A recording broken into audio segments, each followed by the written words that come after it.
Barcelona, DAO Ninjas, Hack the Hacker, Barcelona, public infrastructure, Barcelona, connecting everybody together. So it's really about starting the cultures to leave it better than you found it, right? Non-profits to make profit. Really, truly altruistic. Could we have war without banks payrolling it? Provide value for society, sell everything I own and become a hippie. DAOs will be to corporations as democracies were to monarchies. Ended up getting a master's degree in digital currencies, and we built a community. We hacked the DAO for the rest of the money. We had to give that back to everybody. The only hack where everybody won, giving people agency and making things fun. Focusing on what we needed to focus on, giving people agency and making things fun. Reward value creation, co-opetition, create sustainable regenerative commons, governments and taxes out of the equation, actual design validation, crypto evolution. The whole game felt rigged. I don't even understand why we have to pay taxes. Value for society needs to be appreciated. People who provide value are rewarded.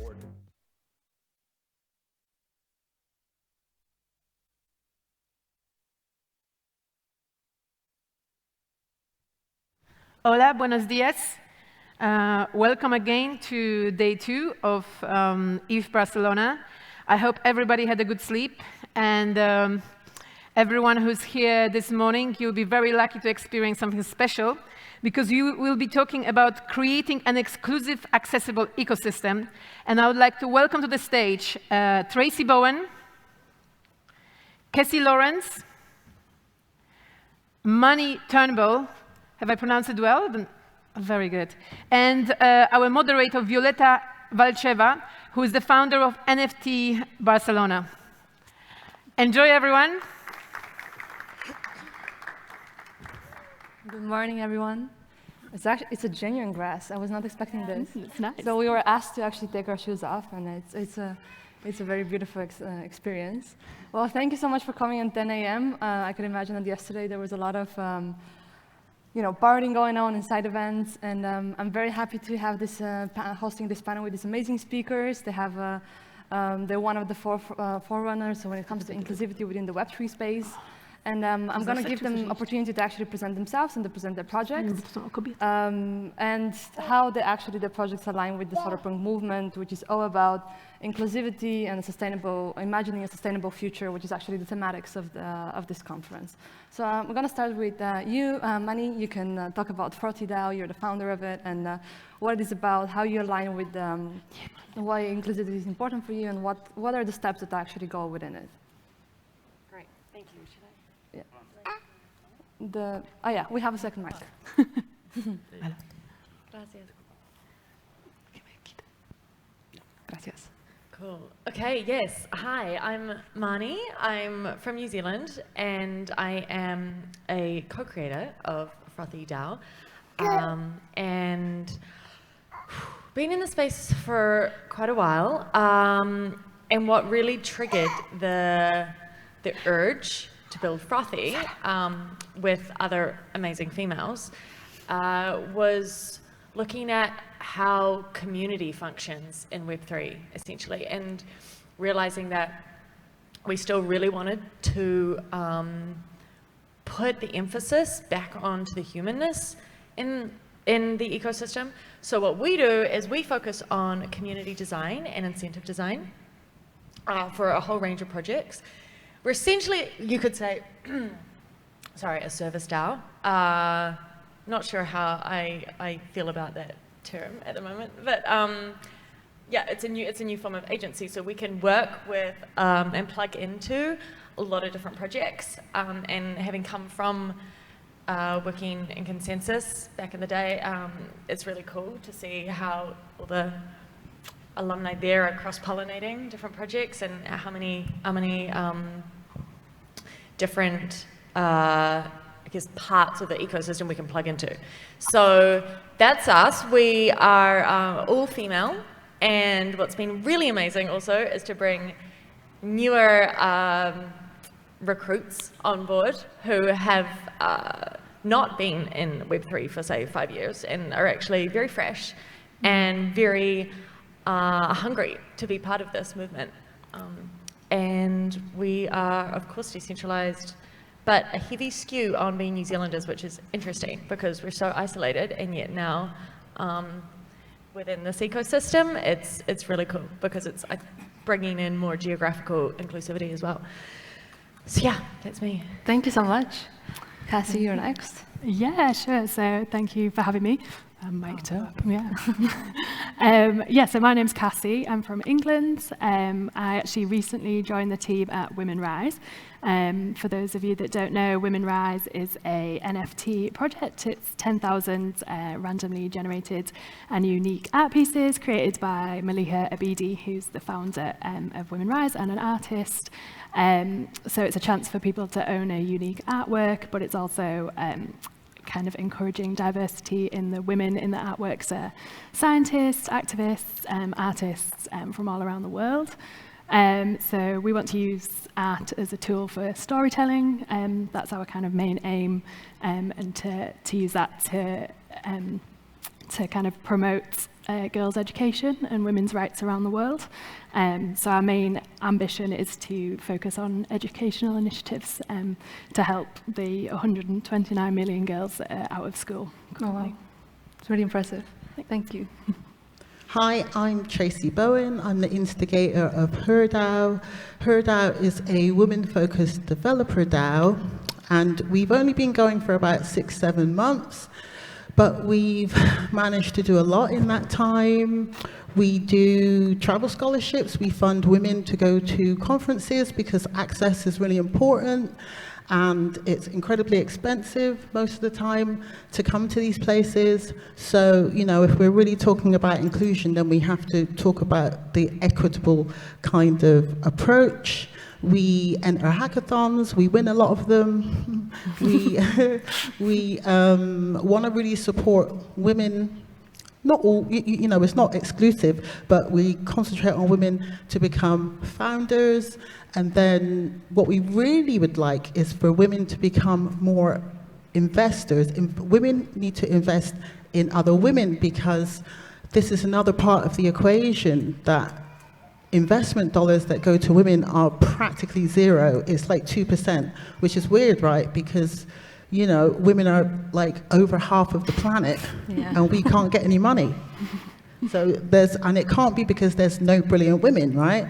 So there's a little problem there. So, you know, I think part of the way we're going to challenge that and change that is by creating more women founders, more women investors, and, you know, just generally supporting innovation and inclusion and diversity. And it's quite interesting because I've been in this space for a very, very long time now. Well, it feels like forever, but it's only since 2013. But I like the way the Web3 space is championing this egalitarian, inclusive democratization of tech. Because before, if you know, like even like 5 years ago, if you would have said that you were doing a diversity project for women, it wouldn't have gone down very well. And we even I mean, I'm part of a group which was, well, I'm not going to mention the name, but we had women in there who said that they couldn't even say to their male colleagues that they were there because it was to do with, you know, fighting against patriarchy or something. Oh, no. It was weird, right? So actually, even in the last couple of years, it's changed a lot. So, you know, I'm just glad that we're on the right path. That's amazing. So coming back from that, so you would say that for Web3 space in general is like has a tendency to bring inclusivity a bit on a, you know, on a larger scale, because you were saying right now that in the previous examples you haven't seen it that it's more inclusive, right? And that being said, since I imagine that, I mean, I've been for a while in the space and you've been also working on your own projects. What is the current state of inclusivity within Web3? Does it see that it evolves, or where is it going? Like how do you see it right now, as it in at the moment, the inclusivity stage of projects as well? Do you see that similar projects as yours are growing, or do you collaborate with others? Yeah, I'll start by saying what's really cool to notice is that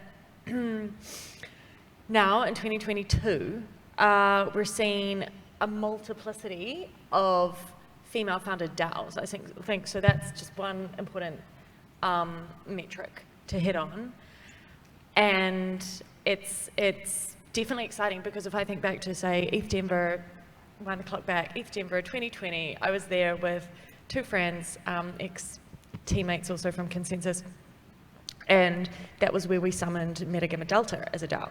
And at that point, we were the first to do something in that realm, like, hey, let's create a DAO that's solely for women, founded by women, boom. And that was actually sparked, just as a backstory, because Meta Cartel had come to us and they were like, yo, we need to be more diverse. And we're like, cool.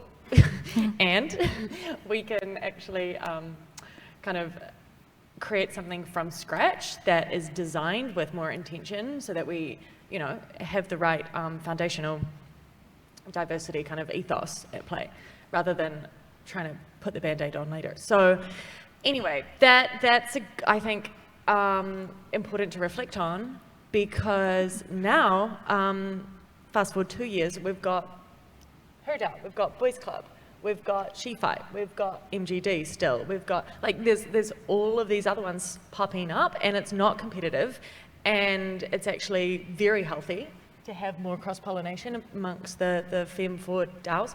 So that part of the ecosystem feels very positive and very frothy for me right now. Yeah. Nice. Perfect. I would say, I mean, speaking about the kind of NFT space in particular, that at the minute it still feels quite US-centric, especially with the conferences. So I would like to see more kind of outside of that, outside of the West. Obviously, it's great to be here in Barcelona. I think it's important to kind of raise other voices as well. So, for example, at Women Rise, we have just recently launched a partnership with Voice HQ to work with women from marginalized backgrounds to create their own NFT projects. So it's not just about people already in the space, it's bringing people in. So yeah, that's really important to us, definitely. In terms of, not to be the negative voice on the panel, but like concerns that I have, as Tracy mentioned, definitely finance and like being able to access the space. That's something we need to think about. And also personal for me is that like I'm quite new to the space. I think we all need to be aware of like people coming into it. It's loads of new technology, it's always changing, and that's really exciting. That's why we all want to be in the Web3 space, but that can be really daunting if you're just joining it, all these acronyms and words that you don't know. So just being aware and like making sure people can learn and feel welcome, definitely. Yeah, I agree with those 2 points, and yeah, the state of inclusion is basically what we're talking about, right? And yeah, there are a lot more women projects, there are a lot more inclusion and diversity projects, but I'm not sure how much that's translating into women being in more leadership roles. It's still pretty much male heavy, especially when you go to conferences. It's like, whatever we do, it's still like a drop in the ocean, to be honest with you, you know.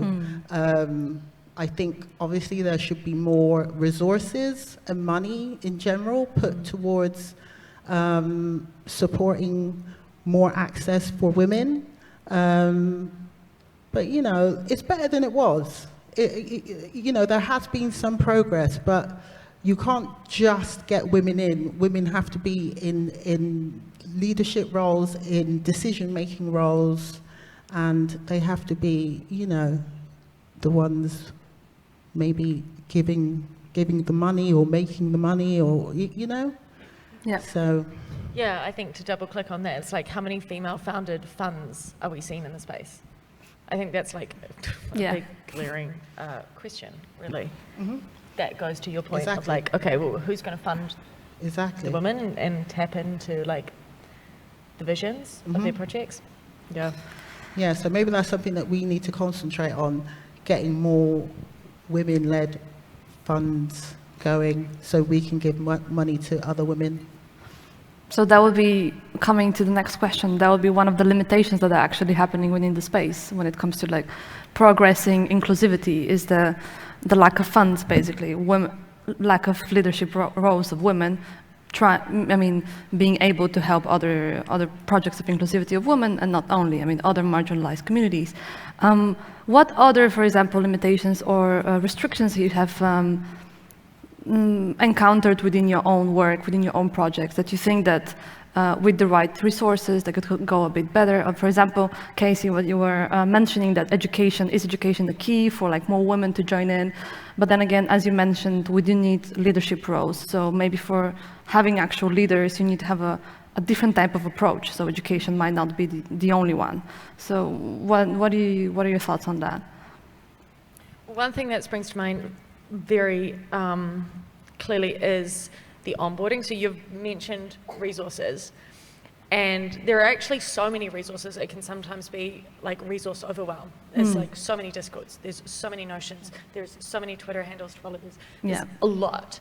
And so it's knowing how to filter and really pass between those and like have clearer onboarding funnels, essentially. And that comes down to, again, like, I guess, thinking about what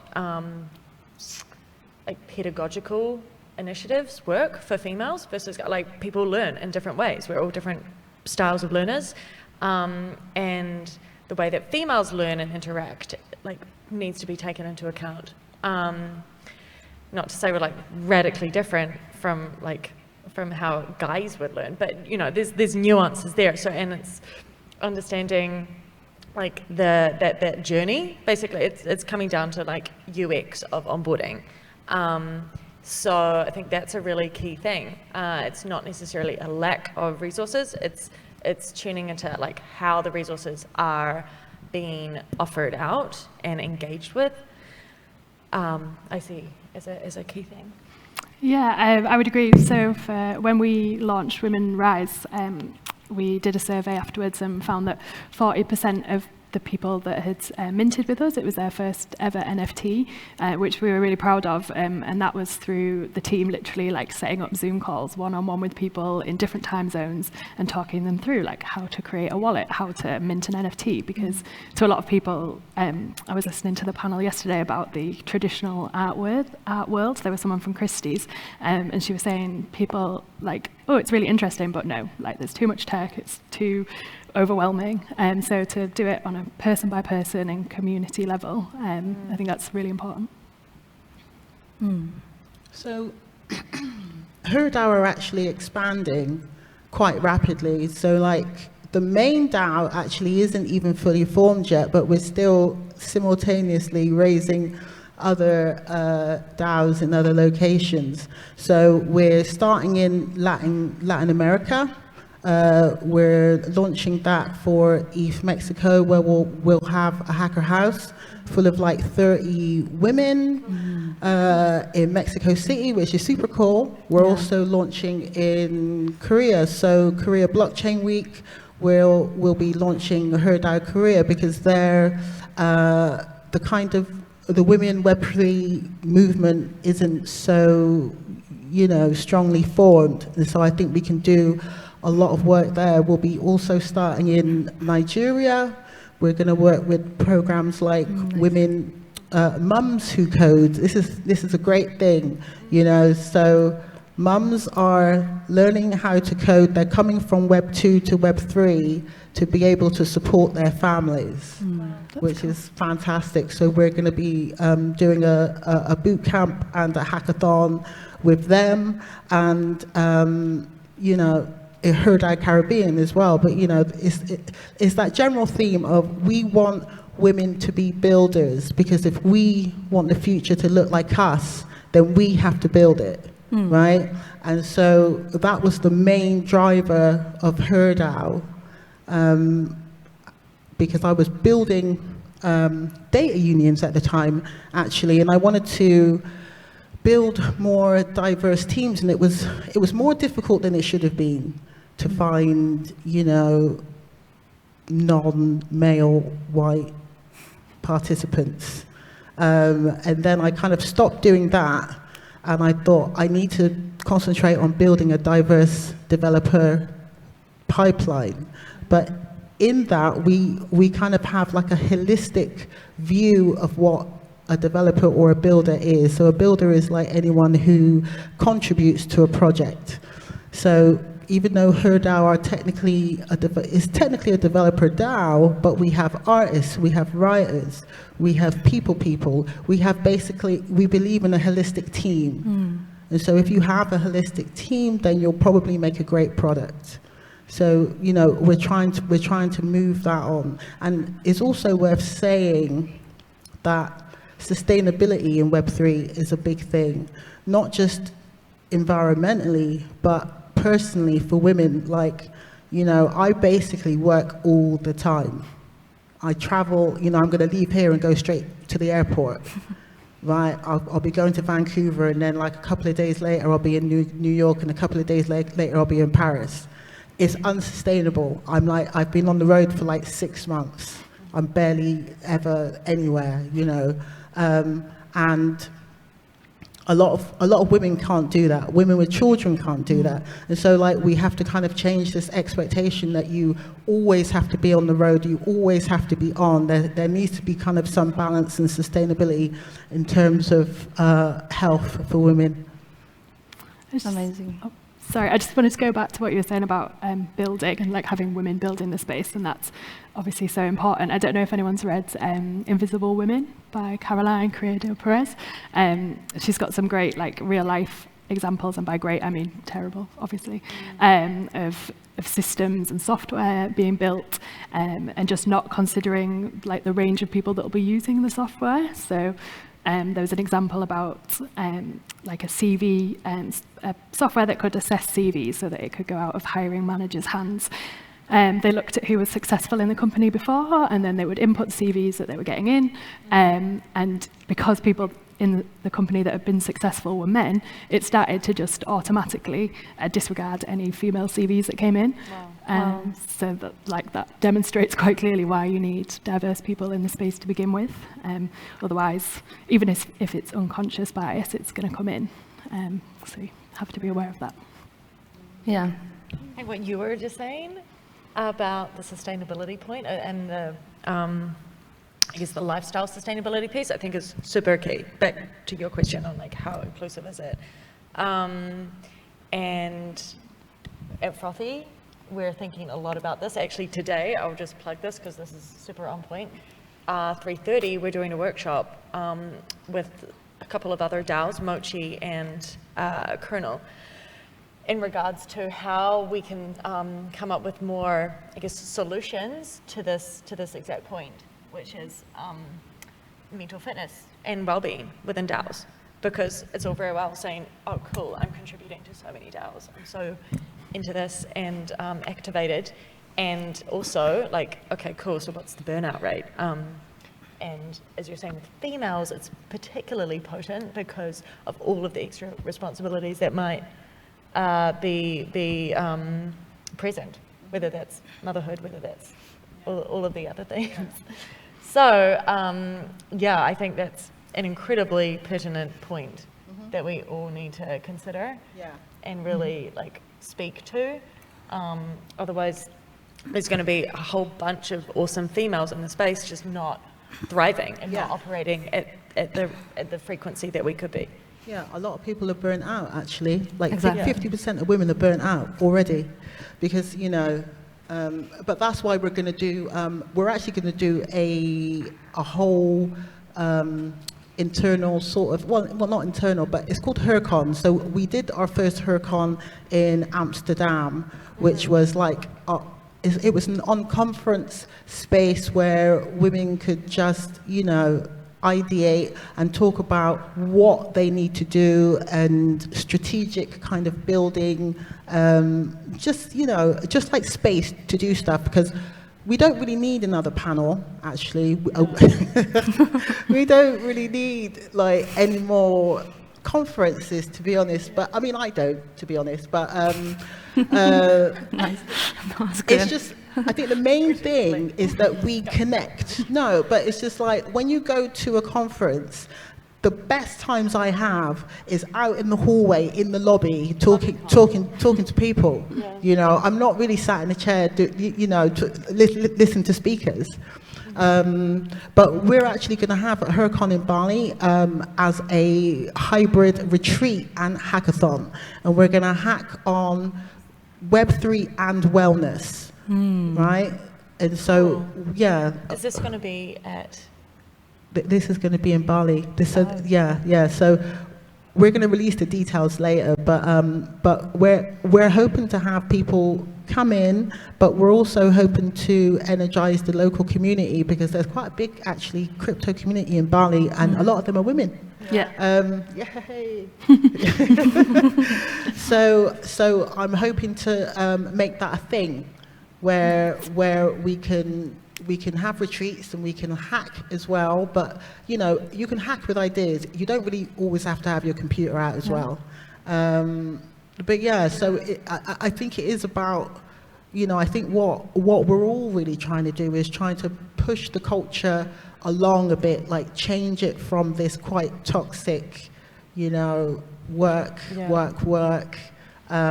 like it's the carryover of the Web 2 hustle culture vibe, which we doesn't don't need to flow in the same direction. Just get rid of it. Just get rid of it. But yeah, so like, you know, it's all these healthy cultural shifts going on, you know, and I think that's the value of bringing more people, diverse people into the space. I mean, a lot of people will just think diversity is like a really nice thing to do, you know, or they just think you're woke or something like that. It's actually none of those things, really, to be honest with you, is actually essential. You know, apart from there being a big body of evidence to say that the more diverse your team is, you'll probably make better decisions. You'll probably make better products. You'll probably earn more money. It will probably be a nicer place to work. You know, like, what is there not to love? I mean, if you're like a modern, forward-thinking person, especially a business person, it's going to be like the best decision you're ever going to make, business decision.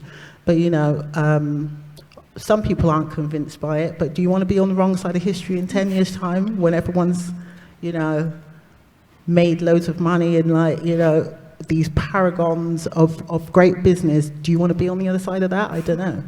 You know, so I think it's for everybody. It's not really just for the woke crew. Exactly. I think that's all the points that were just made, they were so on point, specifically because the more inclusive it becomes and the more sustainable. It's really good that you mentioned sustainability. It's going to be also better just for everyone. And the second point that you just mentioned, how inclusivity is not about, you know, doing good for, I mean, that's also part of it, but at the end of the day, the more diverse thinking you have, different experience, background, people from different parts of, they could bring something unique to the space, and when you have unique ideas, it moves forward and is innovative and sustainable. So to recap, so better education, which is more individualized, as you both mentioned, so it's not about just one model fits all, and then making more sustainable and wellness decisions and, you know, changing the ecosystem. And of course, yeah, more interactive and immersive experiences, as you mentioned, the hackathon in Bali. I'm really excited about this. I mean, I could speak for everyone here right now. Yeah, I think that being said, what we're just thinking about, and we all speak about community within Web3 space, right? That's like the key word for us. It's all about building community, coming up together, and that's really important because that's all about what DAOs are, and NFT as well, you know, big projects at Women's Rights, the World of Women, it's really about, you know, belonging, and there's a strong storytelling behind it. I mean, even when it comes to design and the branding and everything.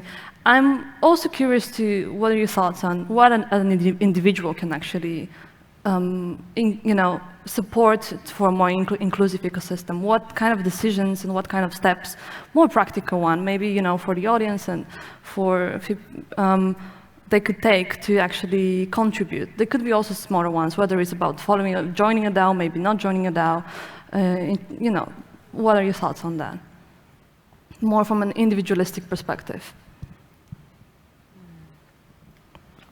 I mean, I think everyone could check their networks, check their environment. So like, if you work somewhere and you know it's probably not that inclusive or not that diverse, you could kind of take small steps to maybe bring that to the fore, you know? That's a good thing.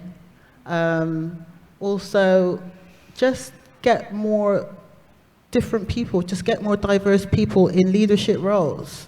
Like, you need them, you know? Fund people like Herdau. But no, seriously though, you know, we need investment dollars. But I think we can actually do this for ourselves, you know? It's not necessarily just, we're not like begging people for money, you know? It's like we can set up these investment funds or create our own economies, but it'd be much better if people just help us, you know? So it's kind of being aware about what value diversity can bring, and just recognizing what we need. But yeah, we could also not do so many conferences in mega cities where it's super expensive. We could do that. I think that's happening a little bit. I think there's going to be some things happening in India, some more things happening in Latin America. Not enough is happening in the Caribbean. I mean, I don't think Crypto Bahamas counts because it was like wall-to-wall VCs, so I don't think that counts as inclusive. But yeah, so just little things like that, to be honest. I think I almost expected you to then go into the multi-age aspect, because we were talking about that prior to the panel. That is a key thing, for sure. And it goes from literally primary to, I would say, like retirement age at the moment. Because if you look around all of these global events, it's very mono age, I guess. And that's not inclusive. And like to your point about the parenting, yes, I've seen some like pop-up child spaces, for example, at ETH Denver, but on the whole, that's quite nuanced and rare.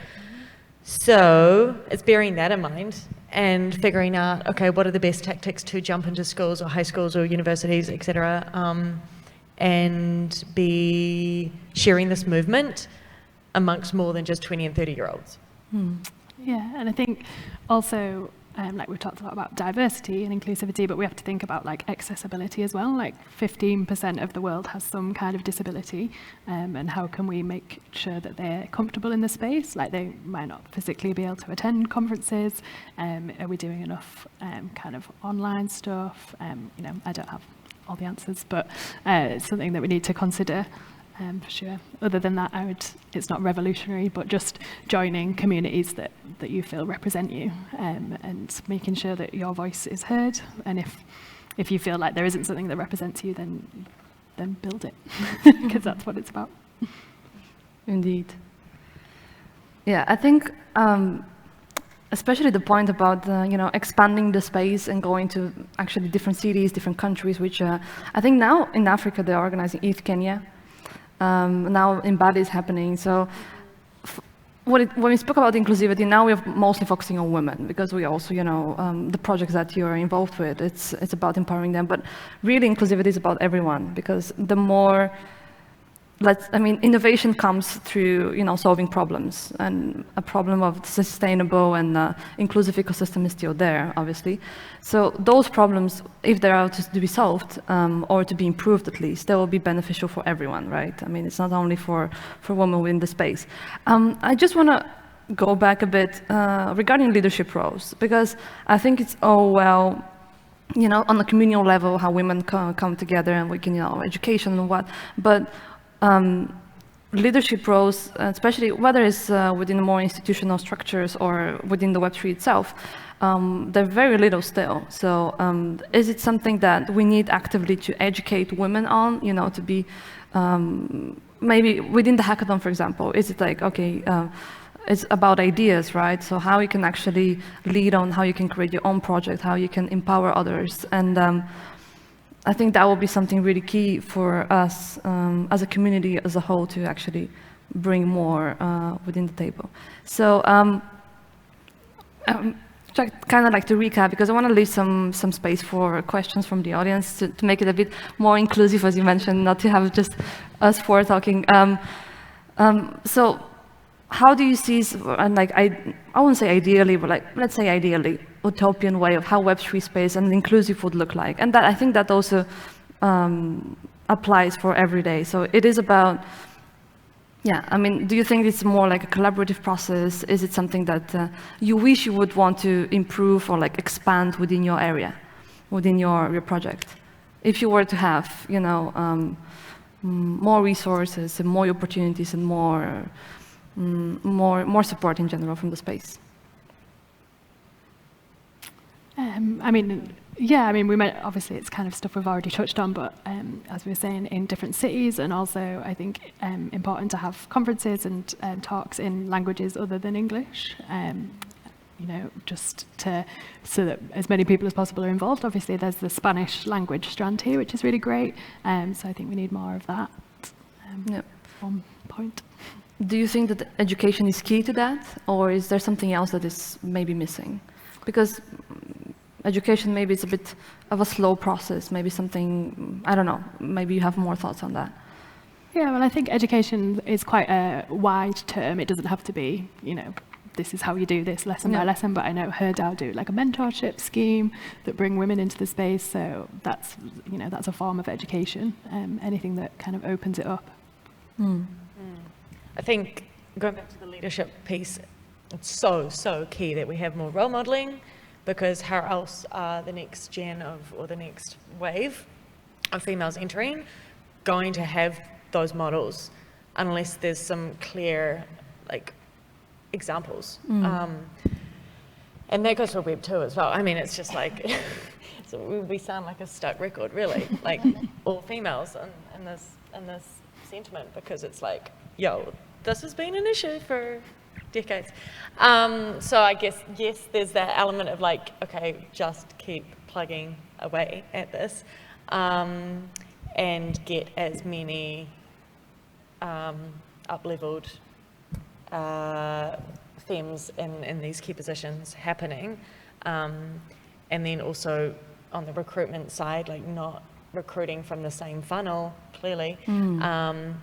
Age diverse, region diverse, language diverse, skill set diverse, like even getting like very fresh, more creative leaning experience plugging in a big way is already making a difference, and so that's only going to happen more as more convergences happen basically between the tech and the creative and culture sides, and empowering as much as possible, because that's a key thing. Like we could give HerDAO females, for example, all the resources possible, but unless they feel really empowered to run with that, and also like capable, and that relates to the wellness piece as well, like if you're not like emotionally and mentally there, then the resources aren't worth it. So yeah, there's a lot of elements at play to making sure that women feel like they can plug in and really thrive. Yeah. I think more or less was as you mentioned, we are bringing points from, but I think it's also always good to actually repeat some of the points, because at the end of the day, there's a lot of channels that we go, and I think what you mentioned about the recruitment channels, you know what kind of people you can bring into your project and all that, it's very key. I'm just gonna take the last 5-ish minutes to address the audience if they have any questions. I think what Tracy mentioned, that it's actually good to not have just like talk between us. And if you have any questions specifically for them, for the projects, and how you would like to, for example, how you can take part and all of that, feel free to. There's one? There's two? Oh, you can, yeah. I just want to imagine for a minute with you, if you can, how's the ecosystem going to look like when it's going to be fully diverse? So just like not technically, but like really in-depth meaning to diversity and what potential it brings. Yeah. Oh, yeah. Yeah, I mean, I guess the ideal is that literally anyone that wants to enter the space can, and anyone that wants to take a leadership role can, and that there'll already be, you know, every type of person already in the space, so that we won't need diversity panels. It'll already be there. Yeah, I totally agree. You know, success for us means that HerDAO doesn't exist, basically.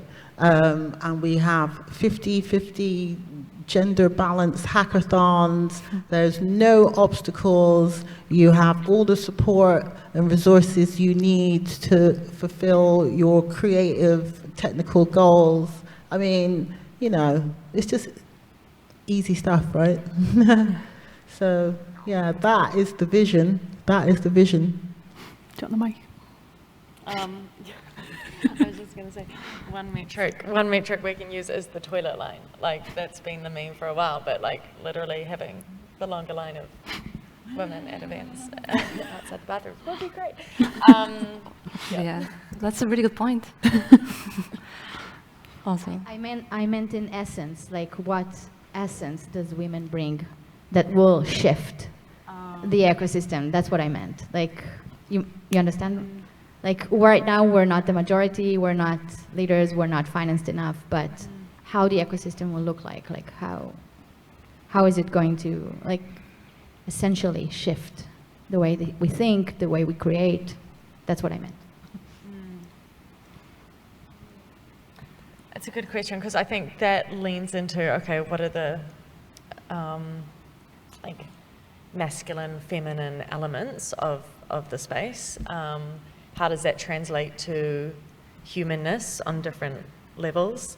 Also, like, how does that translate to the degree to which we think about regenerative practices? And I think right now we're seeing like a bleeding of the crypto and climate worlds, and that's really positive. And we're seeing this even in the context right now of ETH Barcelona and the focus on solar punk, and what does that mean for regenerative thinking? And how is that like influencing the mindsets of builders and creators in the ecosystem right now? I would say I hope that with more feminine-led and feminine-integrated thinking, we're going to have more, I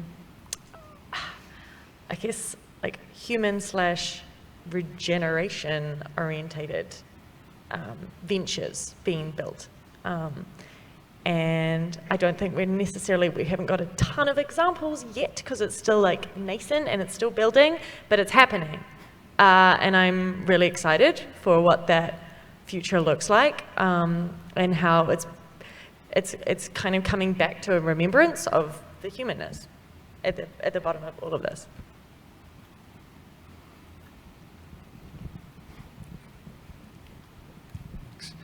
Well, first, congrats for the projects and all the work you are putting to, empower women. That's amazing. I guess my question is, in your opinion, what men can do to, I don't know if to use the word support or embrace or foster more this type of initiative? Like, as you said, half of the population is women, half of the population are men, and I guess if we work together somehow, it will go faster. So I would love to know your opinion from a women's point of view.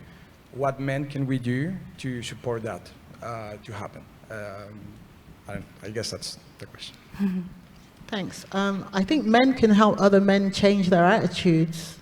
I mean, I don't think sexism is a women's problem. I think it's a men's problem.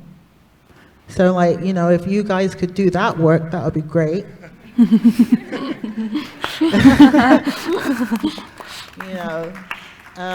And yeah, just free up those dollars. I mean, like, why is it why is it that only 2% of women founders get any funding? Like, there's something wrong there. So maybe you guys can look at that as well.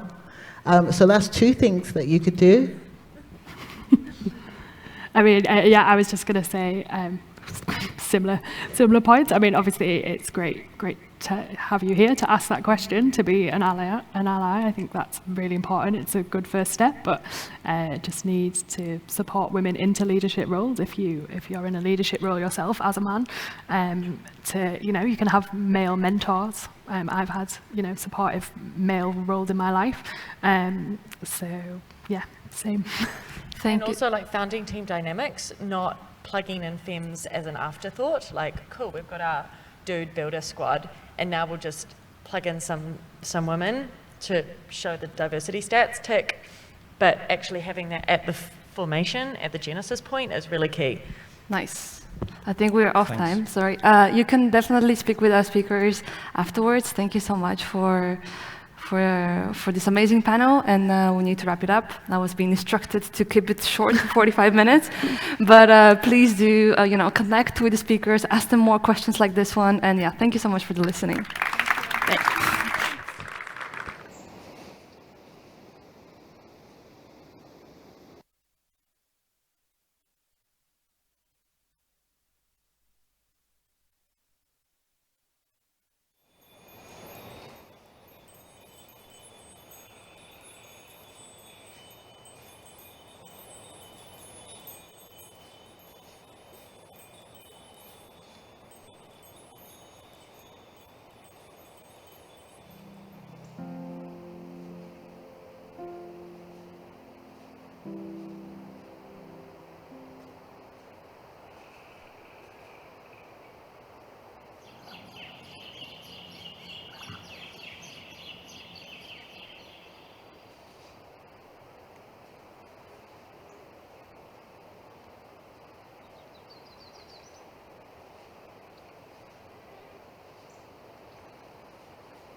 So the last talk was very inspiring, and now we'll be traveling from one great subject to the next.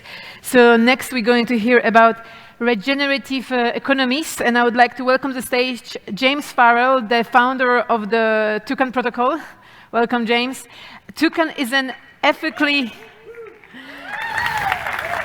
Hi. I'm going to say a few words about your project. It is ethically driven project, and you'll be talking about bringing carbon markets to the DeFi marketplace and empowering both individuals and businesses to contribute towards a cleaner planet. Is that correct? That's it, exactly. Fantastic. Okay, everyone, enjoy and good luck. Indeed. Thank you, Anya. Hello, everybody. Yes, I'm James Farrell. I am a CTO and co-founder of Toucan Protocol, where we're bridging the gap between carbon markets and Web3. So today we're going to talk about regenerative economies. We're going to talk about how Web3 can help create the conditions for prosperity. As a part of this, we're going to discuss refi, regenerative economics, what are the properties of regenerative economies, and then we're going to take a look through the lens of carbon markets, which is a regenerative economy that we've been building at Toucan Protocol over the last 10 months. We're going to talk about the lessons we've learned and the insights we've gained, and especially focus on how Web3 has unlocked latent innovation and why we believe it's going to unlock even more, because we feel the lack. This is a photo I took from my taxi on the way here this morning. So first of all, what is refi? Refi is a financial system that regenerates the planet and society rather than only extracting value from it. So in more traditional financial systems, we see that any value that's captured is often either exiting the system or compoundingly used to create exponential growth.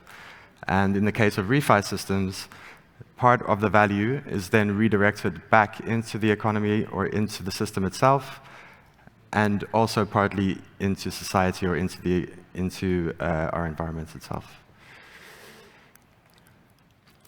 So our traditional systems, we have financial systems which sit on top of economies, on top of society, and on top of the environment. And what we really want to do is transition to a place where the financial system itself is in service of the economy, in service of society, and in service of the environment. So we're talking about moving from an extractive way of being, going beyond neutral, and going even further to a place of regeneration. So what are regenerative economies?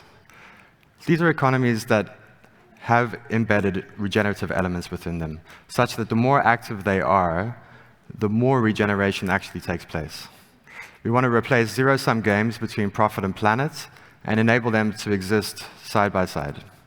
So an example of this is at Toucan Protocol, we have various places where we collect fees, and up to 75% of these fees go towards buying carbon offsets and offsetting, essentially. So in theory, the more activity that takes place, the more carbon is sucked out of the air. So what are the characteristics of a regenerative economy? They're long-term sustainable, they support long-term health and society as a whole, they're healthily interconnected. We're seeing economic, financial health as inseparable with human beings, society, and environmental health. They respect diversity, they value richness, integrity, and fairness, and they seek excellence through constructive collaboration and competition.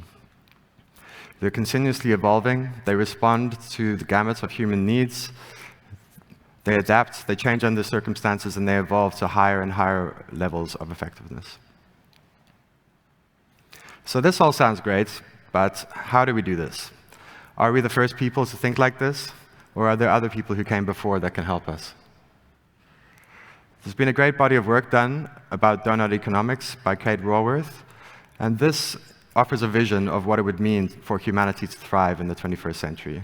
It explores the relationship between society lifting up those to a point of acceptable existence, while at the same time staying within the planetary boundaries. It's a mindset and a way of thinking needed to get us there. Highly recommended to check out. We also have the triple bottom line, which is now over 30 years old. It was created by John Fullerton.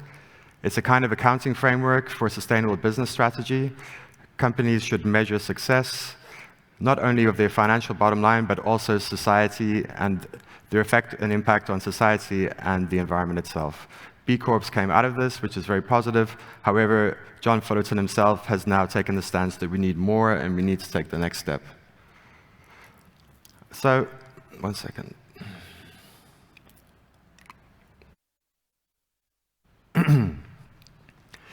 So John Fullerton is a very busy guy. He's very smart, obviously, and he's done some work on what he calls regenerative capitalism.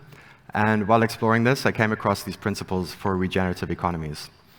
Inside of this, we have these ideas of right relationship, the relationship between the economy and the environment and society, holistic view, viewing not only capital as financial wealth, but also environmental, spiritual, and societal. It's innovative, adaptive, and responsive, honors community, culture, and place, empowers participation, and this idea of edge effect abundance, which we're going to go into a little bit later. It encourages a robust circulatory flow so that value can flow within these economies effectively without blockage, and it seeks balance.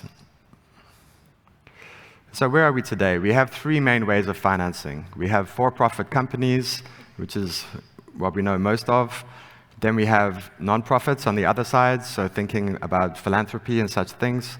And then we have a kind of mix in between the two of those, more like mission-driven organizations.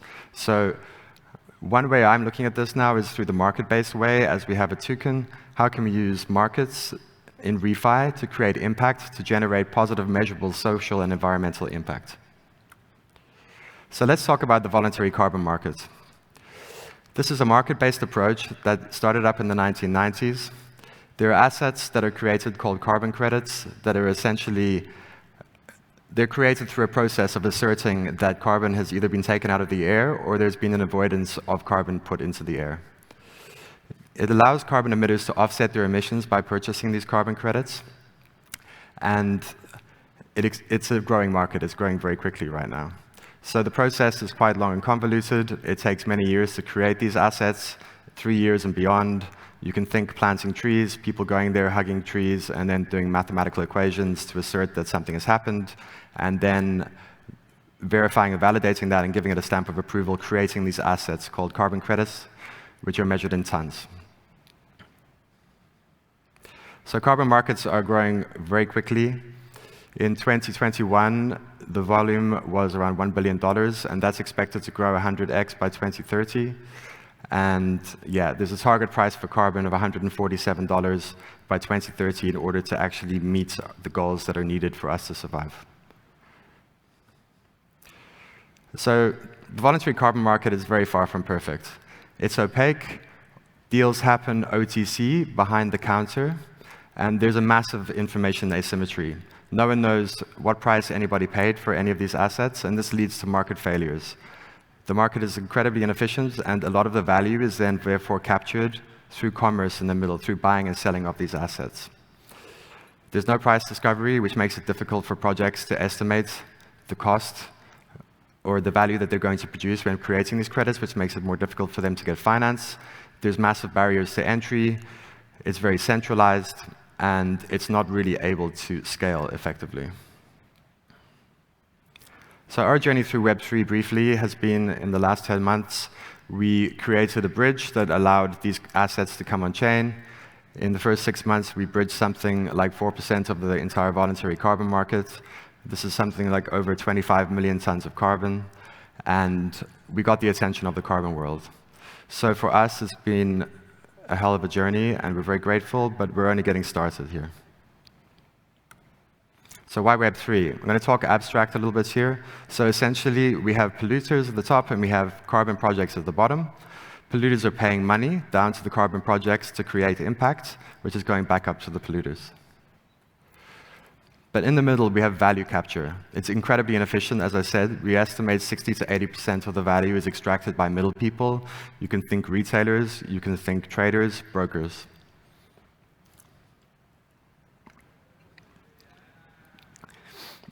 Project discovery is difficult. for polluters who want to pay, and verification of impact is very difficult and inefficient for carbon projects themselves. And these are all things that can be improved with Web3. And Web3 is enabling access to markets. So before, if you wanted to access the market, you needed to be a cool person.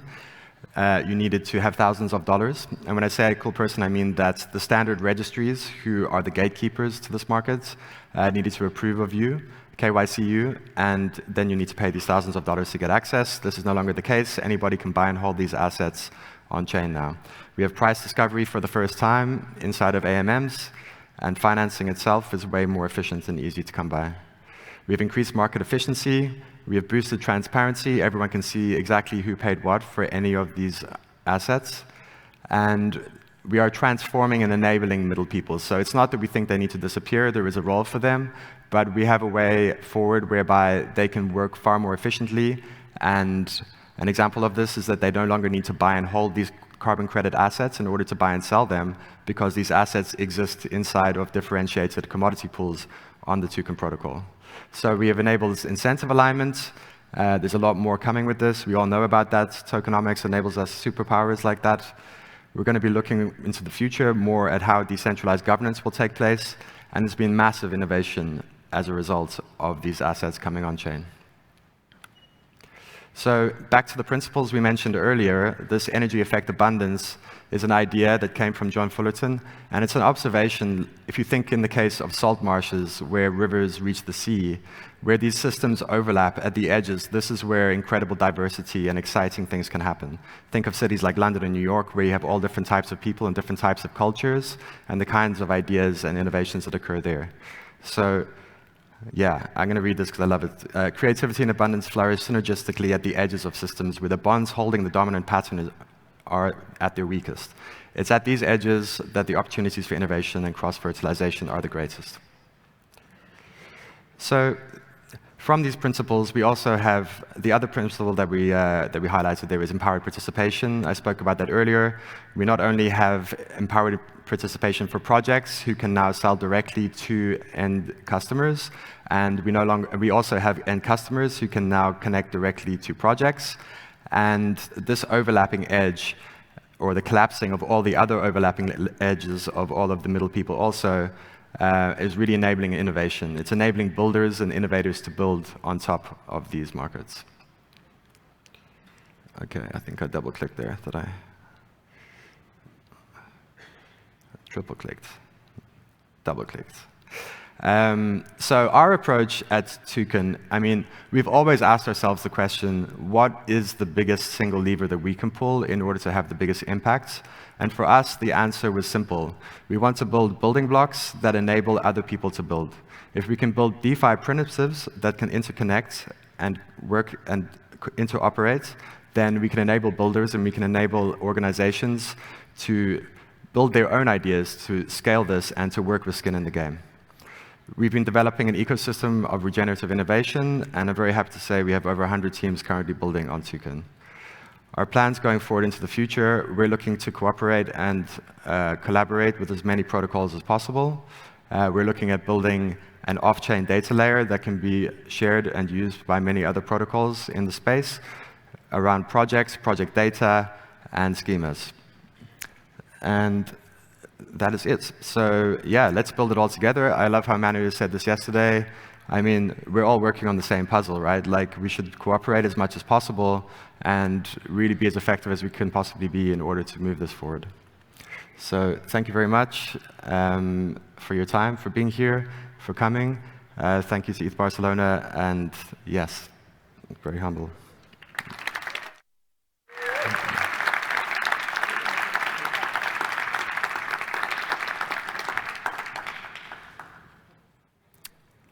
I believe we have about 3 minutes for questions.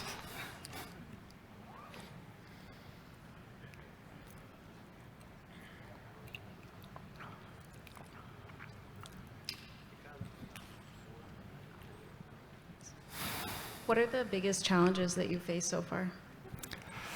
I would say our biggest challenge is the fact that we sit, because we bridge these two worlds between Web3 and off-chain world, you know, a lot of things are a lot simpler on-chain, and when you do this crossover, you begin to get a lot of complication. We find ourselves facing, you know, a whole system of incumbents that's been around for decades, many of whom have been working extremely hard and are extremely knowledgeable and know what they're doing. However, market acceptance is something we're working on all the time, and this is very complicated because the voluntary carbon market has two main standards, the Vera standard and the gold standard. Vera is around 75% of the market, and that's where we focus first. And in order to really move this forward, we need full integration and agreement with them in order to do so. We have a permissionless bridge that allowed us to bootstrap this so that anybody could go out and buy these carbon credits and bring them across the bridge on-chain. However, in order to take the next steps, we really need to cooperate with them. So we've been working very openly with them. We're making progress on that, but the cycle time that it takes in order to complete that loop with organizations like that is very big. And I would say another issue that we face is around regulation and just compliance, really. So the typical stuff. I'm curious, have you thought about making these carbon credits non-transferable so as to not create a secondary market or arbitrage opportunity for these people who are buying carbon credits? We've definitely thought about it, for sure. Yeah, I mean, there's a lot to be said for that, right? At the end of the day, if people are trading and making profit between these carbon credit assets, then it's not really effectively achieving the goal, right? And I mean, the idea of using a market is to find like the most efficient way of getting there, and clearly it's failed to do so, right? I mean, if we're on-chain, then it's going to be a lot better at that, for sure. Ultimately, we just want direct connection between the demand and supply side like this, right? However, we do see exciting possibilities, as is done by Manu and the team at Doing Good, whereby we have royalties and things like this, so that trading in and of itself can have benefits sent directly to the projects. So we're looking at that. We're looking at a lot of options. I mean, for us, we're mostly building infrastructure, and we're enabling other people to think about these things also. James, it's really amazing. Thank you. What are you most excited about for the next 6 months? And also, how can people get involved and build on your protocol? Come to our Discord. We have an ecosystem plan. We have funding for projects that are building on Toucan. And we're most excited about this. I mean, the fact that there's 100 teams building on Toucan is very humbling and incredible. So, yeah, that's it. We're out of time. Thank you very much, everybody.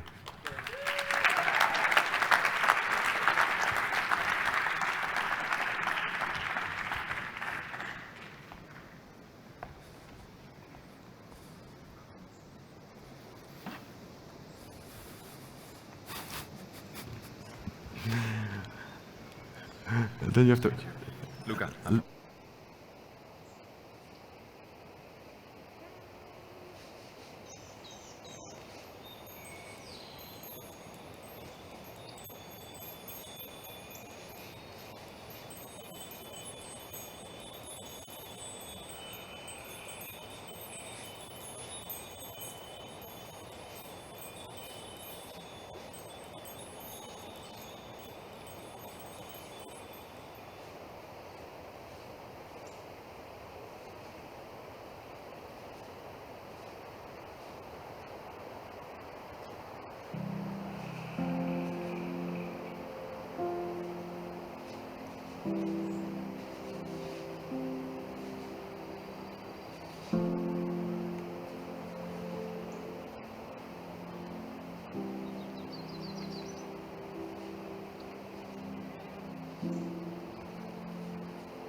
Right, so now is the time for a very, very big panel, and hopefully it will be big not only in quantity but quality as well.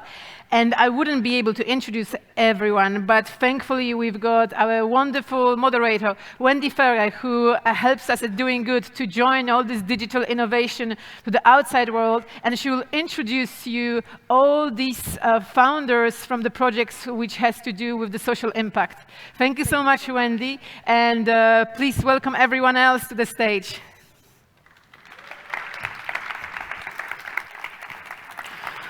You're first, please, or first, as we might say. And Mr. Funk, you're second, so we can just reference. Zgania, you're here. Oh, can we keep the names one more time? I think it's the last one. Thank you. And Armand, you're next to me. Beautiful. We're so happy to be here with you, and so grateful to our panelists who've joined us from around the world and around Barcelona to talk about how Web3 is not going to remake social impact and climate impact, but is already doing its job. We have folks from across all the sectors, so we're going to have a pretty diverse perspective on what is being done and what can be done. Before I let each of our panelists introduce themselves, tell you about the project, the problem they address, and how they address it. I first want to take a look at the state, the marketplace of trust for nonprofits. And we'll go to the first slide if we can. What's going on in the marketplace? So this is slide 2, and we'll go back one. Here we are. So according to these two prominent market researchers, there's a little bit of a problem with the state of trust in nonprofits and philanthropy. Nonprofits are the providers of the services, and philanthropy is defined as the corporate foundations, the private foundations, and the wealthy individuals. So you can see the trust in nonprofits for 2022 has dropped significantly. The trust in philanthropy didn't take a big hit, but it's not starting from a great base. The Center for Philanthropy at the University of Kent, which is in the UK, the lead researcher, her name is Beth Breeze. She says, in the 1990s, we were concerned about nonprofits being well-intentioned, but just kind of not very good at what they do, amateurish. And what she says now about these results, I think rather than being worried about good intentions from the nonprofits that are imperfectly executed, I think that now the public are worried about the bad intentions of nonprofits, and in particular, their donors. Not a strong place to start from. Let's see what they suggested, the key problems and the solutions. The suggested solutions, this is for the institutions that we've all been giving money to for a few years or many years. Now, you guys already know we're jumping to the punchline to say, if this is what the nonprofits and the philanthropists have to do more of, the current recommendations are things like new cultures in your institutions that take an anti-bias approach, stronger leaderships, better relationships, individual relationships with the nonprofits, less paperwork, making the application process simpler, and things like don't contort, don't demand grant makers, don't demand certain outcomes, because you don't know that the nonprofits who can provide the services can deliver those outcomes. Have a dialogue with those folks and let them tell you what the outcomes are going to be. So that's the sort of normal world, real world approach to fixing social and climate impact. So the question is that enough?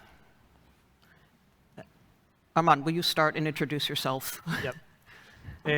Hello, everyone. My name is Armand. I'm a CEO and co-founder of Brand for Impact.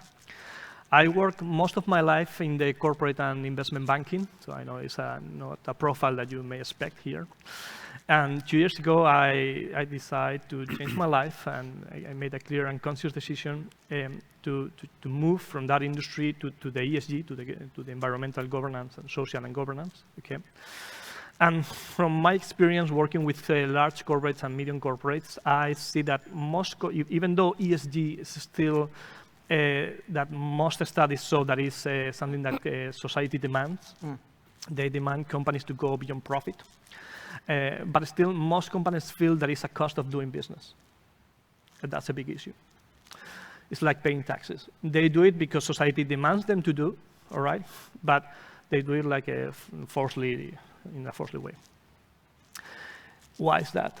How come that we know so little from the ESG efforts that company makes that we daily interact, that we daily purchase? How come that ESG in all corporates feels so disconnected from the core business? Those are questions that we need to ask ourselves, because if we truly want to become socially oriented, we believe that we need to bring corporates into the equation. Okay. So we have identified two big problems that companies face. One is communication. Stakeholders, as I just mentioned, they are not aware of the company's efforts in ESG.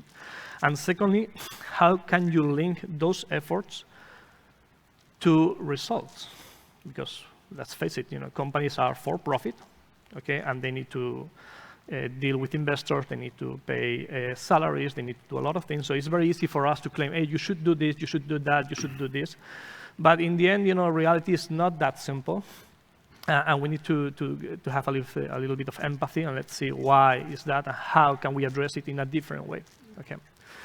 So what we have done is we have created an instrument. It's called impact vouchers, which basically are micro donations, corporate micro donations, okay, that are distributed to employees or to clients for them to choose which are the projects or the causes that they would like to donate. Okay. So by doing this, we solve those two issues. The first one is communication, letting them decide, engaging them in the decision process. You make sure that they are well aware of what's the company doing, okay? Because the communication, the marketing, the social campaign is within the donation process, all right? And secondly, you can direct those impact vouchers and link it to any corporate or commercial goal the company has. I'll give you an example. Last month, we were talking to Iberia, this airline, and I was telling them, look, imagine that you have, you give one impact voucher to anyone that bring a luggage with maximum 10 kilos weight, for example. If we have less luggage, we have less weight.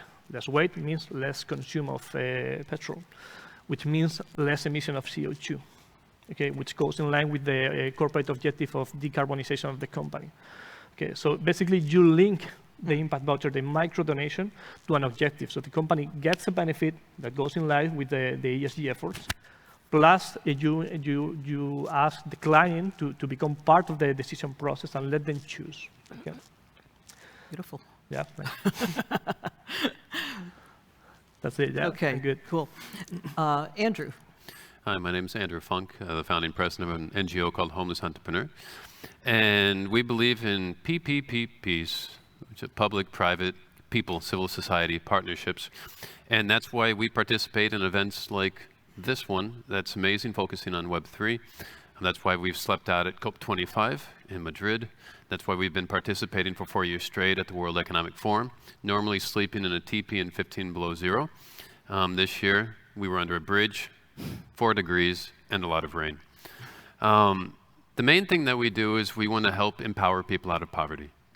And how do we do that? We involve them in what's going on. I thought the statistics was interesting because she mentioned the confidence rate of philanthropists, which is almost twice, it's almost half of what it is for NGOs, and the loss of both. But you have to keep in mind there's a direct relationship between the funding of the projects and also the structure of how organizations are funded, where it's going. So I don't think it's fair to blame the NGOs for all of that, also because most of them don't have the luxury of designing where they want to go and waiting until that funding comes. Normally they're just looking for the funding that exists, so they have to deal with that framework. So I would argue that philanthropists have to rethink about how they're investing and creating social impact. All these things that are said here is what we want to promote. You also keep in mind the dependency or the relationship of tech with energy and the price of that, and also access. So this is something that I think everyone should think about. Redistributing power, energy, also opportunities, transparency, impact. We've been dealing with blockchain and working with it since 2018, which was quite popular at the World Economic Forum at that time. There's a trend every year that comes up, and that was there. But we work with it, and for us, it helps create greater transparency and impact. Because when there's more transparency, then you have more credibility, and that number goes from 56 up a little higher. And then we talk about being honest, transparency again, and dependable. Technology is an opportunity to maximize. It's like a magnifying glass. So for us, technology gives you the opportunity to be a better or worse person, depending on your actions and your behavior. So all we really want to do is, first of all, thank Doing Good. Andre, we've known each other for a while, Daniel, and Lisa as well. It's just an opportunity to be able to think about how we can bring people together and how we can provide advice to how we can create greater social impact, thanks to empowering people. So thank you for that. We rely on you for that, for bringing, for creating flashpoints and attention and connections where very few people would see the opportunities. Thank you. Max, may you introduce yourself? Hi, everybody. I'm Max Semenchuk from Ukraine. I'm a social entrepreneur. I work on a bunch of the projects I'll tell more about. And I also advise the Ministry of Digital Transformation of Ukraine, specifically with the fund connected for crypto support of Ukraine purposes. And for a long time, I was in this impact DAO space, researching, finding, building. One of my key ecosystem I developed was around like Giveth ecosystem, and now there's a project called Trusted Seed, which is a community of trusted impact DAO specialists that can help scale, that can establish the right governance, because we see that this is basically one of the bottlenecks on scaling, because there's usually some small crowd that works together really nice, but when the effort becomes wants to scale, the lack of trust, the problem of onboarding, different processes go wrong. So in Trusted Seed, we are creating the field of expertise for that, and also for the legal self-insurance in the face of the more legal risk connected with the DeFi scene, and so on. And we also have this trust layer that will allow people to switch ecosystem without losing this background they made. So this is why quite tackling those problems. And I also can share quite interesting experiments from Ukraine with more than $100 million donated from more than 100,000 people across the globe. It was really innovative in a way how people donated to the governmental crypto fund. Can you imagine this? And crypto fund dispersed funds usually in a matter of days. It was all transparent. Many networks were there. The NFTs were there. It was a crazy time for 4 months to work on that. So I'll be happy to share more about that, but probably will pass to Zhenya. Thank you, Max. Thank you, Wendy, for inviting. It's also my pleasure to be here. I'm from Ukraine, and I would say I will talk from a bit different perspective of our project. So I'm here as a Global Shaper, which is a community of young people united to make a social impact in your local communities. It's united 11,000 people abroad, all over the world. It have 500 hubs across the world, and one of them are in Kiev. We have 4 in Ukraine, which is Lviv, Odessa, and Kharkiv. And with the full scale invasion on the February 24th, we were all united, and we were all we have this integrity in our society to do something for our country to win. And I think that's integrity and purpose that we have all helped us to develop a great project which names Support Ukraine Now. We started as a platform to teach how foreigners can help Ukraine, basically combining the demand in Ukrainian society to benefit, to receive help on local places, and using the opportunities that foreigners can provide, either by donating or housing, hosting people, or showing their support in Ukraine abroad. And I would say that we were this community that united and matched the needs of the population with the supplies that can be provided from abroad to put it into place together, having our abilities and skills united for the purpose. And yeah, I think that Ukrainians shows a great unity as well as the whole world standing with us, and it helps us to make a social impact and to basically lead us to the victory that is really hopefully will be soon. Yeah, I will start. Thank you. Thank you so much for that. Thank Andre. you, Yevgenia. Thank you. My name's Andre Vanny Robin. I'm the CEO and founder of Nozama back in early 2019. And by summer of 2021, the entire team, we all came to the conclusion that everybody wants to save the planet, but nobody wants to pay for it. So how to solve the problem, not only of building a company that can have an impact on the environment, but by that same token be economically viable, financially viable, a model that can be sustainable. And we decided to focus on the waste management industry. So plastics, in reality, is a marketplace where across the world, waste management companies convert the data from their existing activity of collecting plastic and waste and selling this plastic and waste to recycling companies into NFTs, so that they can sell these NFTs as proof of recovery, or, as most of you would be familiar with the carbon credit market, as plastic credits. The other side is we said, well, only accountants really have an emotional relationship with numbers. And the fact that you're at the store, you're not going to choose Coca-Cola over Pepsi-Cola because you read the annual report of what Coca-Cola is doing for the environment. So we said, well, who better than embody emotions than artists? So we said, well, artists can create their NFTs and link these plastic credits to the geographies that the artists want to have a significant impact. Why? 40% of the revenue from the NFTs goes to non-for-profit green initiatives that are dealing directly with the waste pickers in developing nations. So you're incentivizing them to collect more waste, and you're rewarding them with more income to help them out of poverty. So plastics is currently operating in India, Thailand, Kenya, Ivory Coast, Senegal, most of Latin America, Australia, Spain, Brazil. Yes, Fernanda, Director of Marketing, Brazil. We are transacting thousands and thousands of dollars worth of plastic credits and helping non-for-profit initiatives in Brazil, in India, across the world, get funded, and helping companies prove their commitment to the environment. Thank you. Beautiful, beautiful. Obrigado.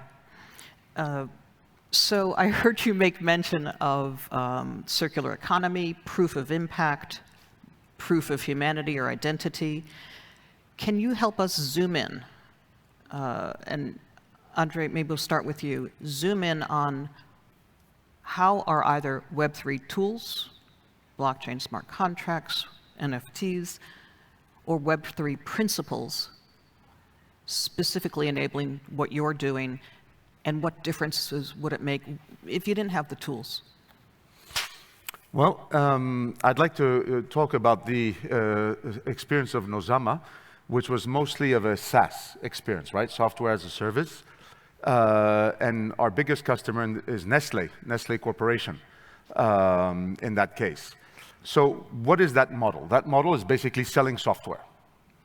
Now, if you want to have a scalable global adoption, you need to have an economic incentive. If you want an industry like the waste management industry that hasn't changed in 50 years, you cannot go to them and say, you need to innovate, you should buy my software. It won't work. If you tell them, I'm going to give you a third source of revenue, they're going to listen to you. And you need to understand the industry. How does the industry work? Well, basically, they have two sources of revenue. Number one, collecting waste, garbage. And they make their revenue from municipal governments, from private entities. The second one, which in our case was the interesting one, is that they are separating this waste and identifying which type of plastics can be sold as a prime resource to the recycling industry, so that it can be reused in single-use packaging. Well, if they're selling it, they're obviously issuing invoices. If they're issuing invoices, they're obviously paying taxes. If they're paying taxes on something they sold.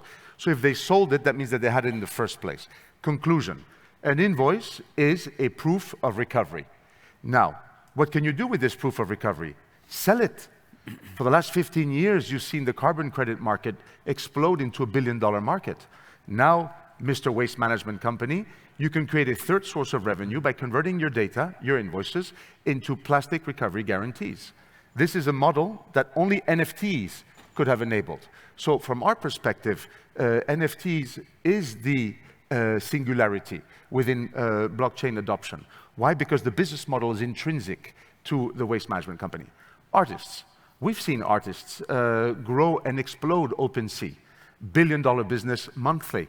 Now artists can have an increased revenue stream by using their art to evangelize, to have a serious environmental impact by linking these plastic recovery guarantees into their NFTs.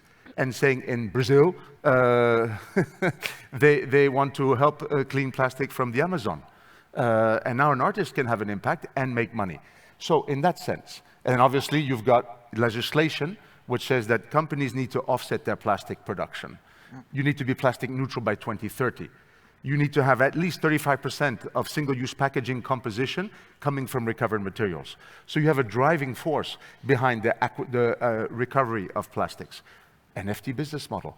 So the Web 3.0 application definitely is NFT business model. And it's not a technological solution. It is a business model solution. The problems are business models. The world is full of technological solutions. But if nobody's going to pay for them, they're useless. Thank you. Thank you. Xenia. I would talk here about maybe more general perspective of how we can use NFT technologies and Web3 instruments to document war crimes that is committed right now in Ukraine. Being myself a lawyer, I find it really insightful on how we can use this technology to perceive and save data and to use it for filing the claims to the International Criminal Court or any national courts in Ukraine to persecute the violations of the war crimes committed in Ukraine and any other countries, actually. So it's actually already some initiatives initiated by Starlink Lab, which is an academic platform in the Stanford University, backed up by the Stanford University, that actually already filed the claim to the International Criminal Court, ICC, on the crimes that is committed in Ukraine and in Kharkiv, using NFT technologies. I would say why it's really important is because the problem here in documenting, despite the fact that we are living in this electronic world and we have all documented, we have a lot, that's the first war actually that we observe in real time using Starlinks, right? In Azovstal, for example, or anywhere in Ukraine right now. That it can be deleted. So the data still can be deleted and cannot be used as an evidence to prosecute the war crimes. And for example, there is a numbers, 350,000 data, videos, and pictures of the war crimes hitting, for example, civilian objects have been deleted from YouTube.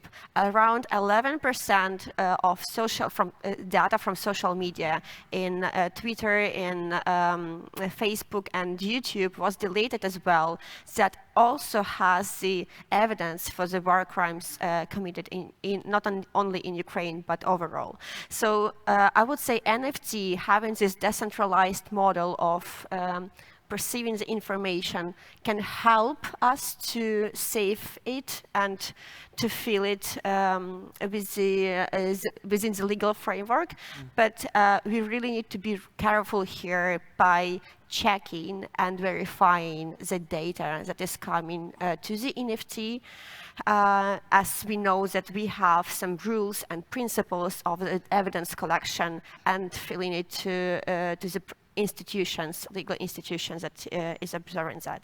So making sure the task is maybe for the community is making sure the evidence collected and downloaded in a sense as an NFT is actually following the principles that we can use within the international jurisdictions to prosecute the war crimes. And I think that's the greatest challenge as well as an opportunity to observe how we can use the technologies in this area. It seems like this is the first opportunity to do such a thing, and that the blockchain forensics business is exploding, which will be supportive of creating evidence that meets the hurdles that needs to be met. Thank you for that. Also maybe to share an experience that in Ukraine we already developed an NFT war crime museum that is already collecting information within the use and also using the artist expression of the war crimes and also evidence during the last more than 4 months already. So basically, we already have these instruments of gathering of information through the NFT, combining artists as well as official information and use that we can have the museum or the storage of the old information. Amazing. Max, you have a huge number of projects to choose from to tell us about how Web3, maybe both tools and principles are at play in what you're doing. Would love to. Well, I'm a builder myself, so I like to dig deep on tools. Like currently we use non-transferable reputation tokens, and then we of course use multi-sigs for fund management. We have advanced things like conviction voting or augmented bonding curves that are like height of nurture, like crypto economic stuff. But being like also doing research for more than 2 years in this space, I kind of found out that it won't work in the way that you kind of like send somebody a tool and then everything becomes great, they start using it. So like adoption and cultural gaps might be in front of that. So I think we already have, like, and we still need to experiment more, but we already have quite a lot of interesting things, like technologically on the market. But many people that are just trying to mimic, like, successful Web3 teams or companies, they see they use this code, now we use this code, right? But we don't, like, if we don't treat community as a, like, main purpose of this, if we just see a vehicle, then we'll just, you know, put some community manager on the Discord, you know, and that will be, like, not the real democracy, right? Or, like, participation. So with any tool, such a risk can happen. So for me, the cultural things like open source, transparency, you know, like this like Web3 values should come first, I think, but they will really help to promote the tools. Thank you. Well, for homeless entrepreneur, Web3 represents empowerment, access, and inclusion. Since 2018, blockchain has played an important role of not just through the blockchain with IBM Cloud, but also through the fact of how we communicate. So all the progress that we do, everything we do, we share a picture or a video of what's taking place, and that creates credibility. So if someone makes a donation to our Launchpad housing program, and then you see a picture of that person in his new home, sitting on his bed, looking for a job, then it shows that what you've destined your support to is actually going there, right? So you're including the audience as well, which is extremely important. On a micro scale, for example, Clinton Amam is a homeless entrepreneur in Nigeria. He actually created a specific NFT that we're going to be sharing on Twitter today, specifically for this event on OpenSea. So that gives him an opportunity to support our community. And you also see that 100% goes to help people in the program. So that's a micro level. On a macro level, we're always trying to think about the right structure. You know, how do we bring people together? You know, at the end of the day, you have a lot of people that aren't included. And you also have to keep in mind knowledge and poverty. All the wealth of knowledge that has to be distributed, so that way not just this room is full, but the entire city, and people understand the value of Web3. Because if they don't have the knowledge, they will never be able to recognize how to participate in positive change. So to summarize what we want to do and how we do it through Web3 is it's another tool, it's another opportunity to build partnerships with amazing people that are here and also on the other side, and those that will see this, to see how we can work together to truly make the world a better place. Thank you. Thank you. Well, Web3 brings many advantages. They bring decentralization. It brings monetization also of many businesses that so far it couldn't be. But in our case, for Brand for Impact, the more important will be democratization. As basically the corporate donation world is very fit within the tier 1 NGOs, okay? And actually these NGOs, which I have nothing against them, they spend more, well, millions in advertising. So obviously that's when you ask someone, can you name 10 NGOs? People struggle normally. They can tell you 3, 4, 5, and then it goes forward. So obviously when you want to donate to someone, they only donate to the NGOs they know, obviously. So part of what we are doing is changing that. Okay, we are giving all NGOs the same opportunity, the same visibility, and what we aim is to democratize this world. Okay. Secondly, all our platform has been built on blockchain, because when we address companies, companies really are sometimes skeptical or worried about where are my funds going? I mean, how do I know that they are going to the right place? I read once that there is 7% of donations that are lost in the way, okay, that didn't reach till the end of the chain, and over such a big market, that means a lot of money, okay. So we really need to make sure that we provide a solution that can convince both NGOs, companies, and also the users, the clients and employees, that the money is going fully to the destination they chose, okay. That's why these impact vouchers I mentioned before are basically tokens, okay. To make sure that we have complete traceability, complete auditability of what we are doing. And only possible because of blockchains and tokenizing the vouchers. Absolutely, absolutely. That's the tool. Actually, blockchain can be used in many, many industries, and traceability is one of the easiest, let's say, advantages that almost any industry in the world can benefit from. You know, you said something when we were talking a few days ago about collaboration, and I want to just touch on collaboration. We have 9 minutes, so maybe we'll spend 5 or 6 minutes talking about collaboration, and maybe we'll leave a few minutes for questions.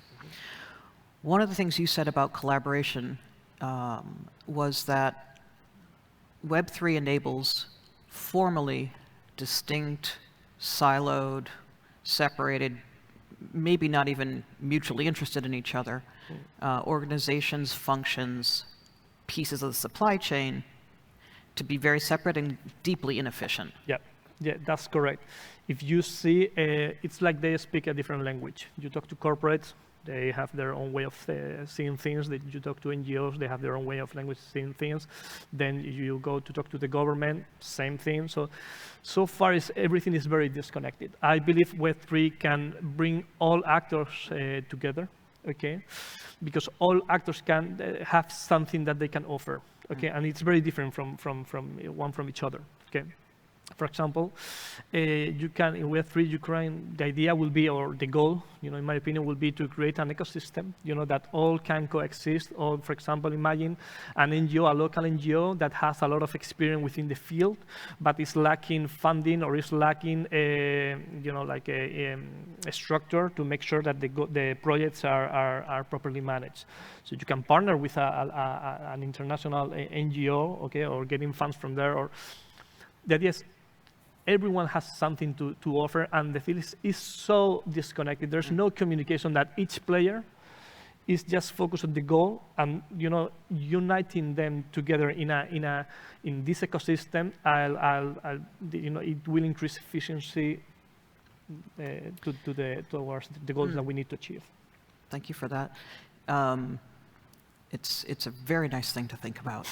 Andrew, I'm going to come to you on collaboration, because this is kind of your calling card, and whether that's public-private, and you work, in my experience with you, you do deep dives in homelessness and poverty eradication, and you also do a sort of horizontal thing of trying to see connections and opportunities across very wide swaths of space. I mean, I don't know if anyone has heard of the term T-shaped person or organization. But basically know a little bit about everything so you can be in the conversation, and then you're an expert on one or two things.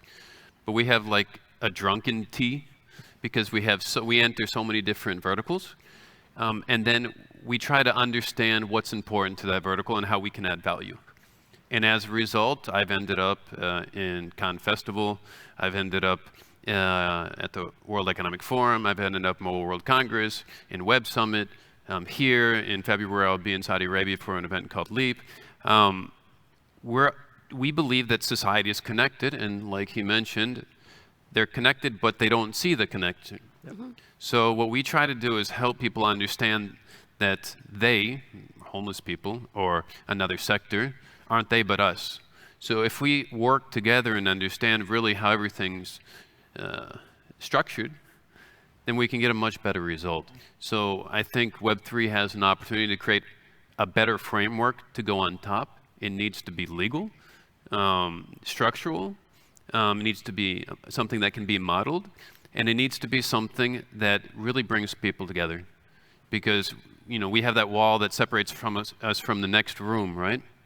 But how do we have those points so we can actually find out where we have some common interest, and when, the commons, when we have common interest, then we can create common goals. And another thing, just to end, is the importance of the structure of financing and funding. Because most organizations, NGOs, don't have the luxury of focusing on what they want to solve. They end up focusing on the subsidies that are provided, which is also why we have a strong focus on the private sector. But you have to understand at the same time, we're meeting with ministers, speaking in the European Parliament, Senate of Spain, Catalonian Parliament, but you have to understand the relationship between private, public, and people, which is civil society. PPP. Heard you say it many times. Max, can I give you 1 minute? 1 minute each, and then we'll have 2 minutes for questions. So you spend a lot of time in Web3 OG space. So what's your view on collaboration and how we can bring some trusted partners to an untrusted space? We can meet and speak like that, for example, right? But then I believe like what worked for me, especially in the ministry, when we try to also bridge the gap between like crypto businesses that are anti-regulational, between governments who doesn't know what blockchain is, between NGOs who like also somewhere in between. Like what worked for us was the method called foresight. Basically, we got them in the room like for 2 days, like around 100 people, so they can open heart, open mind, speak about the future of the industry, how they see this, and that makes more powerful impact on their desire to work and understand. Like we got one guy from the financial monitoring service, the guys who checks all of your bank accounts and so on, and after he spoke on one of the sessions, one other crypto guy said like, wow, he's a normal guy, we can work with him, right? And that's the magic of speaking. That's amazing.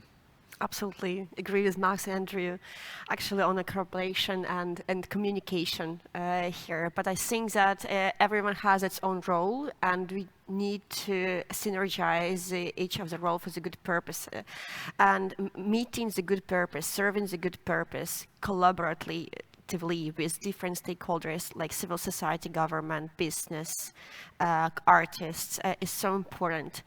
And we can use the Web3 to serve this purpose, but also we need to be careful that the new technologies will not serve bad purposes or mistrust or disinformation, which is crucial nowadays, having a lot of resources and having a lot of opportunities to mistrust the society.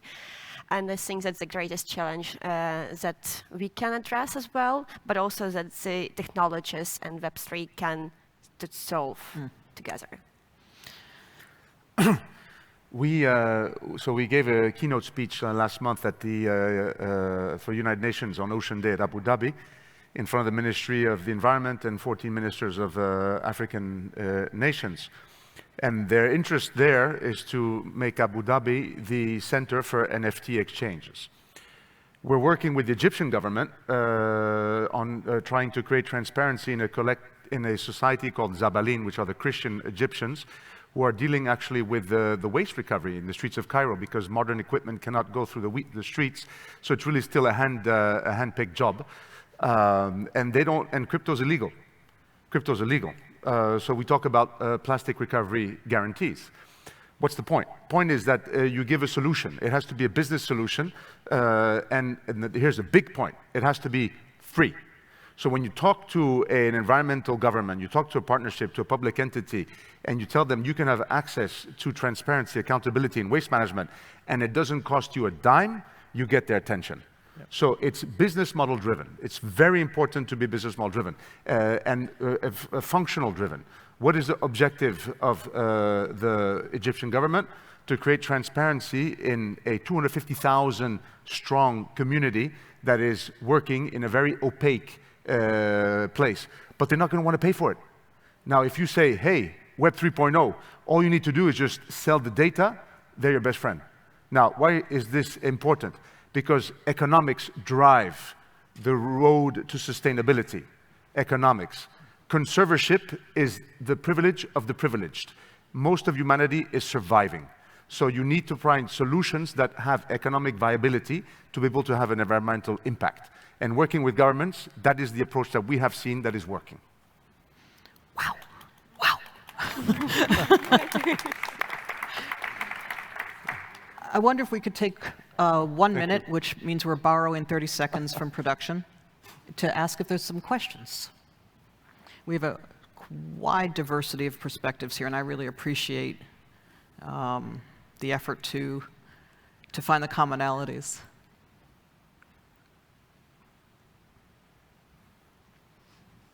Okay. Yes, sir.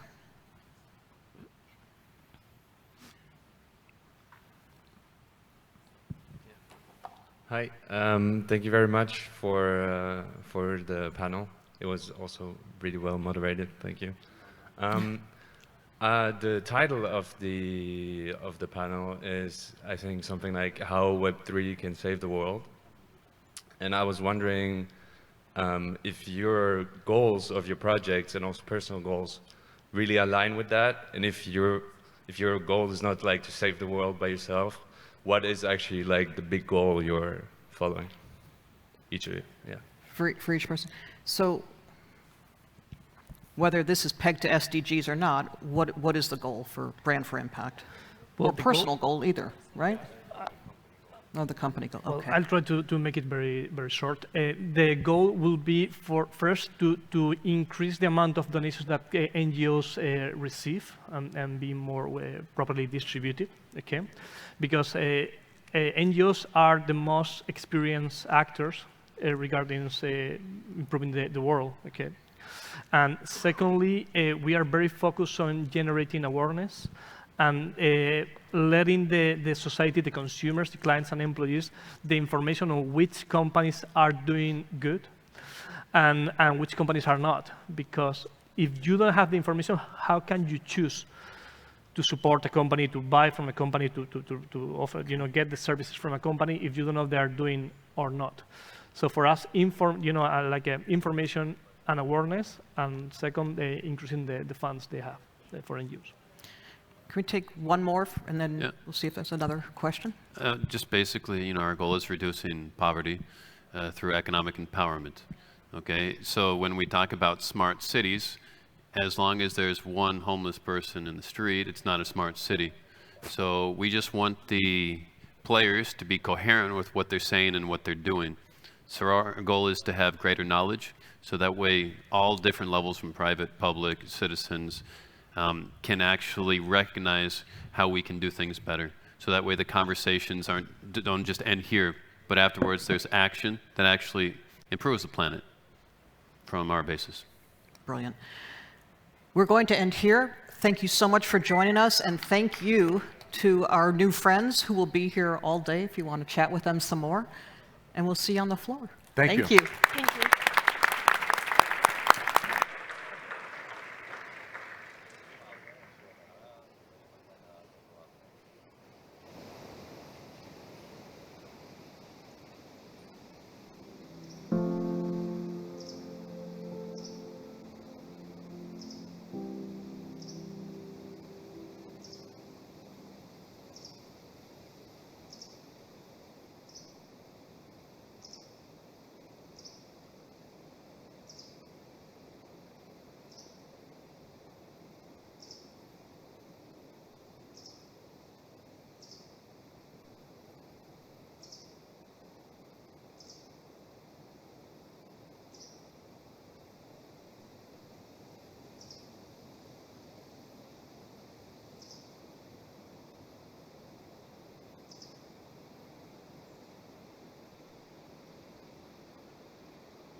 you feeling?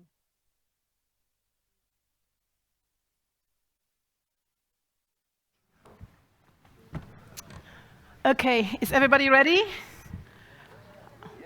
Yeah, everybody here? Maybe some people need to take a seat, unless they want to watch it standing.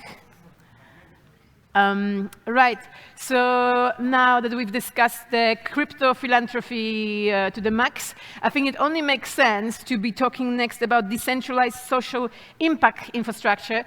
And we're very lucky today because from Doing Good, not only we have Manu, who is like a Russell Brand of crypto, but also actually we have Ludo, who never speaks, like he's always in the basement. So welcome to the stage, Manu and Ludo, and they're going to explain you everything. All right. Yeah, first of all, thanks everyone for being here today in this first ETH Barcelona, the first Ethereum event that has, as the main topic, social impact. And you have no idea how happy I am to see so many faces and so many people here sharing this beautiful space and, yeah, sharing these vibrations in real life. Today, I'm going to talk about what I believe is going to be the next big wave of infrastructure builders. And to me, that's the decentralized social impact space, or what we call DeSci.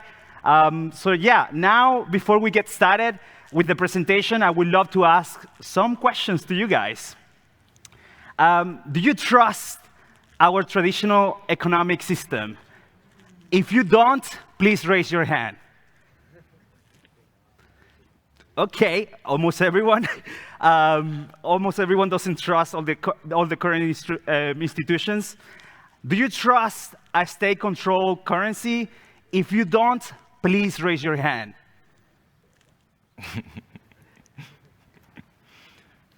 Do you like to be part of a wage labor system for money that only enables you to participate in a state control, or what I call the war machine? If you don't, raise your hand. Fuck, I think many of you don't like it. Do you trust opaque nonprofits? If you don't, raise your hand. Well, it seems that not many of us trust the current institutions that we have. And yeah, actually, thanks to the pandemic, many of us started to question what's happening in the world, what's happening with the system, what's happening with the relationship between money and state. But also we saw something very beautiful, which is that a lot of people started to come together. They started to feel that urge to connect with nature and also to be in tune with the universe in general. And here is when the solar punk and regen movement started to become more known within the Ethereum community and within, let's say, the space that is trying to make impact in this world.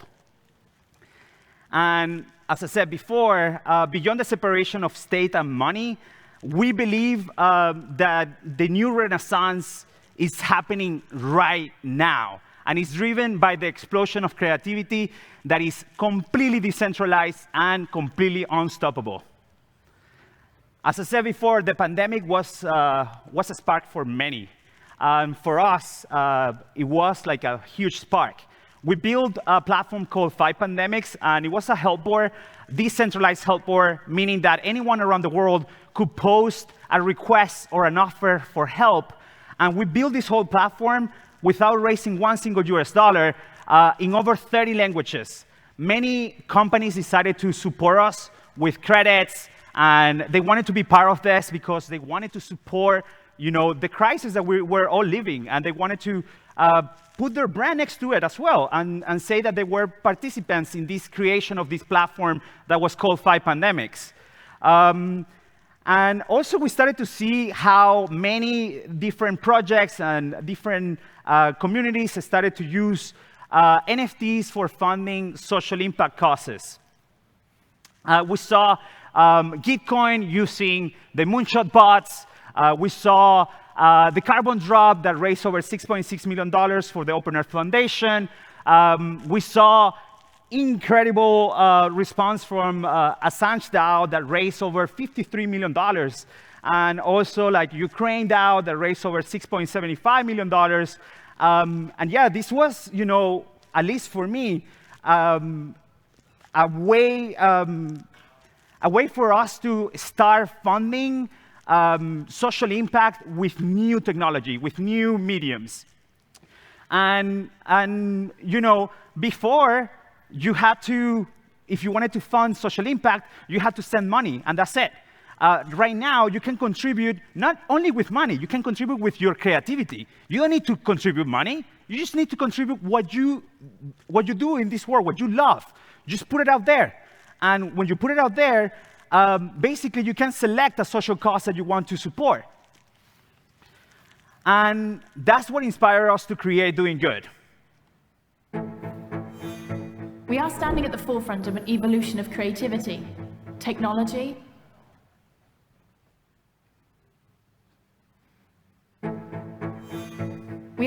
forefront of an evolution of creativity, technology, community, finance, and social consciousness. Blockchain technology has paved the way for NFTs, which have ignited the democratization of the creative space. This new era in the digital world is now open, transparent, and unstoppable. Global creators, curators, and collectors can meet on their own terms together with their communities. Introducing Doing Good, an ecosystem aiming to become a public good that prioritizes humanity, social impact, and creativity. At Doing Good, a wide range of NFTs can be hosted by a diverse community, from music to videos, to photography, to fine arts, and even generative art. Doing Good is open to everyone. Anyone may list their own NFT release, and can choose to list independently, or can partner with galleries that feature curated collections. With each and every NFT sale, creators can stream money to social causes in a fully transparent manner. That means that each transaction on Doing Good connects creators, collectors, curators, and social causes to make the world a better place. Are you ready to make a difference and do good? Then join us and let's start doing good together.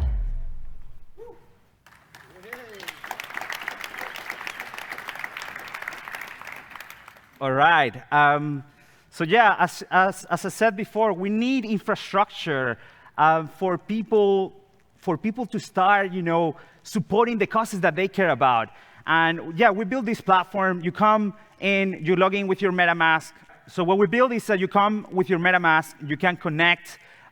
You connect your DID. Your DID is your decentralized identity. After you're in, you can come, you can select the different social causes that you want to support. You can go browse different social causes that are added to the registry. You can select the different sustainable development goals, one of the SDGs, and then you can select what are the different causes that are contributing to those. You can select which one is the main cause that you want to support, and then after that, you're able to start finally, let's say, creating. And what you do, you upload any type of creation. In this case, I'm uploading my PFP that, again, just got rugged. I don't know what's going on, but let's see. Yeah, I upload my PFP. Then after I upload my PFP, I write the title, the description, then tags for discoverability. After that, the social cause is already pre-selected, which is my main social cause, but I can select another one. And then I can go and add different people as a collaborator, and those different people will be also able to receive different royalties. Usually NFTs right now in all the different platforms, the royalties are not on-chain. The way that we've done it is completely on-chain. You select what is the profit that every participant is gonna get, and if they don't have a username within Doing Good, you can still put their Ethereum address and basically start deciding what is the percentage that everyone is gonna be getting. And here, as you can see, 50% is gonna be also going to Gitcoin for their, let's say, Gitcoin rounds.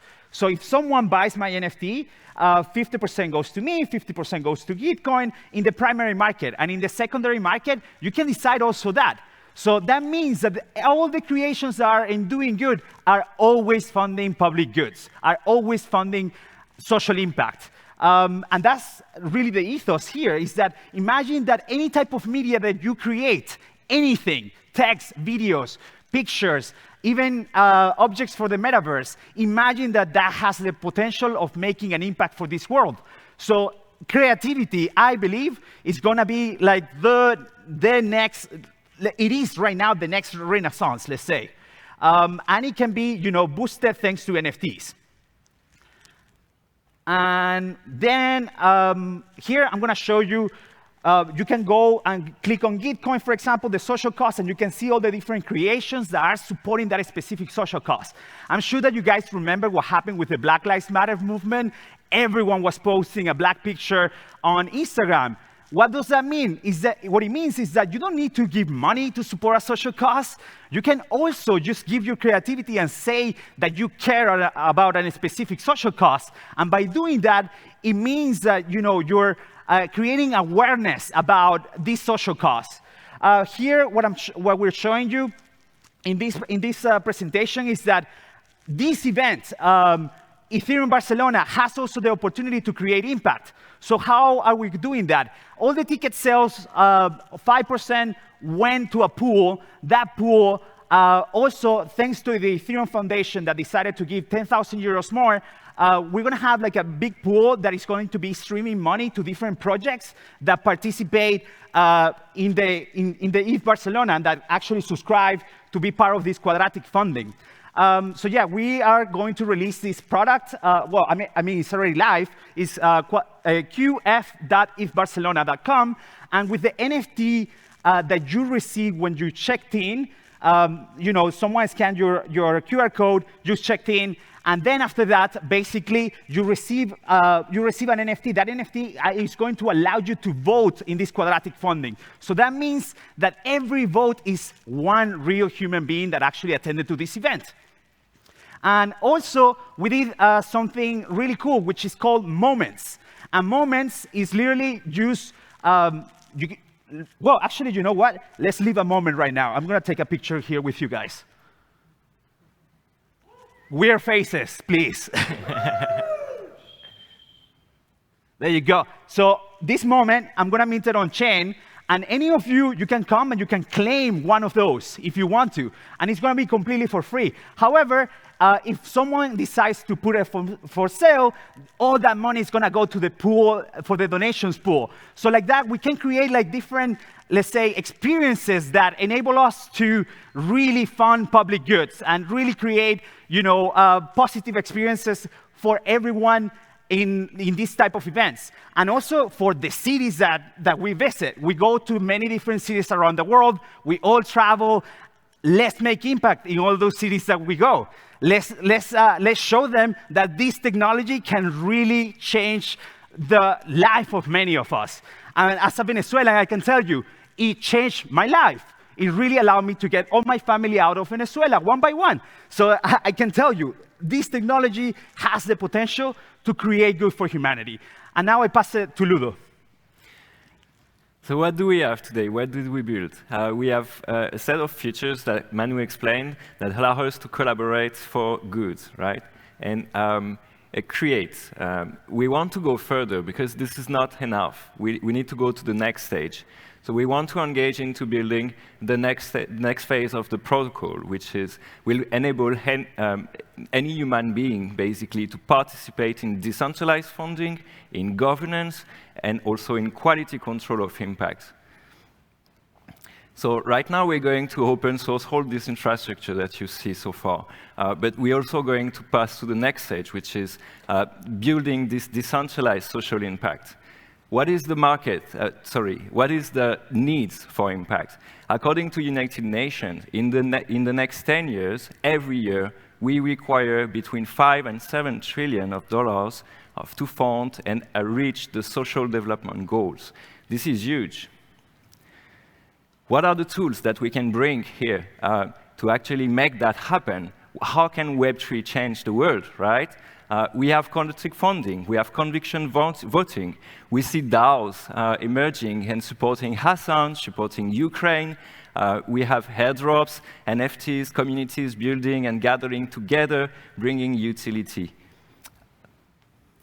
Also, it's about diversity. So Web3, it's essential to, in the Web3 space, we consider plurality, right? Plurality of implementation, plurality of protocols, whole composing together, not competing, but rather reaching to the stage of really accomplishing the goal together, the money block, the Lego block, the decentralized impact blocks that we want to bring. So beyond just like funding impact, this is only the first stage, right? We can't actually make impact just by giving money. We all understand that, right? How do we make sure impact generated is relevant for our communities, for the people who were supposed to help initially? Oh, we lost it again. It's dragging us really bad. How do we make this impact measurable, right?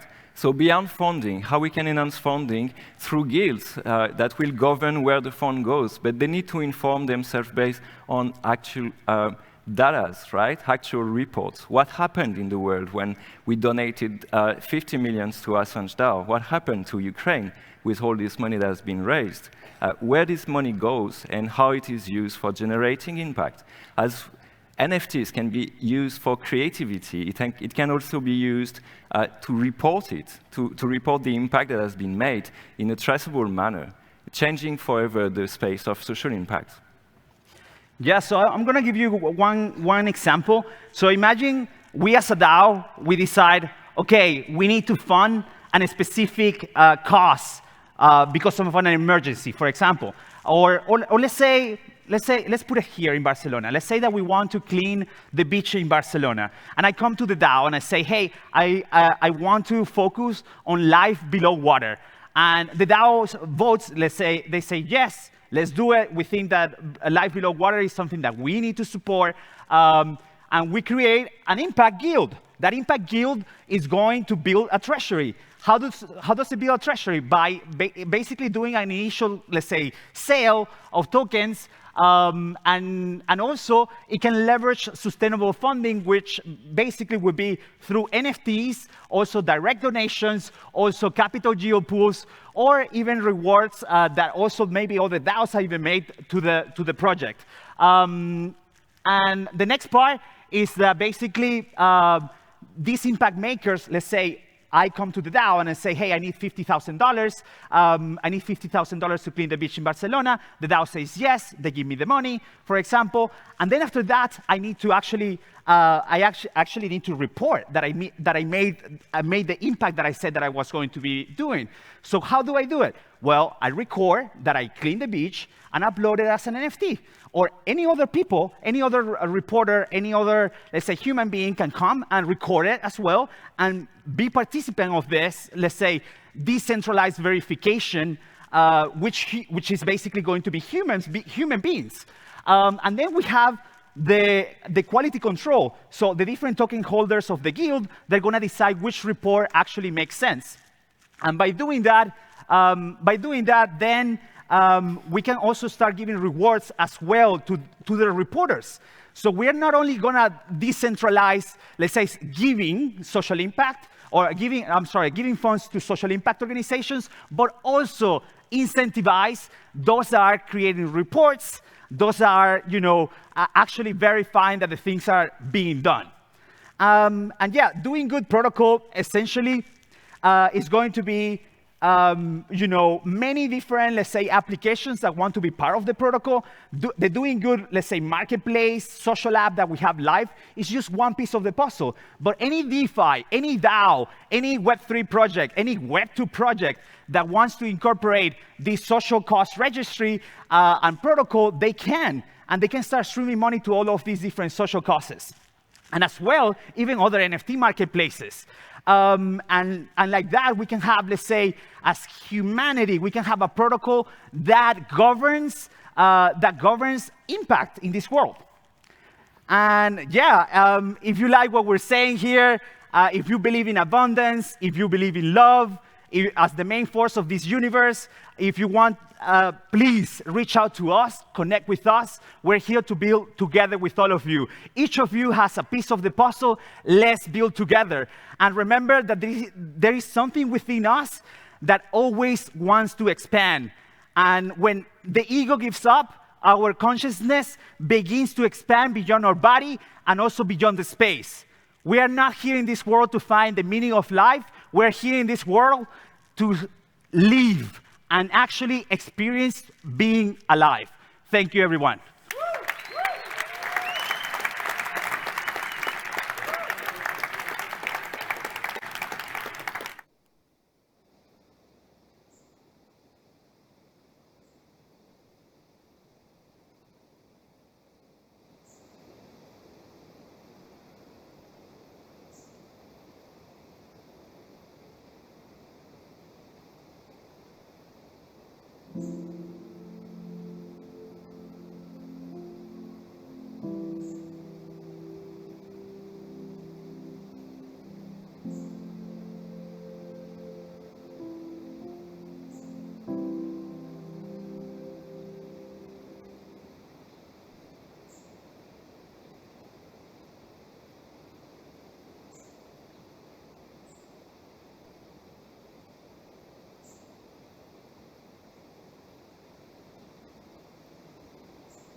Right, so it's getting better and better now. We're going to have a talk about the future that we actually want to see.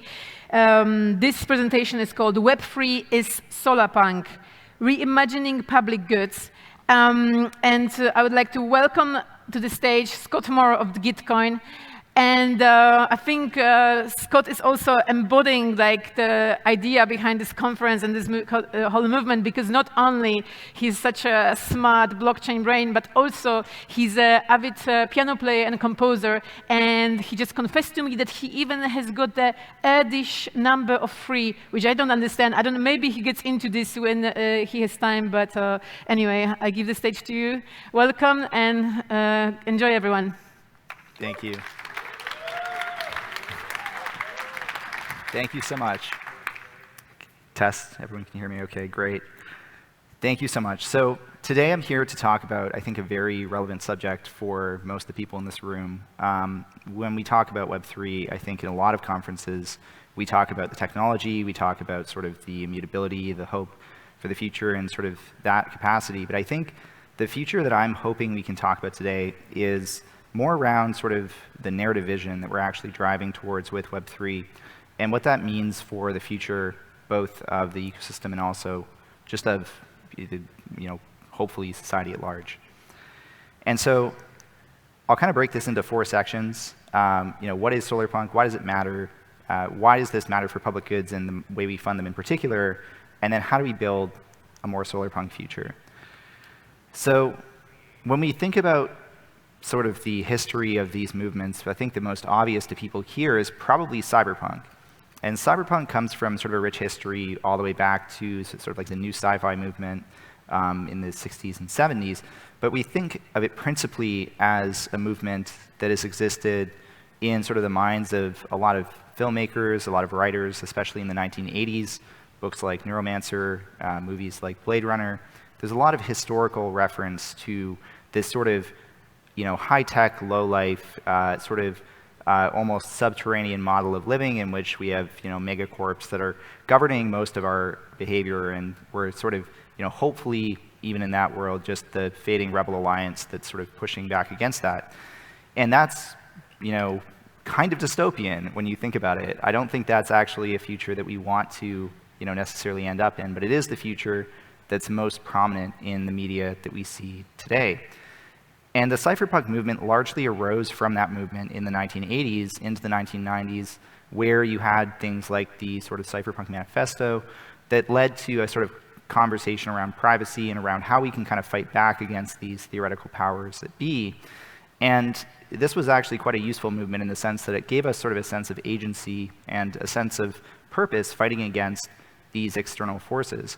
But it did so in a way that actually sort of pitted us against each other and created a very individualistic way of looking at the world in which you have this sort of lone hacker who has the capacity to save the world on their own without the help of anyone else.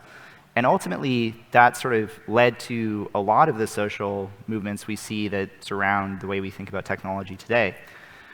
Solarpunk, by contrast, is fundamentally high-tech and high-life. It believes that we can actually work together collectively to create some of this change instead of worrying about ways to individually kind of be superheroes in our own stories. And this, to me, is the narrative shift that we need to work towards in Web3, and it's actually kind of fitting that we would do so because the technology itself is fundamentally collaborative. So when we think about this world, I think we have to start to be more explicit that it's something we want to work against and move away from. And when we think of this world, I think we need to be more explicit about the fact that it's something that we should strive for and try to achieve. So we want to emphasize this deep integration between the environment and humanity, and not sort of have this constant tension between different groups or constant tension between ourselves and the environment that we exist in, which I think historically has been what a lot of more sort of cyberpunk accelerationist sort of technology perspectives have been about. So conservation, self-sustainability, social inclusiveness are all kind of core principles of this philosophy, which largely actually arose in sort of 2008. It's relatively new, but I think is actually quite interesting for us to be able to develop independently and sort of evolve in the context of Web3. So when I say it is an important philosophy for us to think about, what do I mean? Like, why do we care about this particular philosophy in the context of Web3, beyond the sort of cooperative nature of the tooling that we're building? I think we have the ability to actually frame the problems we face mostly as coordination problems vis-a-vis other existing institutional frameworks for coordination.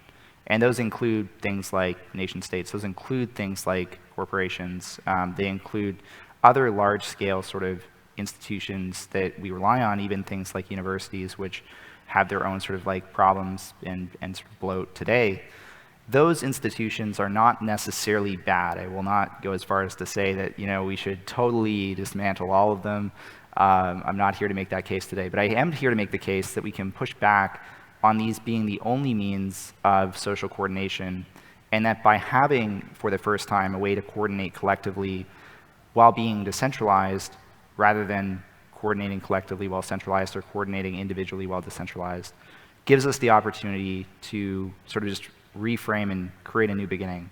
So we want to reverse these trends of increasing institutional power without really any checks, and we want to do that while re-examining the history that we've gone through, because when we look back even at the history of the corporation and the history of the nation state, these are things that are relatively new in their current conception. These are not just themselves immutable kind of systems. These are systems that have been built intentionally by people who are probably no smarter than the people in this room. We all have the power to actually create systems that are of this level of complexity if we work together, and to do so in a way that is actually probably more fair and ultimately more just for the world at large. So we need to move beyond this baggage, this assumption that we can just kind of work with these institutions and leave ourselves focused on problems and sort of solutions from the past.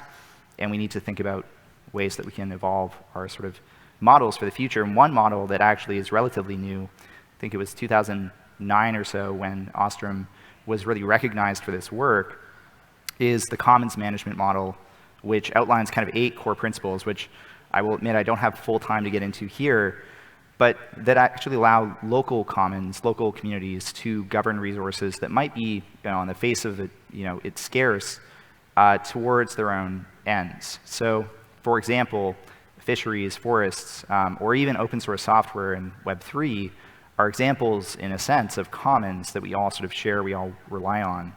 And we typically rely on large-scale institutions to govern those as well. But that, to me, is actually something that even before Web3 we showed wasn't necessarily the only way to go about fixing or solving these problems. So ultimately, Ostrom, to me, is just one of the things that we can start to lean on as a model beyond those institutions that fits into this solarpunk framework of being kind of collaborative with our environment. A similar set of principles that I think is important to draw on is Rochdale, which is kind of the sort of original starting point for cooperativism in sort of modern society that we're familiar with. And ultimately, the goal of cooperativism versus commons management is that you're trying to create voluntary, participatory, open membership that is equal among members, that allows anyone to have some sort of skin in the game and participate in basically a set of arrangements towards the kind of collective benefit of those cooperative members. And ultimately, in turn, which we'll get to in a second, both of these models do a very good job of creating positive externalities for communities beyond their local kind of shared needs. And this is important because it's very difficult to scale the 2 models I just mentioned relative to the existing centralized institutions that we have today. Those institutions benefit by the fact that after a certain amount of time or a certain amount of scale with Dunbar's number, we sort of lose a sense of solidarity and connection to each other.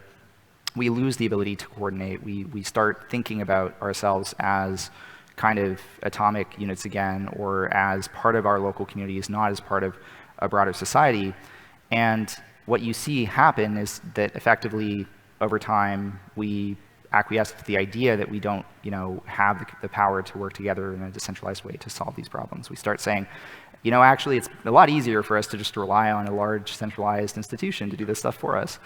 And what I'm sort of here to say is that, we can take back agency and ownership over our institutions. We can use these coordination tools to fight for causes we believe in. We can mint our own cooperative currencies to help fight in this direction. And we can design novel incentive mechanisms with those currencies to be regen, not degen. So what does this actually mean for public goods? Well, historically, Paul Samuelson in the 1950s created this conception of public goods, which you see here, which kind of outlines 4 main categories. And they're kind of defined by whether or not the good is excludable or rivalrous. And what that just means is that you can, can or can't take it away from people, or you can and can't basically, one person's use of the good does or does not take away from someone else's use of the good. And the interesting note about Samuelson's definition is that many things that he considers public goods are actually meant to be this almost extreme edge case. And a lot of that historical reference, the context was basically Samuelson trying to make the case that a lot of these things should be handled by private institutions rather than by any kind of public group. And it's interesting because, even the examples here, like infrastructure, are largely local needs. A road or bridge is only useful to those people that live in that community or that are able to have access to that community. Many people, for whatever reason, may not be able to access, a road or bridge, or they may not have a license to access a road or bridge or whatever. Any of those sort of things we consider public goods often are considered public because they're provisioned by some large-scale institution like a state, rather than being considered public just because we have agreed that we're collectively, in sort of a shared need with respect to that good. So what I think we should probably start to do, and what we've been talking about both on the Gitcoin side and in other communities across Web3, is redefining public goods in this sort of solarpunk conception to principally discuss the positive externalities that a good creates. So when we think about positive externalities, we're thinking about things that benefit a broader community than the group that is generating the good itself. So an example would even be public education. The more educated a society is, the better off that society will be. And it's not just the university that is benefiting necessarily from those educated students. And we have many examples of this across society, but we often fail to consider these things as deserving of our kind of attention or support because we assume that they will be provisioned by others. But very often this is not the case. Kernel is an example of a project that I think is absolutely deserving of more funding and is sort of in this process of evolving in order to be a sort of Web3 university. And I think that they're sort of looking at that model in this sort of positive externalities framework. I think similarly, there's a lot of Web3 tooling that would not necessarily be funded in Web 2, for example, like most open source software, because people don't see a reason to go and fund the maintainer who is kind of holding up the weight of these different institutional software solutions on their shoulders, because they can just free ride on this for as long as they want. Whereas in Web 3, you have shared incentives and shared currencies that allow people to feel incentivized to work on these things together and to basically share in the value that that software creates. So if we redefine from this sort of model back here, public goods into something that really is focused on positive externalities, we start to increase the scope of things that we're considering good for the public in a real sense. And by doing that, we actually produce more things that we can fund via these shared currencies, via Web3 technology. And so this to me is a fundamental kind of part of the solarpunk narrative. And I think, rather than worrying about these individual kind of like, super hackers, super shadowy coders that are doing work on their own, we should be worrying about the shared libraries, the shared technology, the shared infrastructure, and then even the shared sort of physical spaces, including the environment that we all rely on and we all work within. And that is fundamentally what we would want to do if we were to follow Ostrom's principles and work within the Commons framework. So as the talk suggests, I'm here to sort of say Web3 is not just this sort of speculative game. It is actually building new kinds of regenerative ecosystems, and regen is fundamentally solarpunk. I think that this is a fundamental unlock for us in terms of how we think about the future we want to build, and hopefully even for people in this room, it's something that can guide you in terms of how you build your projects in the future. And so here's a few examples of just projects that I'm personally excited about that are very much driving in this direction. On the one hand, you have digital identity tools like ENS, which are available to anyone, can be defined by even sort of different community needs. You can basically have people opt in and out based on their ENS. You start to identify people as individuals, but also, for example, through shared NFTs as members of a community. ENS, of course, has sort of done this with their DAO and sort of evolved even just what it means to be part of the ENS community on that front. Decentralized storage is really fundamentally about giving people agency over their data, giving people kind of what I would call like shared ownership and sort of like in context of the DWeb principles, which I, again, don't have a lot of time to get into, but I would definitely recommend people check out. And then, of course, the core things that I'm focused on and the things that I think are fundamentally important for all of us here are how we do more sort of retroactive public goods funding, quadratic funding, other forms of community-first funding that don't rely on these larger scale pools of capital, but rely on our own sort of interest in solving for our own shared needs. And ultimately, to me, this is, kind of all reliant on what the governance models that we're making are. So I really wanted to shout out to Gnosis as well as being one of the tooling providers that's doing a lot of work in kind of creating these fractal governance models so people can fund and sustain themselves over time.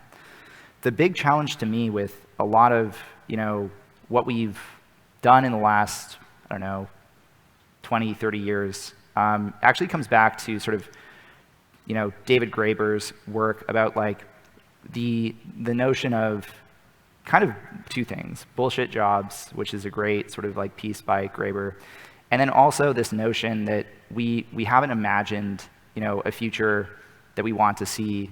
In fact, we've done worse. We've imagined these dystopian futures.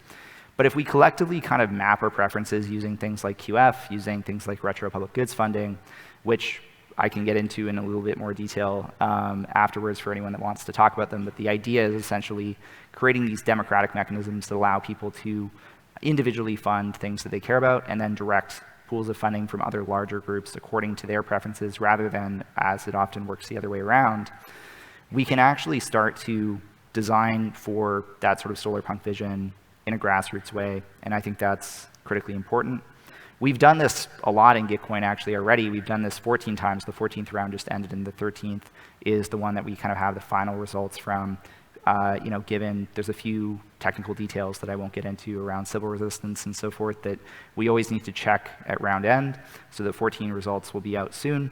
But the idea here is that we're trying to basically let communities, grassroots, create their own rounds, create their own pools, and then support them with what we're calling kind of the main round, and these cause rounds for things like the climate, things like, in the context of GR13, the crisis in Ukraine, and things like longevity that certain communities in Web3 care a lot about. Having these different local needs basically bubble up in the sense that Ostrom kind of intended allows us to actually create kind of global commons rather than just one sort of set of local commons. And that to me is kind of the interesting part of these rounds. It's also the interesting part of the work that Optimism is doing on that front. But ultimately the goal is that by stacking these sort of impact DAOs together, we all sort of benefit globally for our shared needs. And we actually have a lot of posts on our governance forum, gov.gitcoin.co, that go into more detail on this. But I would highly recommend people look at, in their own projects, how they can be part of this sort of stack and how their project can be a kind of impact DAO that might run a quadratic funding round, or might run its own retro PGF round, or might even build its own modular tooling to do these things, because ultimately then you become part of this collective movement and you're not just working on your own. And of course, we do have some stuff that we've written about this. The Public Goods Funding Workstream, along with Kevin and Ale, who's here, have written a great book just about the ideas of impact DAOs and what we're talking about when we talk about making impact. One thing that is still an unsolved question in the space, which I highly encourage people to think about, and what we've been thinking about, is how we measure that impact via things like impact certificates or via other sorts of Web3 on-chain mechanisms for the sort of long-term understanding of, basically just to ensure that we don't fall into the same traps as I talked about at the beginning, and actually check ourselves and make sure we're not, overhyping things as may have happened in the last bull market to some extent. So I would highly recommend people just take a look at this and review it in passing. But since I only have 20 seconds, I will say we can choose to build a solar punk future. I think, as Graeber said, we can choose to do better than imagining a future that we hate. We can actually focus in on funding our shared needs, building for a future where we're collectively working together with our environment. And I think, in that sense, as I've said, Web3 is solar punk. So thank you very much. If you have any other questions, feel free to reach me afterwards. And thank you again.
Now, this is going to be very smooth, because can you imagine that actually Scott from Gitcoin was just presenting a second before, actually collaborating on a book with our next speaker, Ale Borda, called Impact DAO.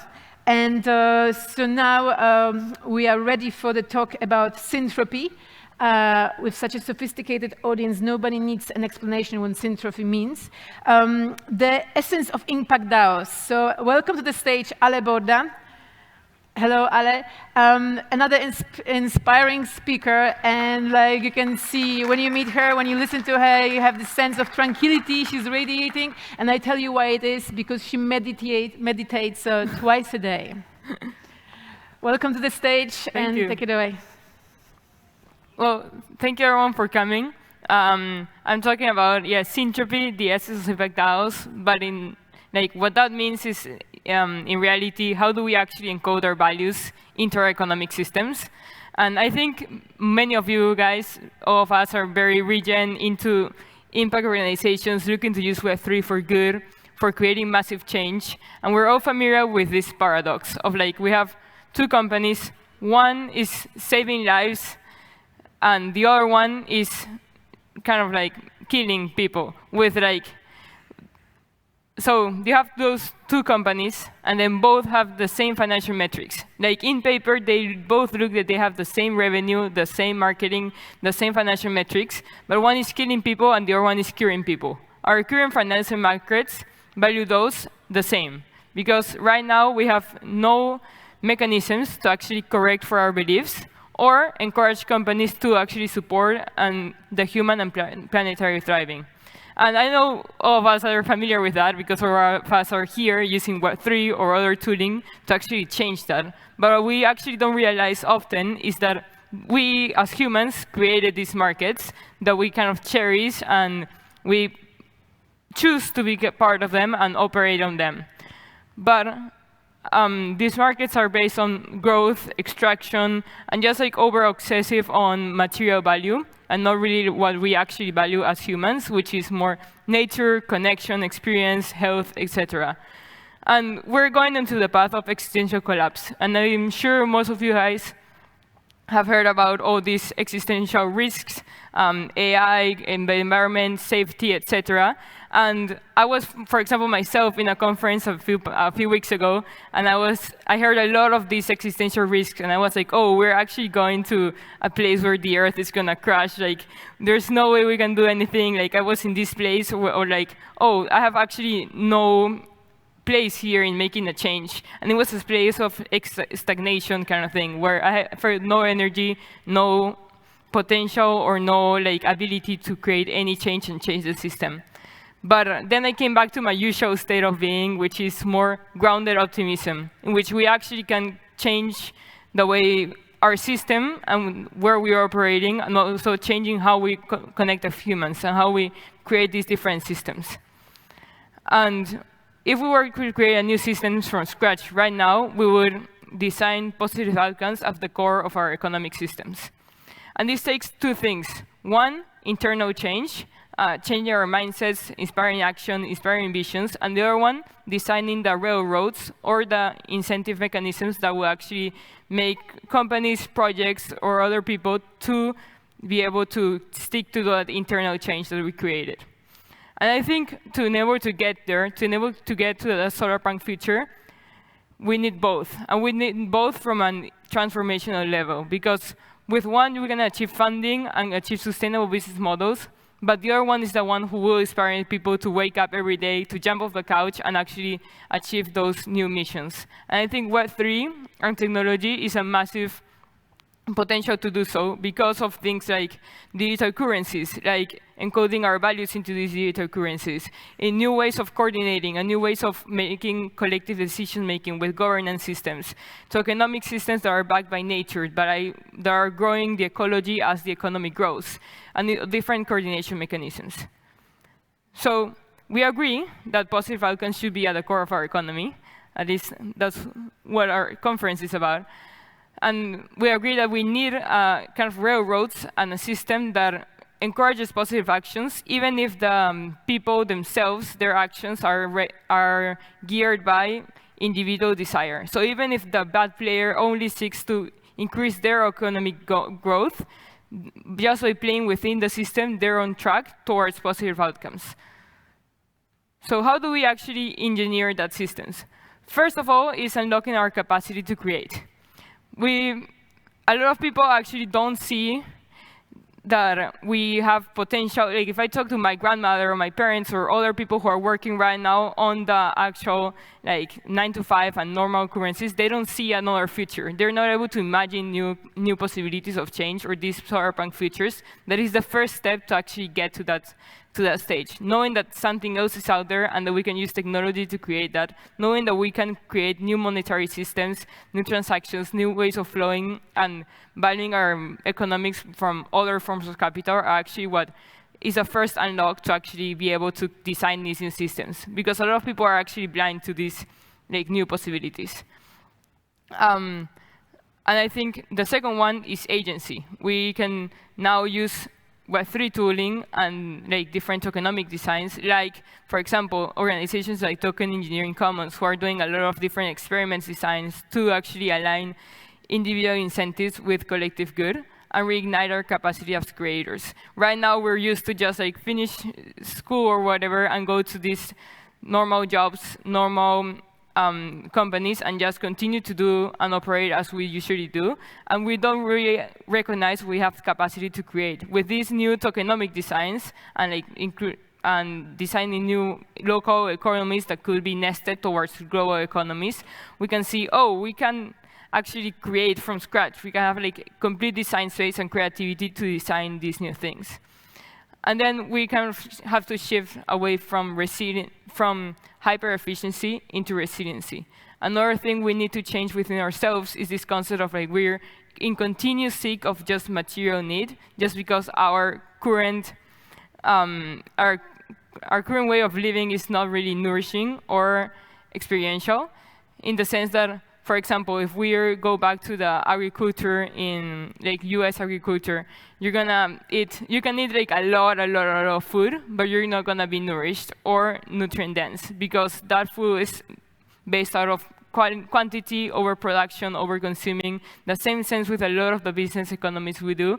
And right now, kind of our economy is mainly based out of production and hyper efficiency instead of diversity, instead of just optimizing for what will enhance the human experience on its own. And if we are in any way able to actually reassess what we value and how we transact such value, we need to actually encode our values into the economic systems that we're eventually going to transact. Because we can say, let's actually value connection, let's value the environment, the ecological health, let's value experience, and then just trade or go back to the gig economy. But if we want to see global change, I think right now when we meet the world where it's at and transact based on what our currencies is made out of, of value exchange and transacting through monetary currencies. And we need to change ourselves first. That's the first premise. We need to change what excites us, how we cooperate as humans, what we value, how we value things. We need to go away from just seeking more and more and seeking more quantity into seeking more quality of things in the sense of we need to be more sensitive to, enjoying the, going out in nature, enjoying the fruit itself instead of trying to enjoy hyper-industrialized products. We need to change different systems that lead us to be faster and more efficient into diversity and different ways of approaches. And one of the core things is of course, there's a lot of different ways to achieve change. Each impact DAO, each project, each currency, there's so many approaches. Some people are tackling AI, others are tackling science, others are exploring new worlds, others are trying to grow a garden in their own house. But the underlying layer is we need to understand that we can actually change the system ourselves, so we can actually have the agency to do so. And once we all understand, as Web3 allowed us to do, that we have the agency to create, then every single one is going to every single person might actually ask themselves, like, oh, am I operating from the system that is aligned with my core values and my systems? Or should I just achieve things differently? And then we change the system. One of the core things about regeneration is a continuous evolution of becoming that which will sustain ecological life. And also, it is continuously adaptive system. So it's always evolving, always iterating. And something that Web3 allows us to do, or like other systems, is these governance systems that are, instead of implemented on top of large nation states, where we assume that the power comes top down, these ones are implemented on small communities, small economies, maybe 20 people, 30 people, and they have the ability to constantly iterate on their governance systems. Different economic designs, different voting mechanisms, creation markets, one token, one vote, or things like quadratic voting, when more of the preference goes towards the things people value rather than the amount of money they funnel to different funds. We can continuously iterate and change our models. We also have microeconomies. We can design things like Celo, that is doing like 40% of their currency based on natural capital assets, or at least that's the goal and like the aim. We can design currencies that are backed by things that we actually care about, and then iterate on small economies so that these can become later shared stacks or shared implementations towards other currencies.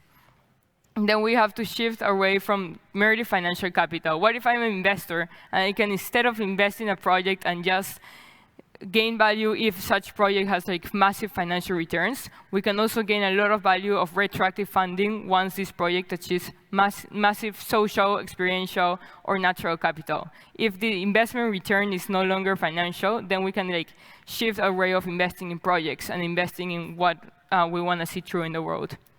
This is an example. For example, right now, a shitty company would seem to have like the same revenue and, well, obviously less cost a little bit than a positive, sustainable company, but that's not really the impact on the world. The real externalities are the positive actions that a positive company makes, clean air, experience, regeneration, or the negative externalities that are not actually measured by us right now by the shitty company. And now if we actually see the end results, the actions in the world are much, much different. And one notion here is that these externalities are very like separated from us. Like we don't actually feel them as much. For example, we've seen poverty, we've seen climate change being affected by like all the different companies and projects, but we don't feel it until now that it's actually very, very like essential for us to tackle it. Or we have some company tackling trees in the Amazon, but we don't feel it because it's very far away from us. And any negative externality will be like just a percentage on our individual costs, so we don't actually internalize it. So how do we increase the feedback loops and the mechanisms so that these externalities, we understand how they affect us and the world around us? And one of those ways is with redesigning incentive systems. One of the ways in which we can do that is impact certificates. So we first define what we value and how much we value it. For example, if we value the soft work that people do in these systems like Coordinate, or systems like that value contribution in different ways, we can actually value like the weaving, the connecting, or like the vibes that people bring. Then we track and measure what we value so that as it gets tracked, then it becomes a goal, and it's something we optimize towards. And then we may assign monetary value or other kinds of forms of capital to those actions, so we can transact and base our actions on that.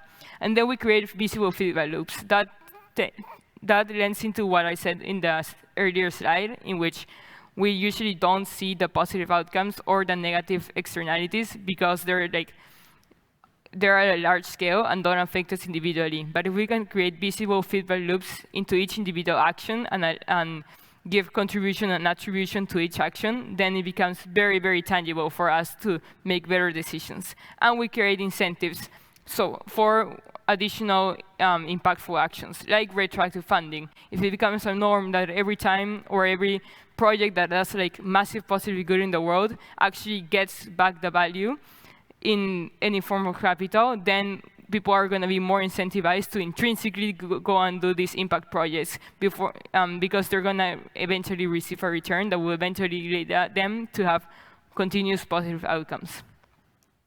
Then we actually need to re-engineering like value flows.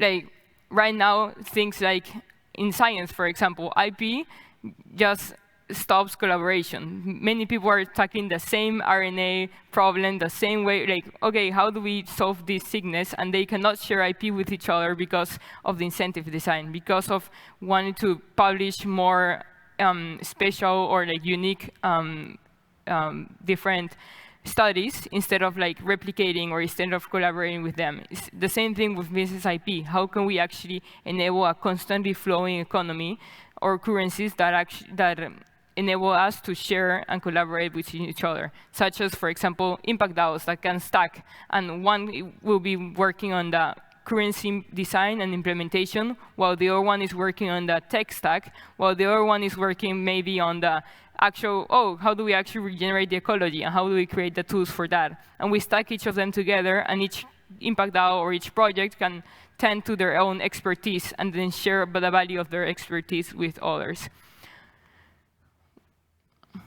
We also here kind of like redesign how we measure impact and how we measure the actions of things. For example, it's no longer about outcomes or quantity or like the different specific outcomes that each organization enabled. It is more about the leverage points that they're tackling. Are they actually tackling a deep transformational point that will create deep rippling effects on the other system? Are they enabling other organizations to become better at what they are doing? Or are they just like focused on their own mission? Because as we change how we think about things, how we operate, how we see the business landscape to be, is to a more collaborative, cooperative, interoperable aspect as Web3 is, then it is more about like what did I enable in others, how did I inspire others, how do I enable tooling or different information for others to become better at achieving these like massive missions. Because the world is pretty fucked up right now, and like we don't need to be like individualistic on like the individual strategy, but rather like, okay, let's all like just collectively sense make of what's better.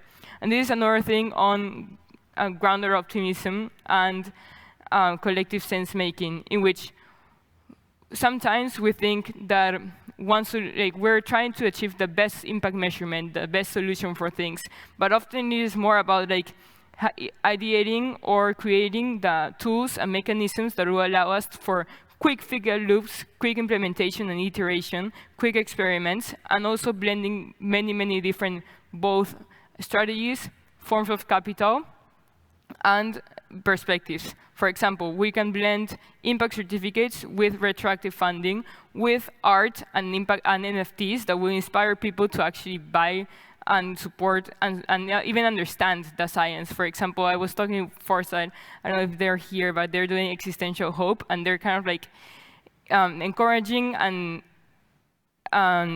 motivating people to understand, like through art, the science that their scientists are tackling. The same thing we do at 50 years, which we kind of like encourage entrepreneurs to inspire others about their visions, even if they're working on like scientific things that are hard to understand for like people who are not really into biology. But how do we actually enable other people to see the outcome of the hard mission that they're tackling? Grounded in the fact that we need less. We need more experiential and more like nourishing and like highly like experience dense and nutrient dense things, rather than a lot of materiality, and grounded in what nature needs, what each human needs, and grounded also in the fact that we need to do everything and we need to do many things, but it is mainly based on collaboration. Each of us achieving our own little node in the network and continuously iterating on the best way to collaborate. And finally, grounded on that we need the actual scientific or logical base, but also the cultural, the indigenous wisdom, and everything else. So, thank you.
ETH Barcelona, DAO Ninjas, Hack the Hacker, ETH Barcelona, public infrastructure, ETH Barcelona, connecting everybody together. So it's really about starting the cultures to leave it better than you found it, right?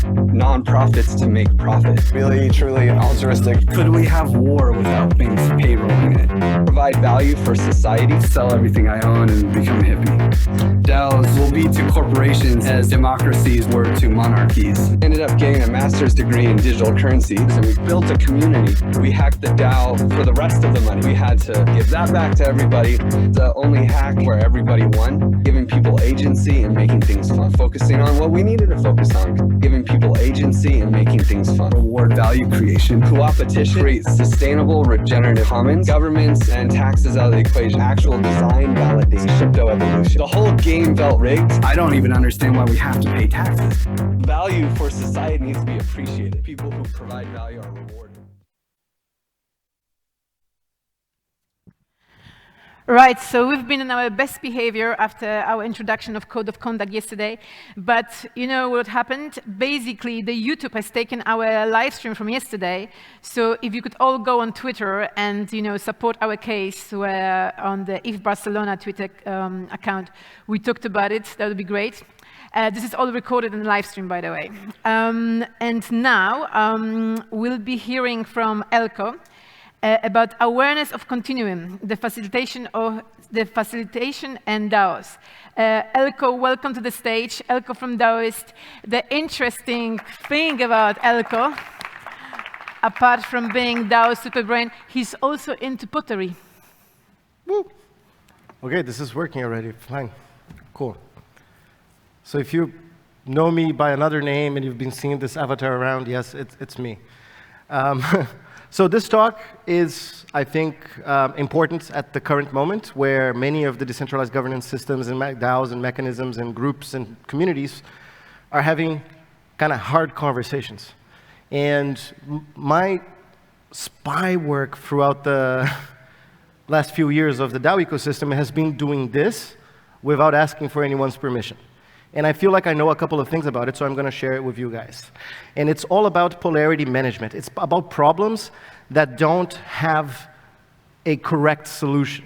If you are a person that's constantly trying to get something going and you never get to the end of your problem, you're probably dealing with something which deals with managing polarities. So I'm just going to jump into it because there's no perfect stance, and you are probably tired right now, and you're probably listening to a lot of people, and I want to share with you what I know about this type of problem and why it's different from discrete solvable issues, right? So this is an action reflection set for hyper-aware practitioners acting within DAOs. So what do I mean about this, right? What is a hyper-aware practitioner? You know, like a jet fighter pilot or a sculptor or a race car driver or a surgeon. You're dealing with high-stakes problem solving in the moment, and it has an athletic component to it, right? But I'm talking in that type of problem while the substrate is social relationships and value creation in groups. So this is the theme. And if you feel a little bit lost midway, watch the recording, ask me questions, watch the full set of talks that are going to come next, and the panel at the end. It was also curated by us from the Daoist, and they are all softly interlinked. Cool? Everybody good? Are you guys scared? You look scared. Okay, so people who deal with this type of problem are usually called facilitators, which is a name that I don't like very much. I call myself a process development practitioner or a process consultant, but my job is not to make things easier for everyone all the time. And the assumption that easier is better is not amazing, right? Sometimes our job is to actually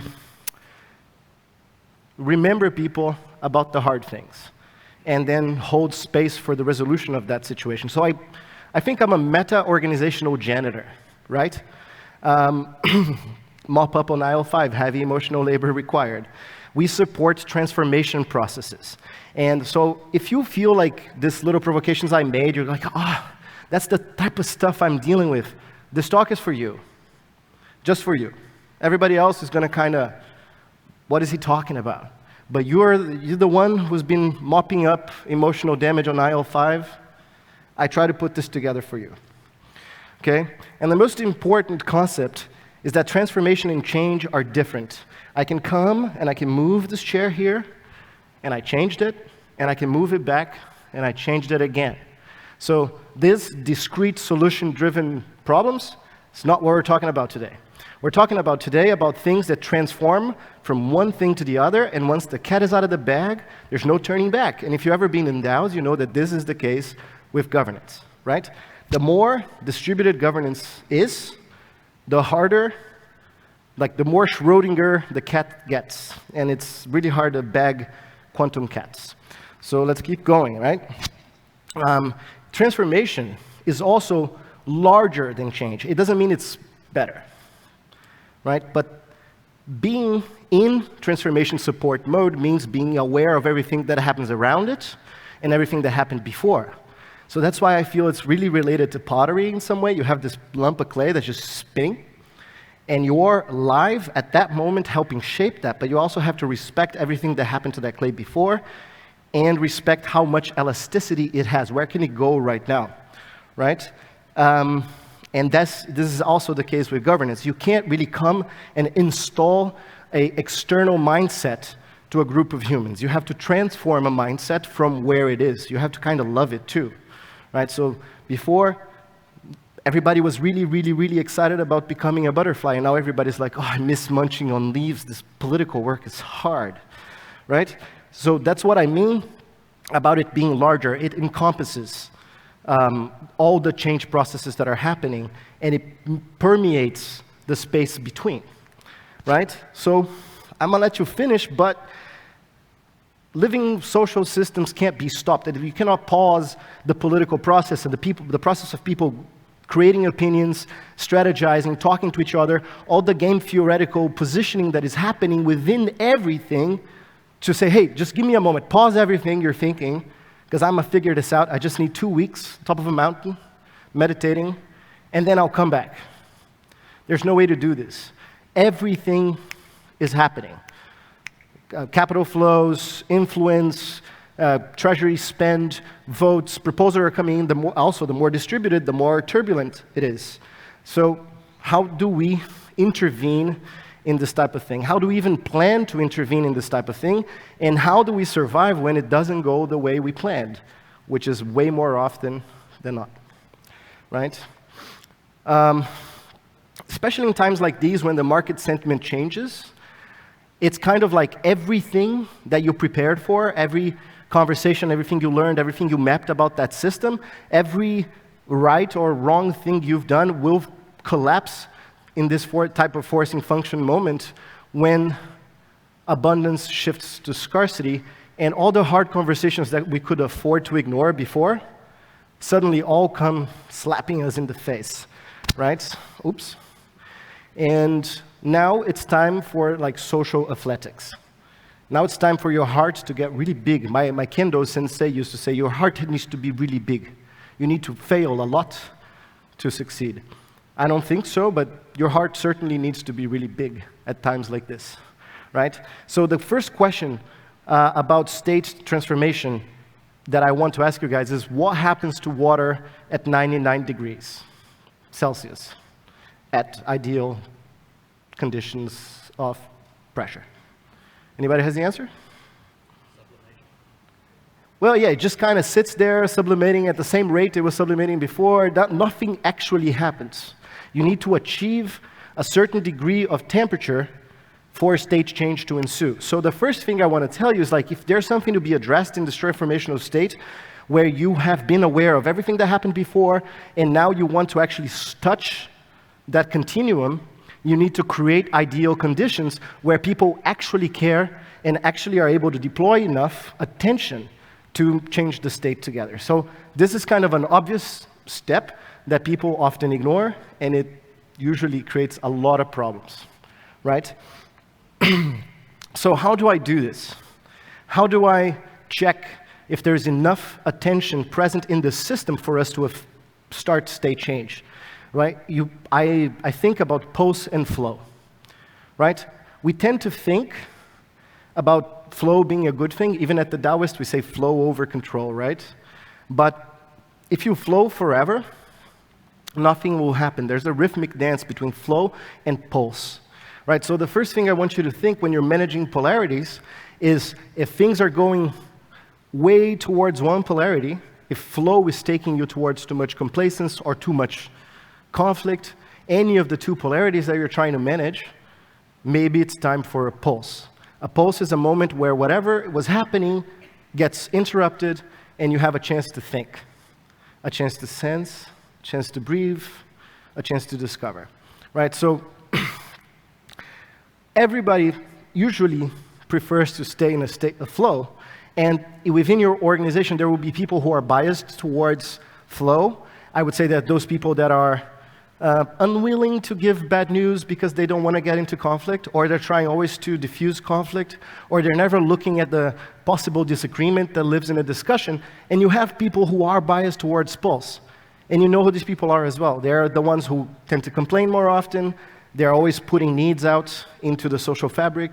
They're more aware of their attrition, right? You also should pay attention on who are the people in the organization that have these tendencies, because they will be your allies in moments of increasing flow or increasing pulse, right? They will be people that you can actually tap into to give more voice to a perspective that is pulsy or flowy, right? Sorry for the fuzziness of this technology, but it's what it is.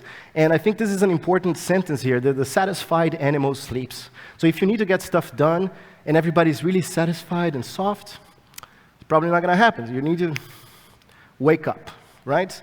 So problem is knowing when to pulse, right? It's not everyone that has to the right or earned the legitimacy to pulse a system on purpose.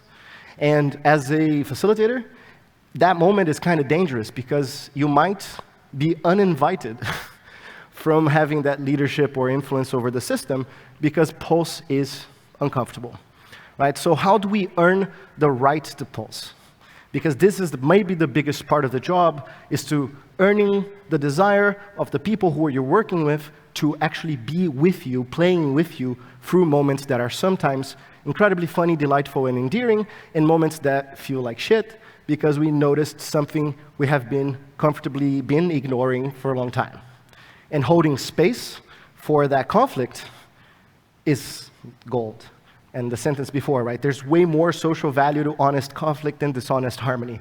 I'm a big believer in this, but it doesn't mean that we have to be fighting all the time, right? So the game of learning how to disagree constructively or to be in collaborative conflict is, for me, the most important game for DAOs and decentralized systems. Okay, so another tool in your box, because you're trying to earn that respect, that right to pulse and flow and to guide and suggest, it's what I call perception and resolution moves.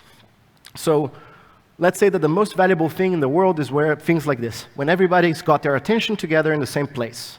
This is rare. This doesn't happen all the time, especially within organizations. That moment where you go on the offsite, that moment where you actually get together, that moment is golden, right? And you have to prepare to get there, especially if you're going to make an intervention, as I was saying, right, with the little knife.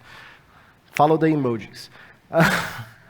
Perception movements are movements where you open up the system to know more about itself and for you to find out more about the system. There's no specific goal of getting anything done. You're letting the system speak, and there's many methodologies to do this, but what I want you to know is if you're dealing with this, if you feel unsure of an intervention, too unsure, design a perception move that precedes it. Design as many as necessary until the system knows enough about itself that it itself biases towards action, right? When people really, like when the idea comes from the system itself, and you were the holder of the space of perception, you will inherently receive legitimacy to hold space for the resolution. And then it's kind of like the design thinking triangle. You open, you generate alternatives, you discover, discover, discover, and naturally the involved feel like coming to a conclusion together. Again, remember about the flowy and the pulsy people. I also want to talk about the facilitators themselves. They also have their biases or their internal polarities. You know people who are sailors, people who are bias towards being in the moment, in direct contact with people. They have their ideas. They're extroverts most likely, and they have their ideas by conversing with people, right? And then you have the people who kind of retreat, and they like looking from things from overview mode, in German, Übersicht, and they like, I get it, and they draw maps, and they're on the phone, and they're making little circles and connecting it with arrows, right? The sailors and cartographers, people who like to be on the boat, and people who like to map the journey. These are different archetypes. And sometimes in my life, I'm really like in sailor mode, and sometimes I'm really in cartographer mode. Like when I did the Dow Canvas, I was from far away, right? The last 4 years, I've been on the boat, naked, raining on me, like trying not to get hailed on, and dodging lightning, you know? I think cartography is coming next again. And it's important because you should indulge in this. Whatever's making you excited, you should just fucking embrace it as much as you can and go deep and learn a lot, because it is going to change, right? But the point is, try to map your own bias. Because when you are in a stewardship, facilitation, polarity management, position, leadership, whatever, try to neutralize your current bias. Try to empower voices that are actually purposefully different than yours, that are looking at the same problem from a different angle. That will help you survive. It will increase your legitimacy too. Because this intervention moment, and that's actually what is missing from this talk, because there's many frameworks, there's design thinking, there's sociocracy, holacracy, blah, blah, blah. There's many things you can read, but what is missing from all of these frameworks is the authority, legitimacy, perception movements that should be happening very, very intently, on purpose, all throughout, for that holy moment when everybody get in a room and try to get something done together. And how do you get there is kind of what I wanted to talk about today, because I am participating in many hard conversations with DAOs, and they're suffering, right? So let me quickly flow through a prescriptive way to go about this, right? So just so you can think about, like, come talk to me later, let's go through this about your own problem, come to the Meta Hub, let's talk about it. And sorry, this is like, I didn't talk about the Taoists today, but I should, maybe. So stages of the practice of social development, right? I would never go anywhere, at least with an intuitive stakeholder constellation mapping, right? So who are the players? How do they form into groups? How do they relate to the immediate social neighborhoods? And what are the power relationships, tensions, and incentives involved? Even just the attempt at making a very imperfect map of this will prepare you grandly for anything, including your next phone call. Do it, it's fun. So, when you are preparing for an intervention, you should at least put 4 times, 5 times the time that it lasts into designing it. And always ask yourself, what is the theory of change of this intervention? So theory of change is a fancy way of saying, what do I expect that will be possible for this social system that wasn't possible before the intervention? If you don't have a clear desired outcome for this, better not do anything. I sincerely tell you, better not do anything, because somebody else's theory of change will hijack your intervention moment, and then you're... Okay, so once you do have a theory of change in the design, you're probably not the person calling all the shots in this system. So try to validate it with the constellation. Maybe in backhaul conversations, maybe having a proper meaning of validation, which is an intelligent perception movement, creates transparency.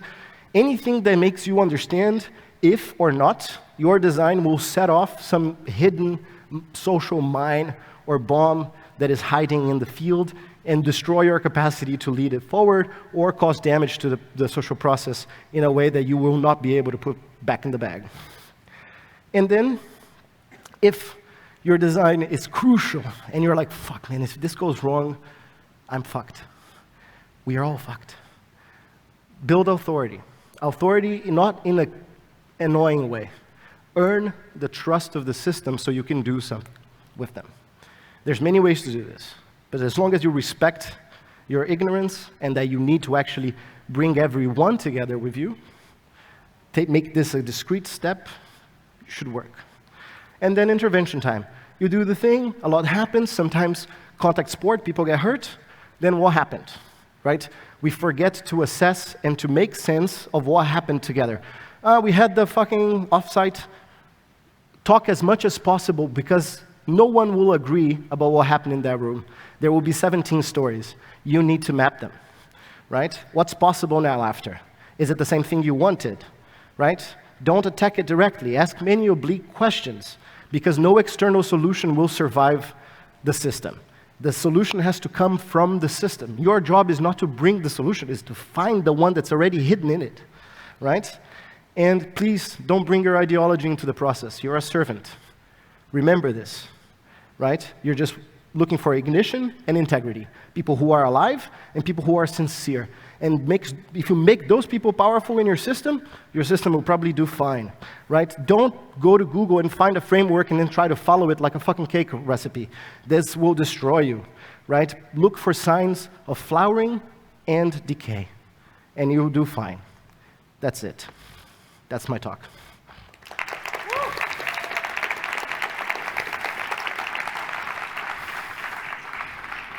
Thank you. That was very inspiring and very informative. Thanks. Yes.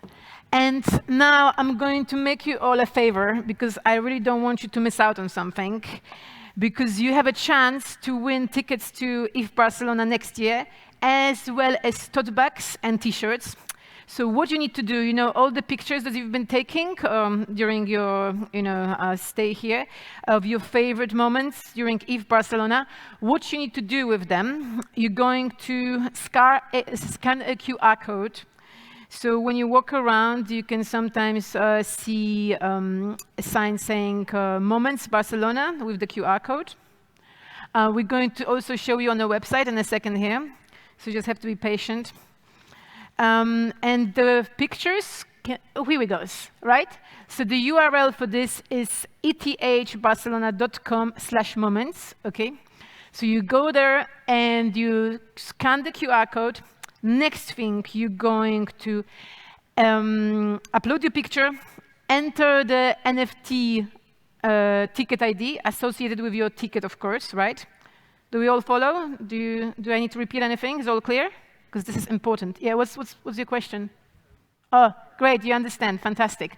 Okay, so we're all on track, fantastic. So then what you need to put the description, and voila, you're going to see it on your Doing Good profile page, your NFT. And then good luck, hopefully you're going to win all these beautiful prizes. So yeah, just remember about moments. Here we go, and make sure you don't miss out, okay? Thank you.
And now during this presentation, we're all going to grow like healthy fractals into infinity.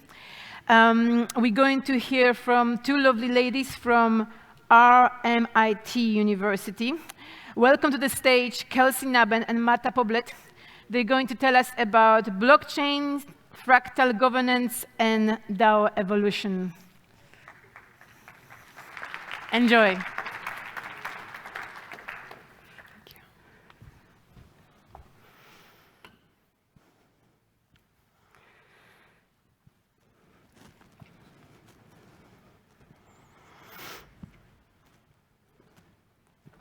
Hi, everyone. It's a real pleasure to be here at Ethereum Barcelona talking about fractal governance, blockchains, and DAOs. So let me start by, for those of you who have been long enough in the Web3 space, you're probably very familiar with this image that represents 3 different communication networks based on how the nodes connect to each other. So centralized, decentralized, distributed, very familiar in this space. But when this model is translated into blockchain governance, we may miss some important parts. So the caveat here is that this image was actually produced in 1962 by Paul Barron from the RAND Corporation. And he had in mind something very important, which was how to build a network that was resilient to external attacks. In that case, nuclear attacks, because this was in the context of the Cuban Missile Crisis of 1962, where the US and the Soviet Union were brought close to war on nuclear missiles pointing on US territory. So these networks and this model tries to optimize for resilience to an external attack. But when we translate this into blockchain governance, it's not just that it has to be horizontal or flatless or with no hierarchies. It has to be efficient as well from a governance point of view. And that adds another layer of complexity where we need to think of governance as a rule-based systems that go beyond the communication aspects. So in a way, we love the idea of fractal governance, and obviously we are not the first ones to talk about it, but because from very simple rules, such as this one in the curved dragon model, you can, by repeated substitution, come to a complex structure. And so the question is whether this has been designed or thought before us, and obviously we can find many examples. Actually, one of the most recent is a French political scientist, Lefebvre, talking about fractal governance as the adaptive governance of complex systems. I find this definition beautiful. But even before him, Nicolas de Condorcet, almost two centuries ago, he proposed to the French Assembly during the Revolution this constitutional model based on primary assemblies across the French territory. So his model was so unique, original, and creative that in fact was never approved by the French Assembly, and he ended up in jail for his radical ideas. So fractal governance, in a way, has been thought before, maybe not using that specific concepts. Another approach that we draw from is the complexity theory of people such as Bar-Yam, where they think that complex systems are hard to describe, but it also depends on the scale you look at them, because complexity ultimately will be depending on that scale. And us humans can be very complex systems if we observe us at a very micro scale, trillions of cells, billions of neurons, and so on. But if we zoom out, the complexity level differs as well. So it depends on scale. And scale is also so important to people such as Nicholas Nassim Taleb that his latest work is titled Scala Politica. And we found this most interesting because, again, he insists in the idea of comparing, assessing, or describing political systems, making reference to scale, that no political system is scale-free. So you can be, for instance, libertarian at the federal level, or Republican at the state level, or Democrat at the local level. I don't know if he would like to be cited in a blockchain conference, but anyway, I find this very, very interesting. So the question, can, first of all, blockchains be considered as complex systems, and if so, can they be described or modeled as fractals? And we think that at a very high level, they can. This is a Mandelbrot set, and the other image is it's a blockchain with their own sidechains. So at the very general level, or at least metaphorically, they could be described as fractals. But then if we look more specifically at 2 patterns of fractals, one is self-similarity. Again, you can find self-similarity at a high-level scale in blockchains. This is the Ethereum shards. Again, dividing itself in compartments that look very similar to each other. And the other pattern, recursion. So a procedure is recursive if one of the steps uses some stages of the previous stage. And again, the blockchain can be, in a way, described as a recursion procedure, both at this macro level, because in a block, every hash refers to the previous hash, but in a very micro level, we have things like recursive ZK snarks that also exhibit these properties. And additionally, both recursion and self-similarity, because we found fractals so prevalent in nature, in tree leaves, in mountain systems, in shorelines, that we are cognitively wired to see those patterns very easily. So both recursion and self-similarity are very intuitive ways to organize complex systems. We found a couple of examples. One is in your finance, where governance tends to grow in such a fractal-like form by creating functional teams that are related to each other, obviously, but do different things and specialize in different areas. We have protocols such as Orca, where they call this process not fractalization, but somehow they call it podifying, because it's about creating pod sub-DAOs that control their own multisigs, that they are independent from each other, but very similar to each other, and they tend to grow in this structured manner.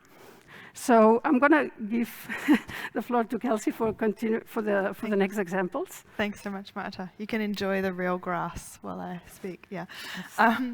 So Gitcoin is another example which is relevant to this theory of fractal governance because it has core working groups, but then it has a number of projects that actually spawn out of Gitcoin DAO itself. So one of which I've sort of researched quite extensively over the past 12 months or so and written about is the Fraud Detection and Defense Working Group.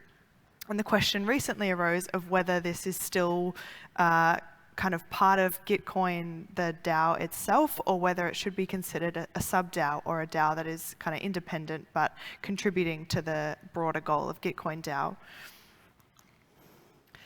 And so what purpose does this theory of fractal governance serve? Well, our research is underway, but according to the literature, fractal governance affords adaptivity to a complex system. And that can then help attribute resilience to the system. And resilience is this adaptivity and transformability against threat or crisis, or this ability to respond to perturbations in the system. And so you can read the quote there where Ostrom refers to nested governance as this related idea to fractalism, and then a pathway to potentially achieving that, which is helpful for kind of real observation or experimentation in DAOs, is polycentricity, which is ensuring there are multiple decision-making centers of power in a system, as well as subsidiarity, which is deferring decision-making to the most local level. So how can DAOs not have everything in a central kind of council or something, but actually allow, you know, that sort of operational autonomy where sort of subsets of a broader system can function. And so in our research on the fractal properties of blockchains and DAOs, we're employing both qualitative and quantitative methods. So the qualitative comes through ethnography, which is the observation of kind of communities and culture and the kind of inquiry of social systems or the outcomes of technological systems. As well as quantitative. And so our colleague from RMIT University, Son Tran, has come up with this methodology, hence the wall of text. They're his words, not mine. And it's really about using multi-computational methods to create graphs going to the source where data is produced through kind of DAO interactions or blockchain transactions, metadata, and then employing kind of person-to-person insights of maybe what happens in Discord channels or how discourse forum discussions unfold. And so what we're looking for are these properties that Marta described of self-similarity and recursion in real time, and to see if that affords adaptivity and resilience to the systems, to these networks. So thank you very much for listening. We'd love to kind of take Q&A or chat with anyone to the side, and we hope that you found this a useful kind of mental model for thinking about DAOs and blockchain as complex systems. So thank you.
improvise, spontaneity, just go with the flow.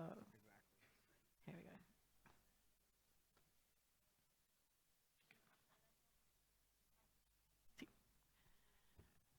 Now, are we all ready for this top-notch presentation? Some people need to sit down still.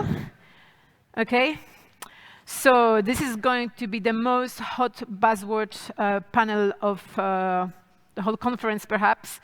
But do not be misled by the vague name of this panel, of this presentation, because you're actually going to find out how to empower the DAOs by empowering the contributors. So welcome Aaron Susskind, who's going to tell you about Hot DAO Contributor Summer. Thank you, everybody. How is it going? Sorry for the delayed start. Working on some technical issues as we go. But first off, how's everyone doing? Okay, I'm going to need a little bit more from people. I know it's a little bit late in the day. I know we get really tired. So we're going to start with a bit of a game. All right, everyone's got to stand up for this game. Everyone's got to stand up to start. All right? Okay. This is one of my favorite games to play when I need to get some energy going. It's called Alive, Awake, Alert, Enthusiastic. Okay, has anyone heard this game before? So it's a kind of repeat after me thing, all right? So the way you go is you say, I'm alive, awake, alert, enthusiastic, woo! I'm alive, awake, alert, enthusiastic, woo! All right, now we're going to do that a couple times in a row. You ready? All right, so this is the game. We're going to wake ourselves up a bit here, right? We're all contributors in this game. You ready? Okay, let's do this, all right? I'm alive, awake, alert, enthusiastic. Woo! I'm alive, awake, alert, enthusiastic. Woo! I'm alive, awake, alert. I'm alive, awake, alert. I'm alive, awake, alert, enthusiastic. Woo! All right, everyone. Thank you all for joining. Thank you all for getting here. Thanks to all for participating. It's contributions like these that make it all just a little bit more worth it. So I can't really show you anything right now, but what the title of this talk is it's called Hot DAO Contributor Summer. How many people in this room are familiar with maybe you've heard of Hot Girl Summer. Is that anyone? Yeah? A couple of people? Yep, we've all heard of this. So Hot DAO Contributor Summer is something that we've been talking a lot about here at Govern. And I'll explain what Govern is in a second. But what Hot DAO Contributor Summer is about, it's all about the idea that you should go out and just do the thing. You should make the contribution that is most worthwhile for you. Make the contribution that makes sense for your DAO, that makes sense for you, okay? But before I get started with that, let's talk about who I am, what Govern is, and we'll start there, okay? So first off, hello everybody. I am Aaron. It is super nice to meet you. I am the founder of a company called Govern. I also am the contributor to a couple DAOs, Metacartel and Raid Guild. When you don't see me working at Govern, you will see me skiing in the mountains. I like baseball, and I like specifically the San Francisco Giants, if you're familiar with that team at all. Before working in DAOs, I worked on a dairy farm. I was a management consultant and a production assistant. And a fun fact about me is I think ranch dressing is one of the best condiments that there are to date. And if you aren't familiar with ranch dressing, that makes sense. It's a very American condiment, but it's well worth it, okay? So that is who I am. And like I said, I am the founder of a company called Govern. So first off, I'm going to talk about why is Govern, how is Govern, and what is Govern.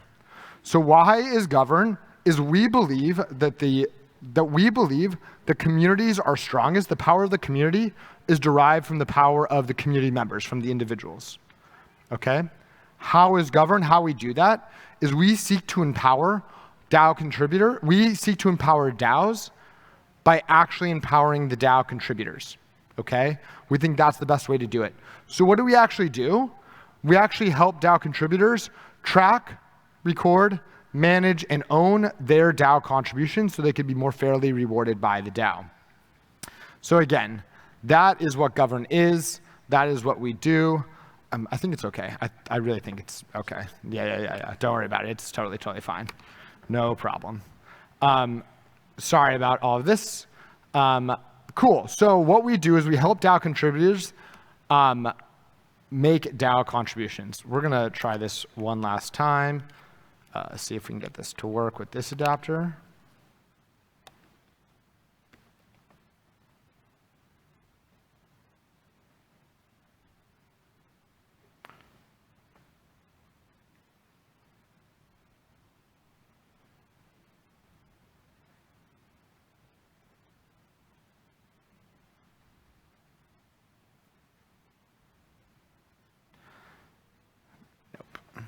All right.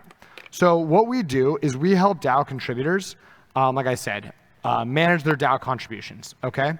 So more than anything, what I want you to remember is 3 takeaways. You can't see them on the screen, so you're going to have to listen good. 3 takeaways, okay? The first one that we need to do as DAO leaders is we need to enable something called radical participation, okay? Radical participation. That's one takeaway. Remember this. 2, the second thing that we need to do is remember that hot DAOs are actually made up of hot DAO contributors. And number 3, what is the most important thing, is actually to remember that we are the river, okay? The people in this room, we are the actual river. Okay, so again, enable radical participation. Hot DAOs are made up of hot DAO contributors, and we are the river. So what is radical participation, okay? Radical participation is the idea that if there is a contribution you think can add value, you should go do it.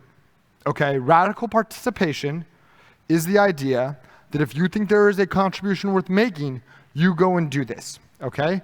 Why is this so important? Because I think if we look at a lot of the DAO space today, a lot of contributions aren't being made because we aren't sure what to do. We put up proposals on Discourse, we ask the core team, we look for approval, we look for grants, and that creates this big blockade. And it's really not opening the organization like we know it can do. So we need to try to enable a place of radical participation. And there's 2 organizations, I think, that have radical participation really well embedded into their communities, okay? And a lot of people might think they're quite different, but I think they're quite similar, actually. Okay, the first organization I think that does very well of this is the Mozilla Foundation, with what they did with Firefox. Who is familiar with the Mozilla Foundation? Who likes the Mozilla Foundation? Nobody? No one likes the Mozilla? Yeah, okay, I'm going to assume that people love the Mozilla Foundation. The other organization that I think does this incredibly well is less of an organization, more of a group of people, and that's Burning Man. Who is familiar with Burning Man, by chance? Okay, I like that. A lot of people are familiar with Burning Man. Burning Man and Mozilla Foundation, while they do 2 very different things, aim to enable or create an environment for the same thing. This thing that they aim to enable is called radical participation, right? And why it's so powerful, why Mozilla has found it so powerful as a way to take on something like Microsoft, and how something like Burning Man has used this to their advantage, is they understand, they know that the most powerful ideas come from community members. It comes from the contributions members make. Mozilla Firefox was only able to take on Microsoft because they had this huge group of people who didn't wait to do something valuable, they just did something valuable. They showed up and they said, this is how I will participate. Burning Man has a volunteer fire department. That makes sense, right? Someone was like, you know what is helpful when we burn an entire effigy? We should have a fire department. This would be valuable. And so a fire department showed up and they started contributing to make it a valuable thing. Contributors and observers become one and the same. There is no difference, okay? Ultimately, this next part is hard as there is no graphic, but ultimately, what we start to see, what we start to create, is a lot of people think that a DAO, the way a DAO operates, is it just goes one direction, okay? It's just going one direction the entire time, right? And that actually isn't how a DAO really works. How a DAO really works is much more like something that is always interpreting each other's data points. And it looks like it meanders a lot more, okay? So first the DAO is going this way, and then someone contributes over here and like on the line that's going this way, someone contributes here, someone contributes there, someone contributes there. And you see the line start to go up. Now the DAO is moving this direction. And now someone contributes here, someone contributes here, someone contributes here. The line starts to move this direction, right? The people, in the way that they contribute, start to form the DAO. They start to drive the direction of the DAO. And that's what makes it so powerful. And the worst thing that we can do as DAO operators is actually block this ability. Because when we block the ability for DAO contributors to contribute, we have now stopped what makes a DAO so powerful. Okay? So the first takeaway that you have to remember, radical participation enables DAOs to be better. Radical participation allows your DAOs to be driven by contributors, right? That leads us to our second piece, okay? Hot DAOs are made up of hot DAO contributors. Hot DAOs are made up of hot DAO contributors. The same way the line does not define the DAO contributors, hot DAO contributors define what is the hot DAO, okay? And this gets us to how we think of DAOs that govern. To us, DAOs are nothing more than an aggregation of contributors or contributions towards a common goal. DAOs are nothing more than an aggregation of contributors or contributions towards a common goal, okay? When we get together and we start coordinating towards a goal, we want to put on ETH Barcelona. We want to get from point A to point B. It's all small of different actions that get us towards that goal. So DAOs are nothing more than grouping these people together and pointing them in a simple direction. And that leads us to the idea that the actual value of a DAO is not created by the treasury of a DAO. It's not created by how much money the DAO raises. The amount of money the DAO raises doesn't move the line. It might enhance it. But what the value the DAO creates is actually the contributions the DAO makes. It's the things the DAO does. It's the things the people of the DAO do. This is where the real value is actually created, right? And so this next part, I want to get all from you. What is the most valuable types of contributions? Again, this is a little bit audience participation. This is going to be a little bit hard. I'm actually curious what will happen. Probably nothing, but I'm gonna put this here for anyone that is able to see. But I'm going to scream out a DAO contribution. And if this is a contribution that you find valuable, or it's a contribution that you've made in the past, all right, I want you to clap. So we're gonna practice now. I think showing up to ETH Barcelona is a valuable contribution. Great, we're doing it right. Okay, so at Govern, like I said, what we do is we help DAO contributors track, manage, record, and own their DAO contributions, and then surface those to the DAOs. So we've been able to see a ton of different DAO contributions. We've been able to understand what the contributions DAO contributors are actually making are, right? So I want to go over what the top 10 contributions we see are, and if this is a contribution you have made, or there's a contribution you find valuable, I want you to clap. And we're all going to hear what's valuable, okay? So the most valuable, most common contribution we see, onboarding a new member to your DAO. Okay, okay. The next one, taking notes in a meeting. All right. I want to clap louder if you don't mind. We'll clap twice. That way we can really get it, all right? Leading a learning session for the DAO. Okay. Starting a new initiative. Posting on discourse. I had a feeling. Saying GM. You're telling me saying GM isn't the loudest clap? This is very disappointing. There we go. I guess I should really be saying buenos dias. That's what it should be. Posting on Twitter. Okay. Executing key operational processes. Okay. Writing a blog post. Attending a meeting. All right. Give yourselves all a round of applause for that. So, like we've said, these are what we've seen to be some of the most valuable contributions. And what's really cool is the way that it works. The way that these contributions work is that as you report these contributions, everybody can attest to these being valuable, the same way you all just did. I read contributions to which you then got to attest to. Okay, so it's a bottom-up way of deciding what is valuable, right? Radical participation, people decide what they do. Hot DAOs are made of hot DAO contributors.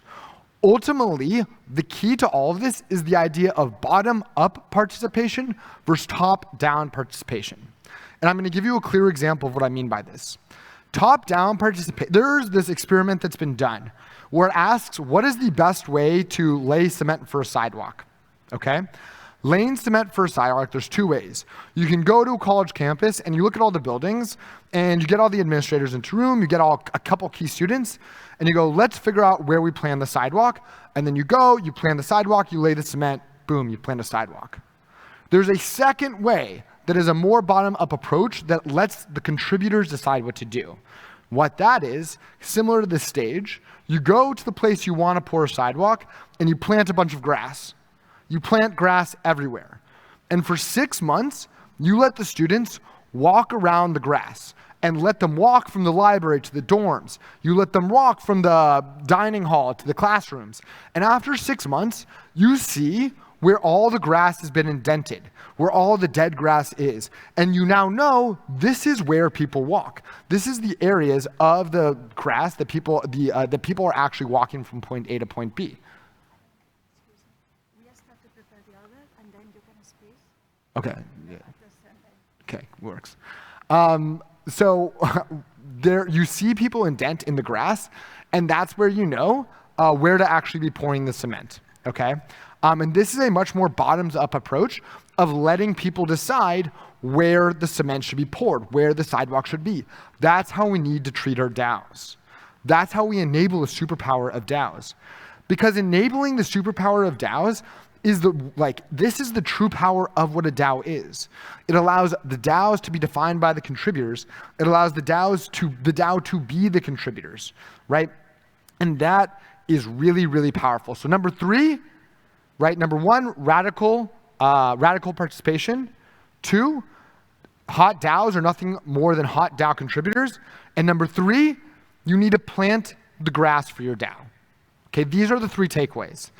And as we go forward, I want to leave us with a little bit of inspiration, okay? So there's this book which I've recently read. It's called The House on Mango Street by Sandra Cisneros. And it's a beautiful, beautiful book, and I highly recommend it. The introduction is maybe one of the most beautiful pieces of literature I think that's ever been written. And in there, it has a passage about understanding what is important in life. All right, one of the key questions it asks is art the best way to be making a difference? Okay, and it dives into this question, is art the best way to be making a difference? And I want to just point out that I think this is the true power that we have as DAOs. Because we are able to, art is nothing more than someone contributing in a way that they think is valuable to society. But in doing that, you get to drive the direction of what this group does. We all here at ETH Barcelona, we have actually created a DAO in a way. We all decided to show up with our presence and our being, and we have contributed to make this place special. You here could have chosen to be anywhere. You could have chosen to be anywhere. You could have chosen gone to any conference there is, but you chose to come to this conference. You came to a conference that has art installations planted all around the halls. You came to a conference that has music playing inside and outside. You came to a conference where the stage is lined with real grass. This is real grass for those that don't know, a stage that is lined with real grass. You came to a conference where people are talking about impact DAOs and collectivism, right? You came to a conference where students are teachers and teachers are students. We are all one and the same here. Leaders are nothing without other people to follow, and teachers are nothing without students to ask questions. And that's what is so beautiful about everything that we have now created, right? This is the inspiration, that we are essentially the art that we want to put into the world. And that is really, really beautiful. That is beautiful that we can actually start to direct these tools that we're creating by nothing more than the actions that we are doing, by nothing more than the contributions that we choose to consciously make. In my opinion, I think that makes us all hot DAO contributors. And that's what I want to leave you with, okay? That this is nothing more than us being hot DAO contributors. That we don't want to think about hot DAO summer anymore. We don't want to think about the DAO as its own being. We want to think about the DAO as contributors coming together to contribute towards a common goal, to be here, to be present, to direct the stage, to direct the energy that we've all brought. And that is a future that I am really excited for, because the future that understands that the future doesn't define us. We define the future in the actions that we make. So with that, I'm going to leave you all. If you are interested in becoming a part of the Hot DAO Contributor Summer movement, please come find me. Please come find us at govern.io. Thank you for bearing with me through all these technical difficulties, and I wish you all a great Hot DAO Contributor Summer.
Hello, everybody.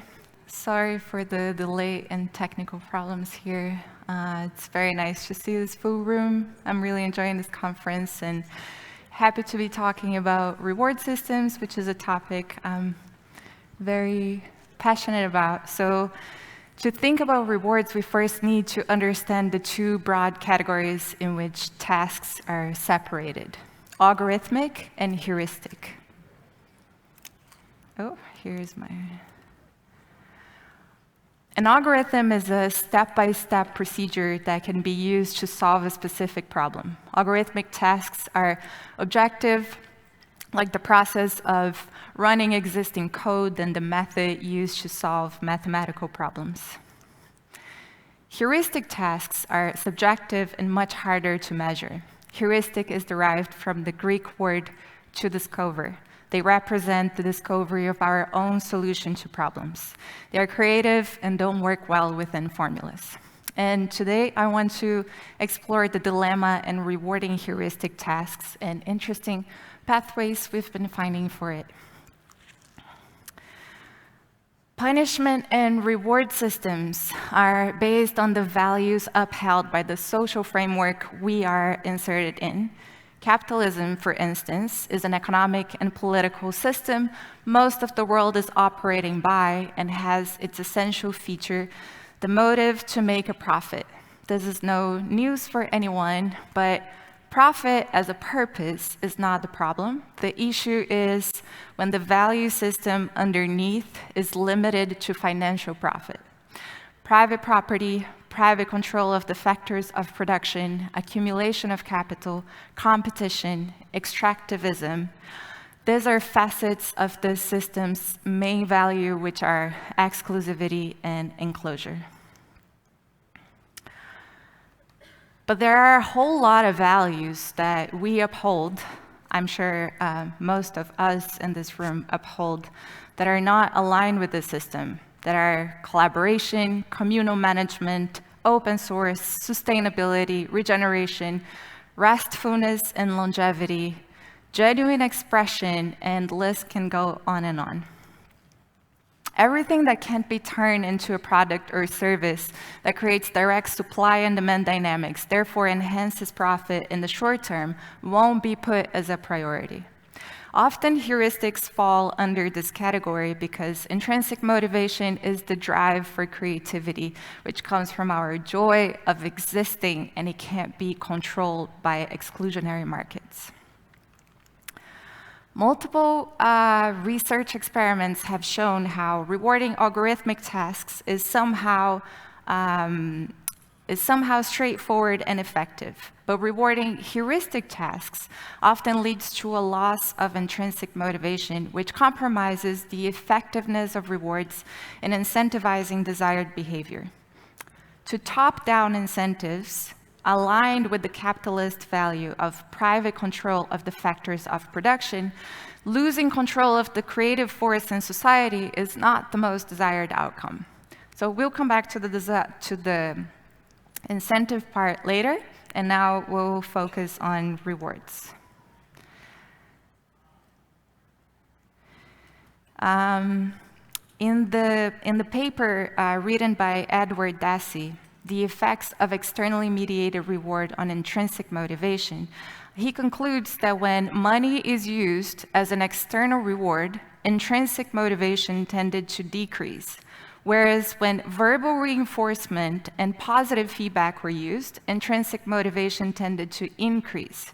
This is precious information for successful heuristic rewards, and I want to introduce praise to exemplify that.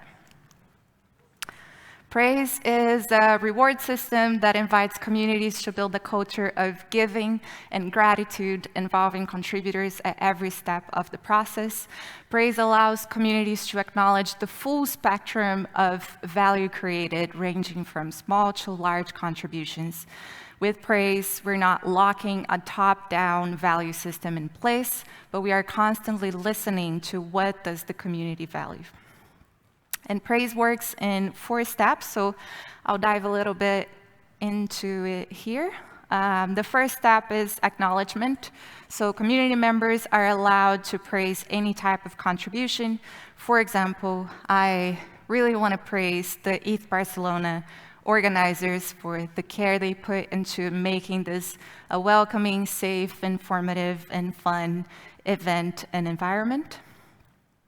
And following this, the praises that are given are quantified. So a group of appointed quantifiers are responsible for assigning a numerical value to the subjective praise data, quantifying each praise based on their perception of the value of that contribution.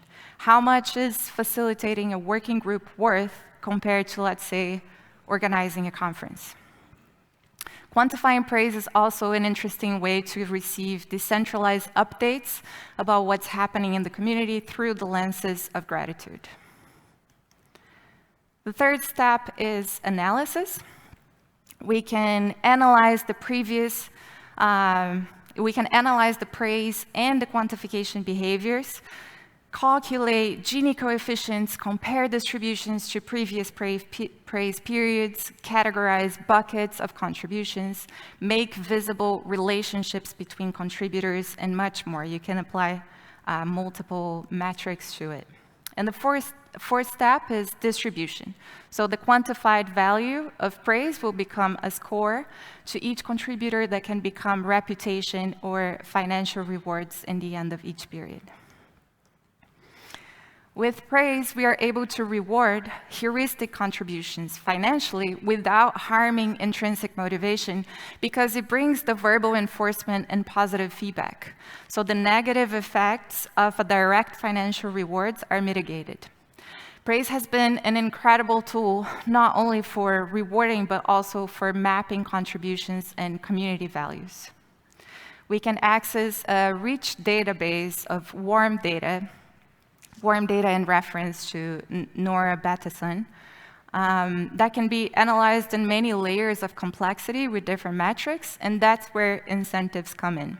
Not top-down, where a few community members want to nudge contributors to a certain direction, but bottom-up, where the reflection of everyone's contributions guides what's considered valuable or not. DAOs are innovative engines. How many people here are part of a DAO? Everybody! DAOs are innovative engines, and we're solving problems we don't have a manual for more often than not, which means that most DAO contributions fall under the heuristic category. And the lack of heuristic rewards and the lack of such warm data over the years have left us blind to what people actually value in social environments. In my opinion, the highest and biggest potential of crypto is the ability we have to map invisible value flows, tokenize them, and bring them into visible, giving us means to create more complex and rich economic and political systems instead of exclusionary ones. Thank you very much, everyone, and engage with...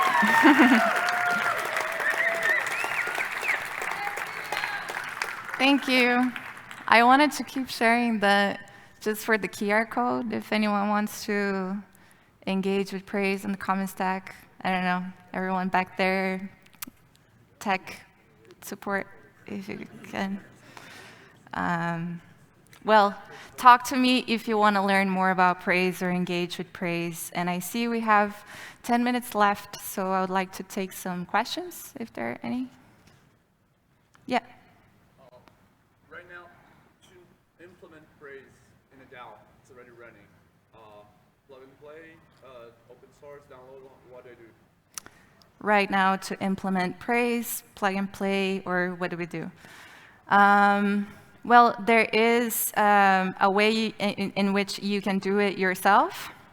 It's everything open source, so you can start running with it, but also praise is a cultural tool, and the Common Stack has been having a lot of experience with this cultural implementation and understanding what can be used for, what are some possible issues, what are some things that are interesting to consider, so we can also support in the first stages of deployment.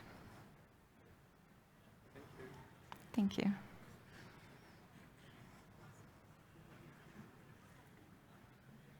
Okay. Oh, you. What is your favorite part about the praise system, or the most underrated part?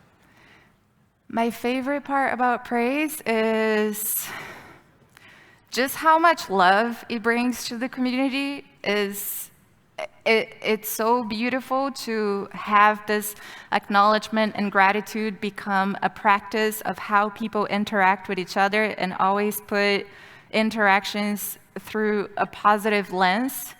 Because it's not that people are perfect all the time, but if you always magnify the good that people are doing and things that are interesting, I feel like this creates very meaningful relationships. I feel like the TEC community, the token engineering community, where we've been using this for almost 2 years, it is really a family. And I think a big part of that is because we created so much space for gratitude. Yeah? Hello. Hello. I have a question. I didn't hear the part where you explained about what do you do with the data afterwards. Oh, the analysis part? Yeah, so right now the analysis lives in Jupyter notebooks, but the idea is to create a dashboard out of that. We were calling that RAD dashboard, Rewards, Analysis, and Distribution. But it's still in a build phase. And I think the most interesting part of the analysis is just being able to process data that is not super objective and straightforward, that has multiple colors and qualities to it. So this process of investigating which are the best metrics, how can we categorize something that is not like, that doesn't even have the same words to express similar things, so also creating kind of a language pattern. And there's a whole team of very talented people looking into RAD and the analysis and the powerful cultural feedback that can have, because when you look at the data and you see the patterns of how of what people value in the community, there is a lot of room for reflection and understanding if the collective is going in the direction they really want. Yeah.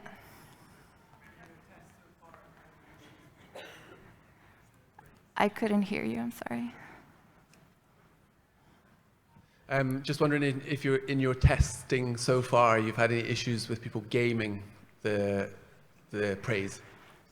Yeah, that's a good question. I feel like a lot of people are worried about that, like, oh, ain't everybody gonna game the system? But then if you create a system where it feels so good to be in it, and there is a lot, so one of Ostrom's, Elinor Ostrom's principles in her book, Governing the Commons, is the importance of mutual monitoring. And this idea of not having someone that is on the top overlooking what is happening in the bottom, and to have monitoring as a practice that can be collective and peer-to-peer. So praise offers a little bit of that accountability layer also, because when you're seeing what people are valuing that others did, you're kind of getting updates from what people did. And then if there is something like crazy that someone is praising someone for something they didn't do, praise passes through so many people that it would be hard for that claim to survive until the end without nobody questioning it. So in the quantification process, for example, we have 4 people quantifying each set of praise. So we have 4 opinions minimum about the value of that praise. So if there is someone that saw that as a suspicious behavior, they can raise a flag about it. We haven't had any problems, actually, so far. Here, just one question. Is this a ERC20 token which gets distributed when you have the prices? Any token can be distributed. You can create a reputation token. Praise is basically setting up a score that you can transform that score into any type of token to be distributed. And I see people were like waving at me, so I'll close here. Thank you very much, everyone.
Okay.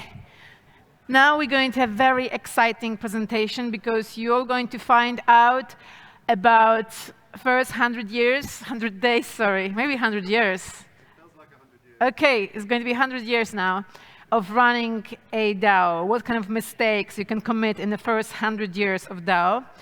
And this presentation is going to be delivered to us by Will Rowe. Do I pronounce your name okay? Rowe? From Protein. And I can tell you that Will is not only a DAO specialist, but he's also an inventor, and he has invented a color clock, so basically a clock that tells you the hour by the color. Okay, welcome to the stage, Will, and enjoy, everyone. Thank you. You're welcome. Hi, everyone. That was a random fact, and it definitely is only 100 days, not 100 years, even though it feels like that. How are you all feeling? Good? Good? Great.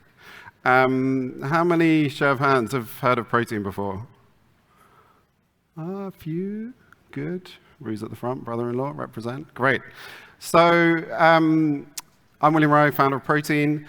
Really excited to be here to share some learnings. We're going to quickly take you through some of the things we're doing at Protein.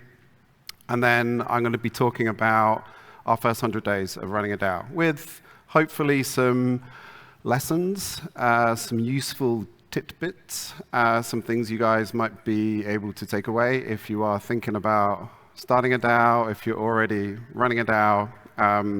Off we go. So Protein, we're a place where people and ideas grow. We do a few things. We've got a couple of Web2 businesses, but really, most recently, we've been focusing on Web3, building our DAO, building our community, and really putting a lot of, sort of ideas, concepts, things that we've been pulling together actually into practice. And really in a Web2 context, and I guess relevant for this context, we are building a good growth protocol, something that is measurable, something that we can help people make better decisions through this idea of proof of good. Full disclaimer, we're still working on it. It's still early, but really feels there's an opportunity to, make a stake, actually create some space to actually really try and understand what good means, which is obviously incredibly subjective, but really putting that into practice in terms of, something useful. Some of the things we're working on, this is actually this season within the Protein community. Some of the different areas around social protocols, a recelerator, it's a regen accelerator, Web3 B Corps, NFT certificates, dashboards, education hubs. So, a lot of things that we feel are important, a lot of things that we feel, should be part of this mission. So, we're also really keen that we don't do this ourselves. For something this important, needs to be shared. It needs to be collaborated. So we're working with a bunch of our Web3 friends, and very much with the intention of putting this back out as a public good. And I think ultimately, that is the beauty of Web3. That is the beauty of this decentralized technology, is to build it collaboratively, but also really to share for others to build on top of it. So if you're interested, quick shill, please look at the website, sign up, get involved. Always looking for more people to join our mission. Cool. So 100 Days of DAO. This is a mirror post that we wrote actually back January time when our first 100 days elapsed. And it felt important just to just recognize a landmark in terms of what we'd done in those first 100 days, but also just to share some of the learnings. We built everything in the open. We're very keen to make sure that all of those, lessons, all of those mistakes, have a wider forum. So that's what I'm going to take you through today. As I just said, I think we're on day 260 at the moment. So yeah, as I said, this is hopefully some takeaways. I thought I'd start with this tweet from Jess Sloss from C Club. Beware of anybody telling you how DAOs are supposed to be. That's me, by the way. long story short, it's very much your own journey. So really the point here is just because this is our journey doesn't necessarily mean it's your journey. But as I said, hopefully there'll be some takeaways for you to use. So first lesson, or certainly first mistake that we went through, was this idea about creating barriers.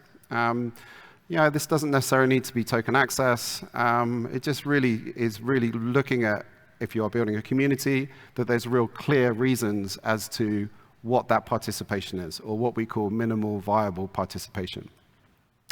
So within that, and again, there's 100 different models that you could use in terms of incentivizing people to come in through different fellowships, if you are token gated, and to access within that, or even sort of NFT guest passes and some of the new mechanics. These are a couple of things that we've been working with. On the left is our NFT season passes. We've just launched these for this season, working with the guys at Passage. So, it's a temporary access. Try before you buy, whatever analogy you like. But ultimately giving people the opportunity to be part of something, but equally giving the opportunity, to opt out. So, and I think this is certainly, and I'll come on to it a bit later, there's a lot going on in this world. Discord's fucking terrible. There's a lot you just can't keep up with. So it's really respecting that, and really respecting that permission to get involved. On the right is our newsletter, our supplement. We run that every month, and we've started an initiative a couple of months ago that you can earn to access. So if you post a great link in our Discord, which is all open to the public, it makes the cut, you get 200 proteins. You do that a few times, you can actually access the Discord. So, little simple mechanisms for people to participate. Number two, and I know there's been a lot of talk about this for good reason, because it's really important.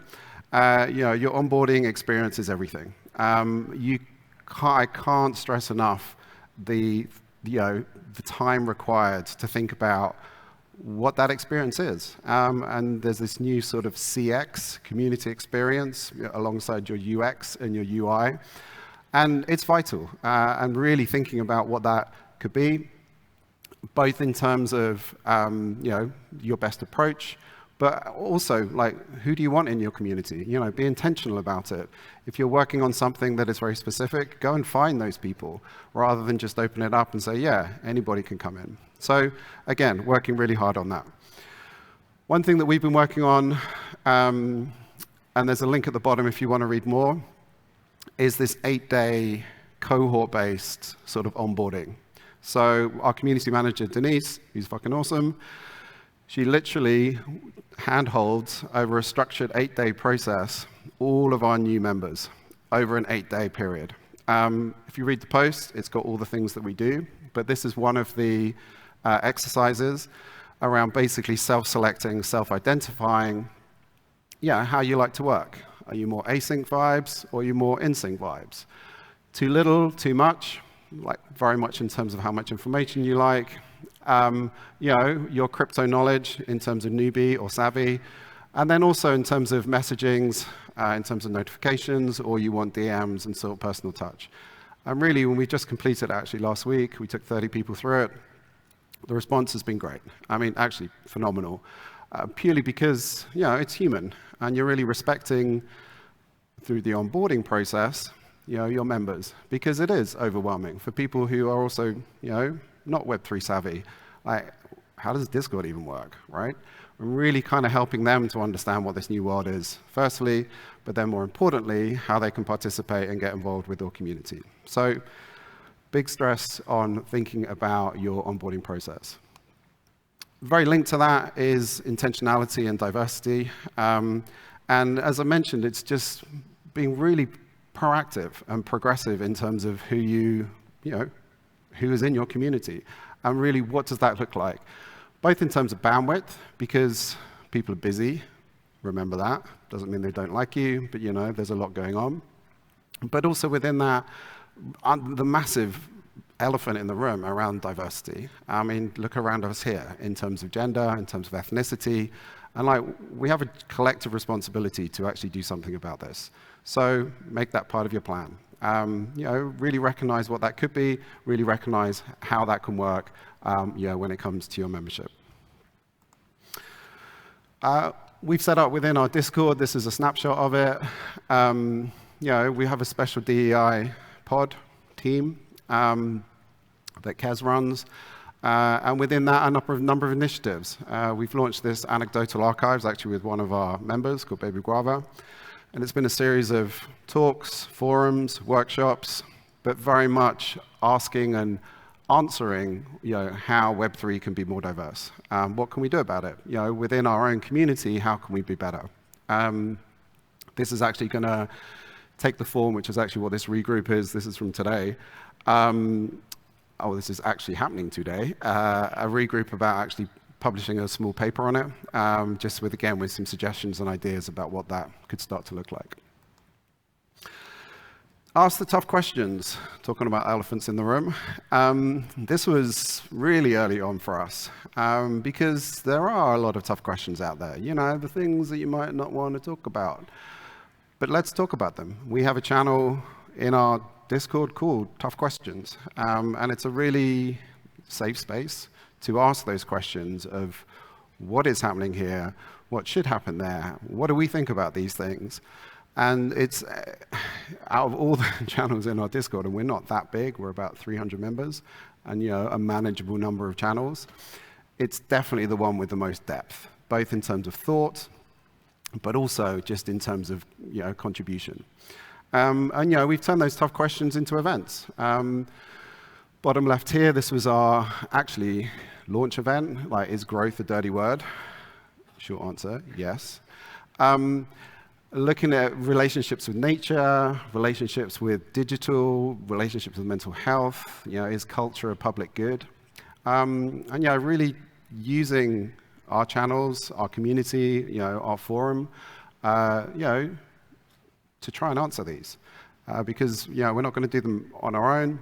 This is very much a collective approach. So again, a few ideas, a few suggestions about really how to help move these conversations forward. Number 5 is about being explicit to your call to adventure and compensation plan. This is getting maybe a bit strategic and a bit practical, but if you saw Rika's talk earlier, this idea about what is your objective, what is your mission, why is anybody here? What do you want them to do when you get there? And I can't stress enough, along with your onboarding, the importance of really nailing that call to adventure and just really understanding exactly what that could be, what that could work, and very closely to that, what you're expecting from people in terms of fair compensation. This is a snapshot of one of many workshops we've been running using Miro. Just to really help to shape an answer that answer some of those questions.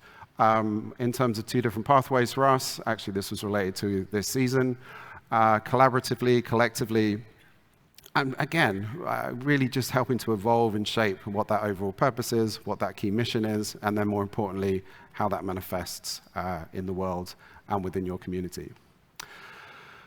Number 6 was very much about, and again, an early realization, and I think we can all realize this, that it is still early. Not everything is here yet. Not everything has been built. And if you have got the opportunity, and we've got a few devs in our community, if it doesn't exist, definitely build it. Obviously, that's not open to everybody, but to us, again, if it is something that's useful, we're putting everything back as a public good. It's all on our GitHub. Someone else might be able to pick it up. Someone else might be able to use it. One of those things is what we call our WTF bot, which was an early realization, and I think from a protein point of view, we've got a lot of Web 2 community members coming into Web 3, so they just didn't even understand the basic terminologies, right? All of the acronyms. It is an entirely new language. And that's intimidating. So the sooner that people can learn the language and be able to talk the Web3 talk, the better for everybody. So we built this. It's currently live on about 70 servers. Really simple command, $wagami, $GM. It comes back with the response. What does that mean? Really simple, works really well. And ultimately, as I said, it's all out as a public good. Feel free to download it, have a play with it, let us know how you get on. And also it's not complete, so if there is something that isn't there, please do submit it. Number 7, a few more to go. this is an important one.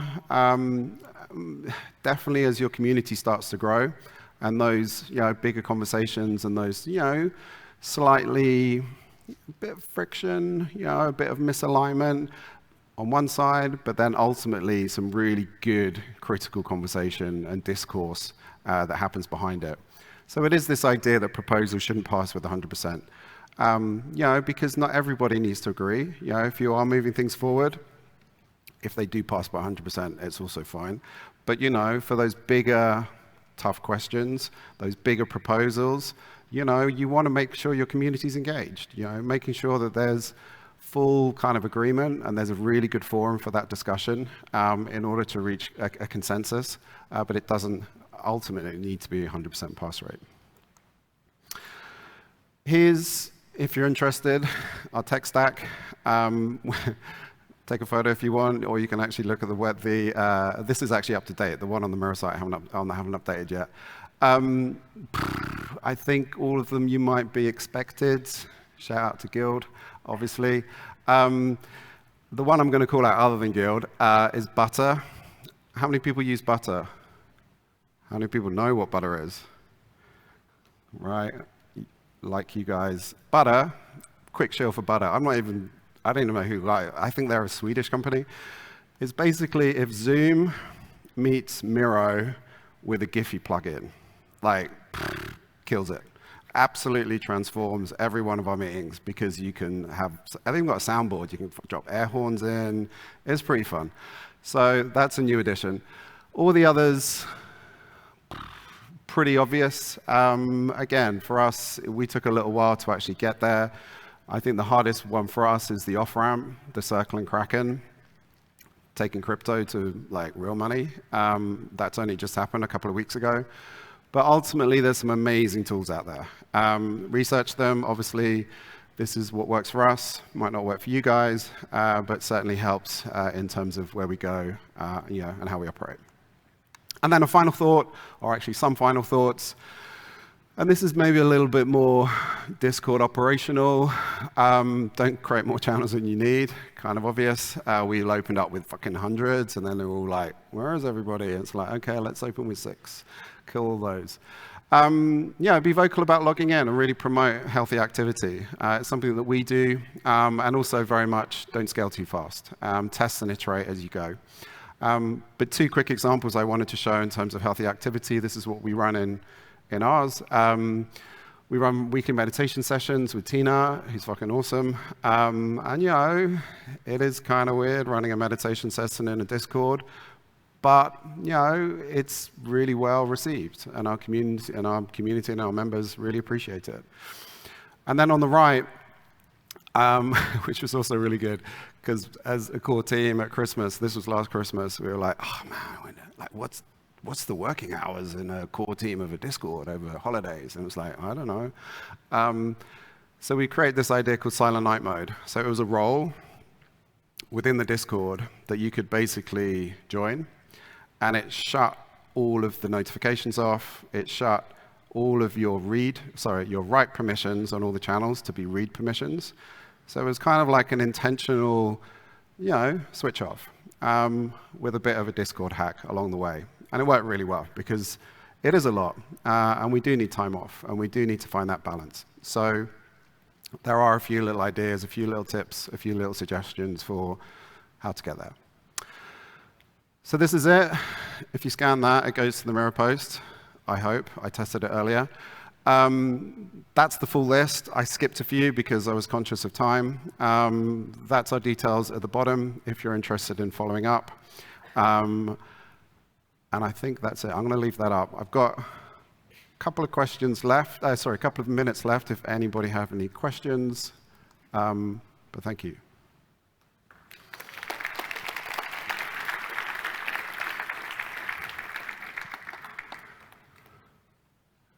There's one here. Hey.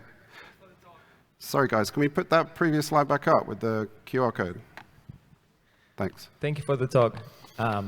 Well, you mentioned that when you do the onboarding, some people can select that they're very newbies in the crypto space, whereas others been there for ages. What's been your experience with onboarding complete newbies, and what are the top tips that you can recommend for any DAO builder? People who just come in because it's cool and they want to participate, but they don't know much. Yeah. And like how the process looks for you. I think there's a couple of things. Thanks. One is just basic education. So we actually launched, before we launched the DAO, we ran, I can't remember, it was 6 weeks, just a whole series of just content and education pieces, like what's an NFT, what's the fucking DAO, right? What is this new world? And you know, intentionally, and it's like, this is it, this is how it works, this is what it is, because yeah, that will also self-select the people who want to be part of that world, which for us, we went from 5,000, 5,500 on our previous platform to 50 on our new. So one, education, and then two, that onboarding experience. Yeah, make it as human as possible, in short. You know, get on video calls with these guys, right? Really understand what their intentions are, what their motivations are, because that will really help, well, settle them in, but also from your side, really understand where they're at on the journey, so you can, you know, adjust your server setup, right? Or self-selecting emoji process, so they know what time zone they're on, so you can program your town halls at the right time. You know, little things, but important things. Yeah. Any more questions? Nope. The clock's flashing. Okay, great. Oh, there's one more here.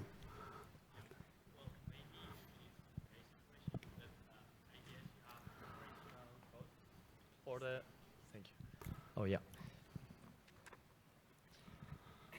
I assume you have operational cost for maintaining the DAO structure.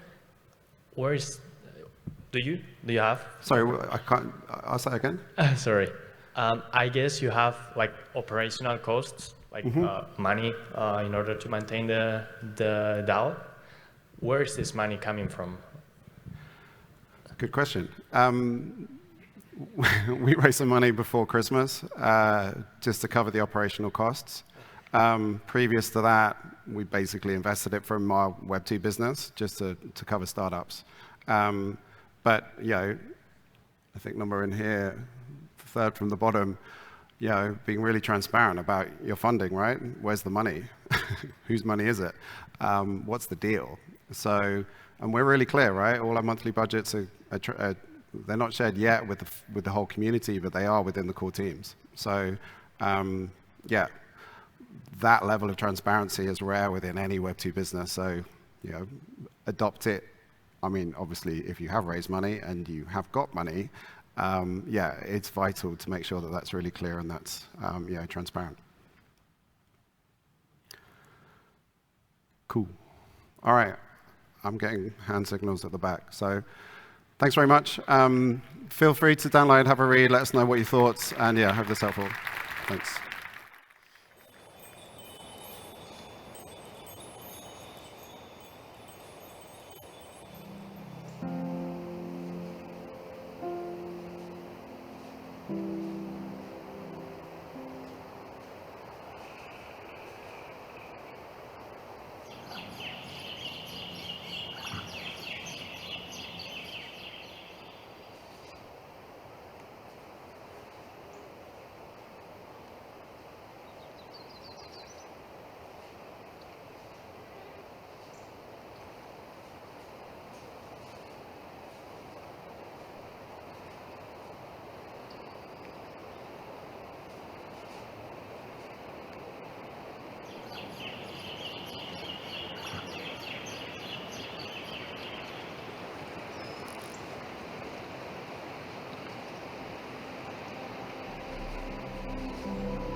Now we're going to have an opportunity to hear about setting goals and its relation to reward system. And it's going to be presented by a very interesting panel. So I would like to invite to the stage Lawrence Wang, Aaron Sosking, as well as Livia. And now, what makes it so interesting is that they're going to have 2 moderators. So can you believe that's 2 moderators, 3 speakers? OK, so we've got Angela Krankenweiss and Elko, who are both going to moderate for us. And again, I'm going to make you another favor, because I don't want you to miss out. So I'm going to inform you that these speakers here actually have some NFTs to claim. So, and it's not just NFT for NFT's sake, because you can actually win something. And what you can win is a ticket to the next year event, or a tote bag, or even better, a T-shirt.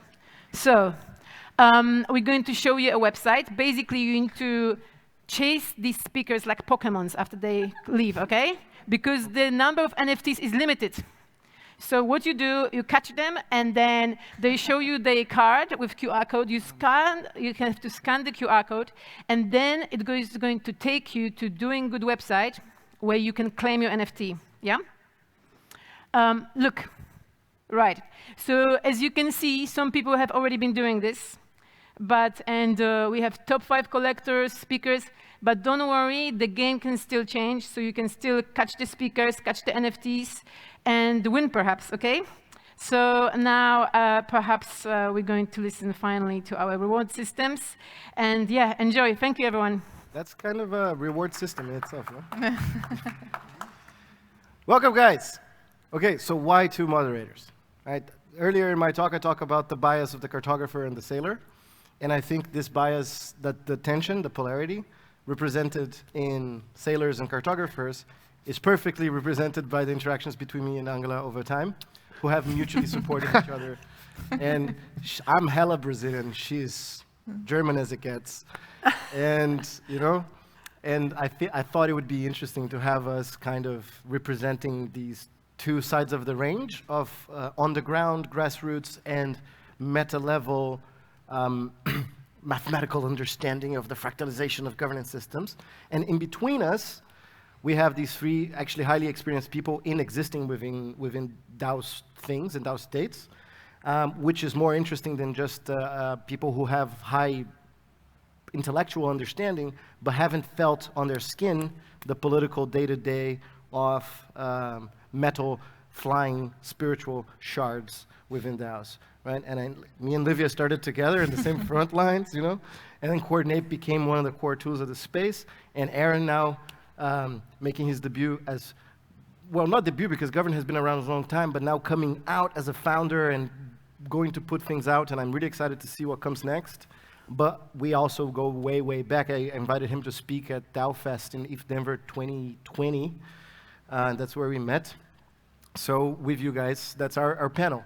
And the provocation that I'm going to make, and I will then recede or try to recede to the background and let Angela lead the discussion, and I'll probably be the comic relief kind of inadequate asshole, and I do ask you to allow me to do so. But the provocation is state change, right? All of our assumptions about what was good or bad are now getting tested, and where we're allowed to go is being redefined as a way of life and as set of meta communities in Web3. How does this affect goal setting, and how goal setting affects the day-to-day of incentivization, be it financial or otherwise, because there are other types of rewards in the systems that we're talking about. And that's the open question that I'm proposing today, and hopefully we will inspire the other community stewards that are here, contributors of other communities that are here, or people that are thinking of founding things now at this new phase of the cycle, I would say. So thank you for being here. Thank you guys for being here, and let's attack. So I would like to invite them maybe to have a little presentation moment, but I will provoke you to not talk about the organizations you're a part of, and more about your contributor experience so far since you joined Web3. And we can start with Livia, because she has hungry eyes. She felt like she had something to say. I actually had a question of what is the what is the goal? You said goal setting. Goal setting. What is a goal setting? Define what is the goal of the community, both in the high level goal. Yeah, GOAL. Okay. Goal sorry. setting. Yeah, goal setting. I think there's two different. There's two different understandings of a system you can have. One is the ideological understanding, and the other is the actual system that is happening because contributors are engaging in a certain way. I think my audio is weird. Yeah.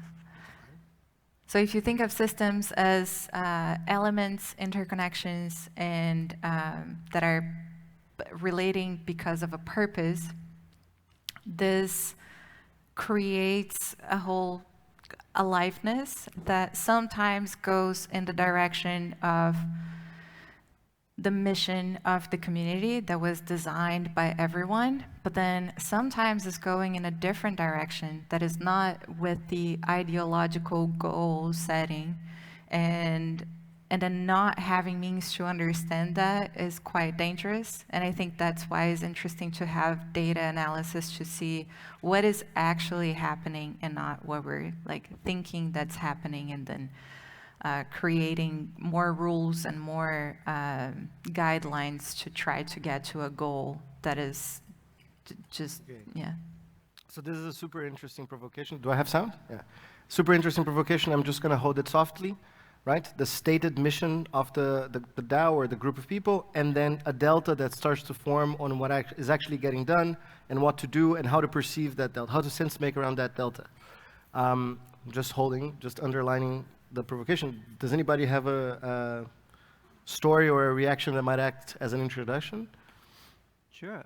I mean, I'd say even when the mission is relatively clear and agreed upon, it's still an abstract concept.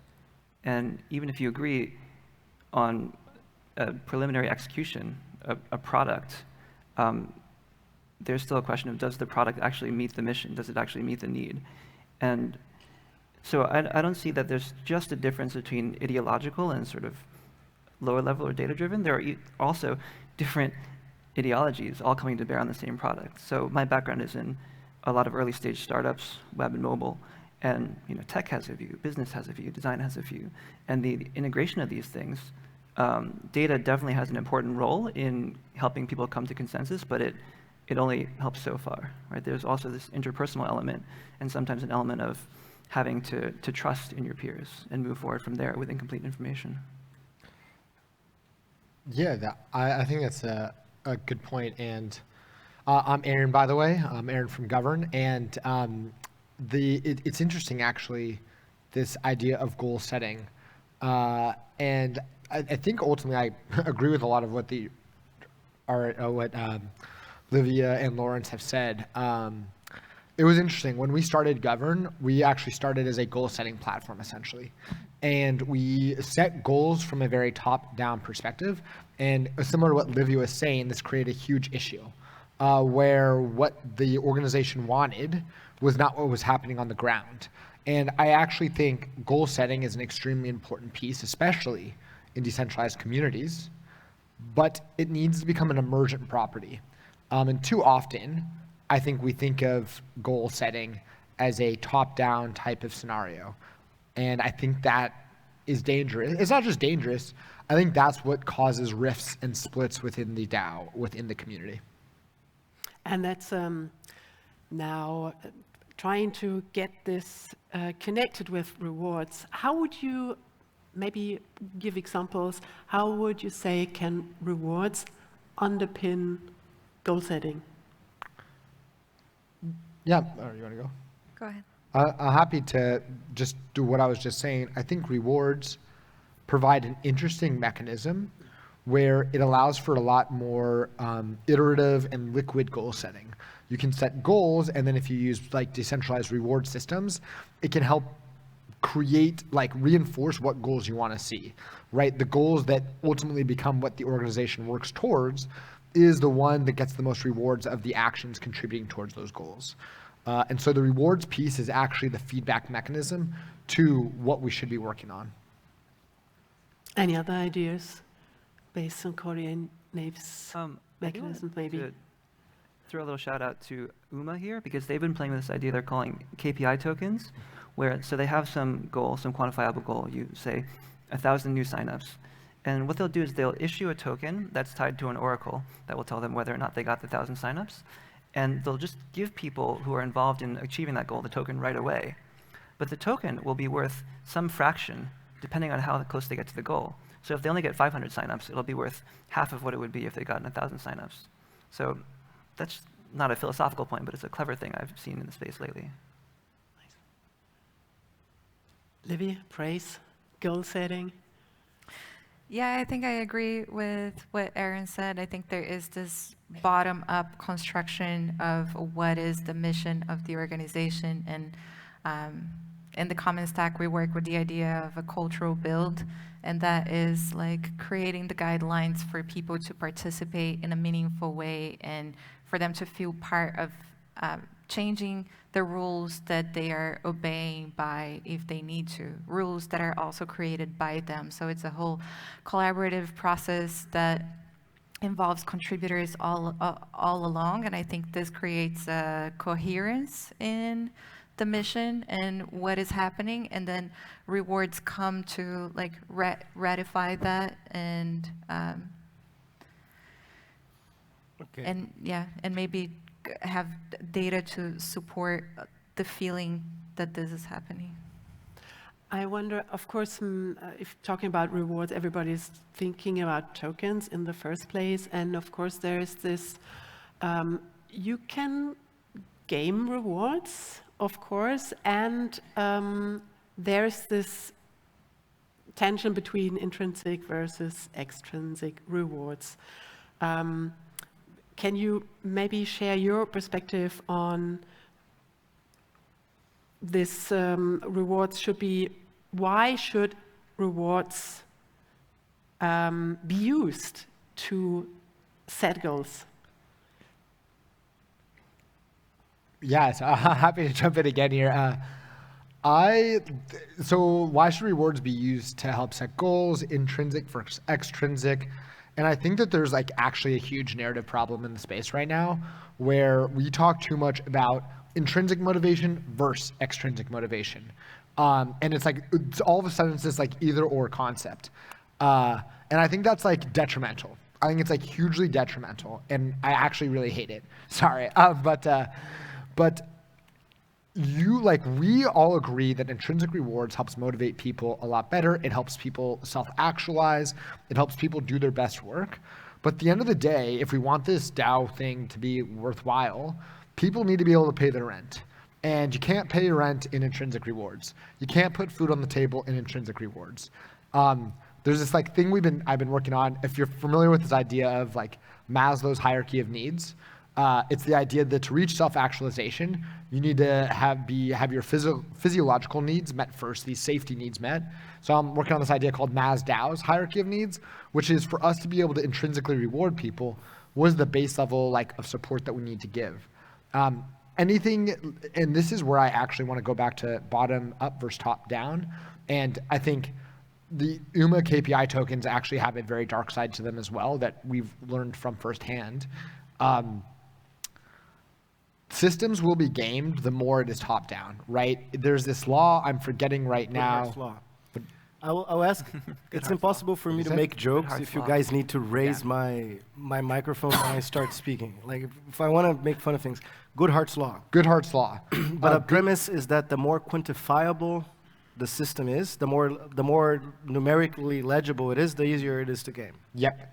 And so people have been using this as an excuse not to set goals and KPIs for a very long time. And like, we're taking this too far. Like we're just taking this too far.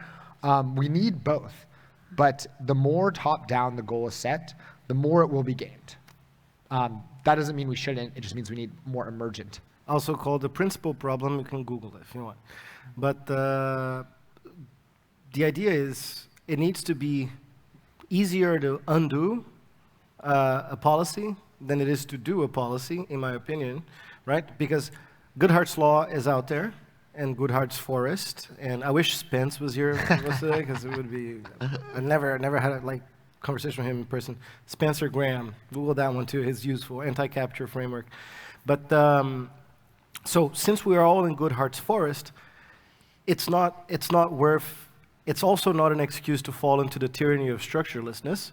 We have to take bets on forming reward systems, and we need to be able to notice via data when they're falling apart and they're creating ideological outcomes that mismatch with the stated desire of the system. And when you get there, you have an opinion. You can actually say, hey, this is working fine.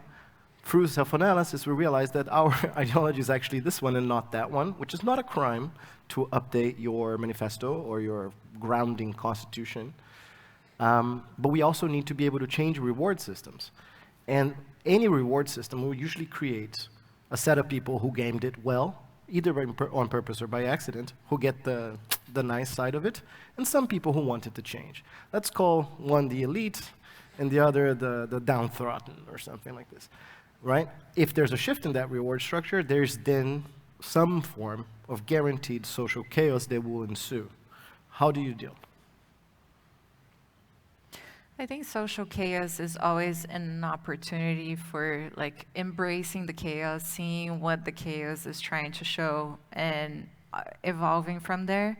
We had something that happened within praise and the TEC that people started questioning, are the rewards fair? Is this distribution what should actually be? Could we make proposals to change the system? Is this the system we even need? And most of these questions came about when there was a transition from being a reputation system to a financial, when the reputation that had been accumulated for almost a year was going to turn into a financial token that also had governance power. And then this brought so many questions that Angela and I have been chatting for a long time of how do you separate financial rewards from governance power? Why are they in the same token? What are the problems this can cause, and especially coming from a reward system? What are you rewarding? Are you rewarding only contributions that are happening in the DAO, or are you also rewarding financial incentives, like someone putting money into the DAO, for example? Will they also get the same benefits? So I think there's a whole lot of complexity that comes about, and chaos comes, or conflict comes, to show that there is an important topic that needs to be looked at, and that's what happened. And that's a big part of why we have a better praise system now, because we started to look at it and to bring analysis into it and to transform into an actual product. Okay, so two ideas come to mind of things to mention that might be useful for the audience, and I bet that Lawrence and Aaron have also some. But first, could you try to describe the change of how praise was before, what praise became, and how chaos enabled that evolution, the transformation? My favorite word of the day. Yeah. It was basically done on spreadsheets, so we didn't have a dashboard for it, and then it was way less people that were involved in it. The workloads were bigger, so having less people involved in quantification, for example, was also somehow contentious, because it's who are the people quantifying? Are they quantifying everything? And also some analysis started to be run when that happened. Before, we didn't have any analysis tools. And then we started to look at this data and see, okay, what can we do with it, and what are the challenges of processing this very subjective data?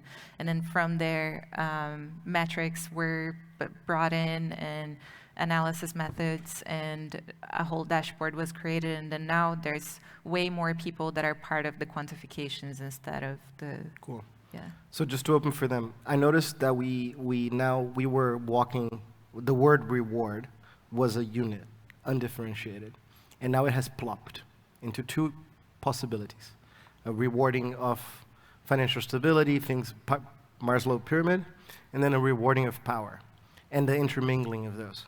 So just opening the conversation. I do have some suggestions on how to deal with this, and maybe at the end, but I actually want to listen to how you guys deal with it. Everybody knows Coordinape? Raise your hand if you know Coordinate. Awesome. Good job. I've only been with the project for about a year, so I can't take credit for all of that, but that's awesome. One sort of meta principle I want to establish here, because we're talking about chaos that is also an opportunity for change, is the importance of short iterations, right? Like, things are easy to change when there isn't this whole unprocessed backlog, whether that's in an organization or in a personal relationship. The Tao Te Ching says, accomplish the great things while they're still small. So process that stuff early and often, right? And it is kind of a weird thing we're asking people to do at Coordinate. You give people something that will be translated into monetary reward. You attach a note to it that's some sort of like personal felt acknowledgement of their contribution, what they mean to you. And people have told us that sometimes the note means more to them than the financial contribution. And it's by no means a solved problem, trying to put our tribal social instincts and our financial structures into the same interaction in an app. But I think we managed to survive and offer something useful to people because we really encourage these frequent iterations so that each DAO can figure out for themselves how exactly they want to use the tool. One interesting example of how Coordinate can be used, as it is used in DAO House specifically, you get an extra, so the Coordinate cross evaluation, you get an extra amount of the house token, but the important part of that is that amount is the amount of shares of power that you're allowed to buy in the DAO. So it's a very small amount of money. It's like a tip for like $50. But in the end of the day, it's actually how you grow your governance capacity at the DAO. So opinions of others on your involvement is the only legitimate way in that DAO to grow your control. Yeah, so I think actually where govern differs a little bit from both tools, but even more specifically about from Coordinate. So at Govern, you declare your contribution, what you've done, and then other people actually come in and grade it or like attest to whether or not it happened, and then they can do value assignments, how valuable they think that thing was. And to the point that Livia was talking about earlier, what I think helps, I agree also 100% that like chaos is actually a good thing. It's not a good thing, pardon me, but chaos is an alarm that like, yo, let's press this button a little bit more. Like, let's see what happens if we dive down that rabbit hole. But the way you fix dissonance when there's this problem of how to value something is actually with multiple grading periods, with like a retroactive piece to it.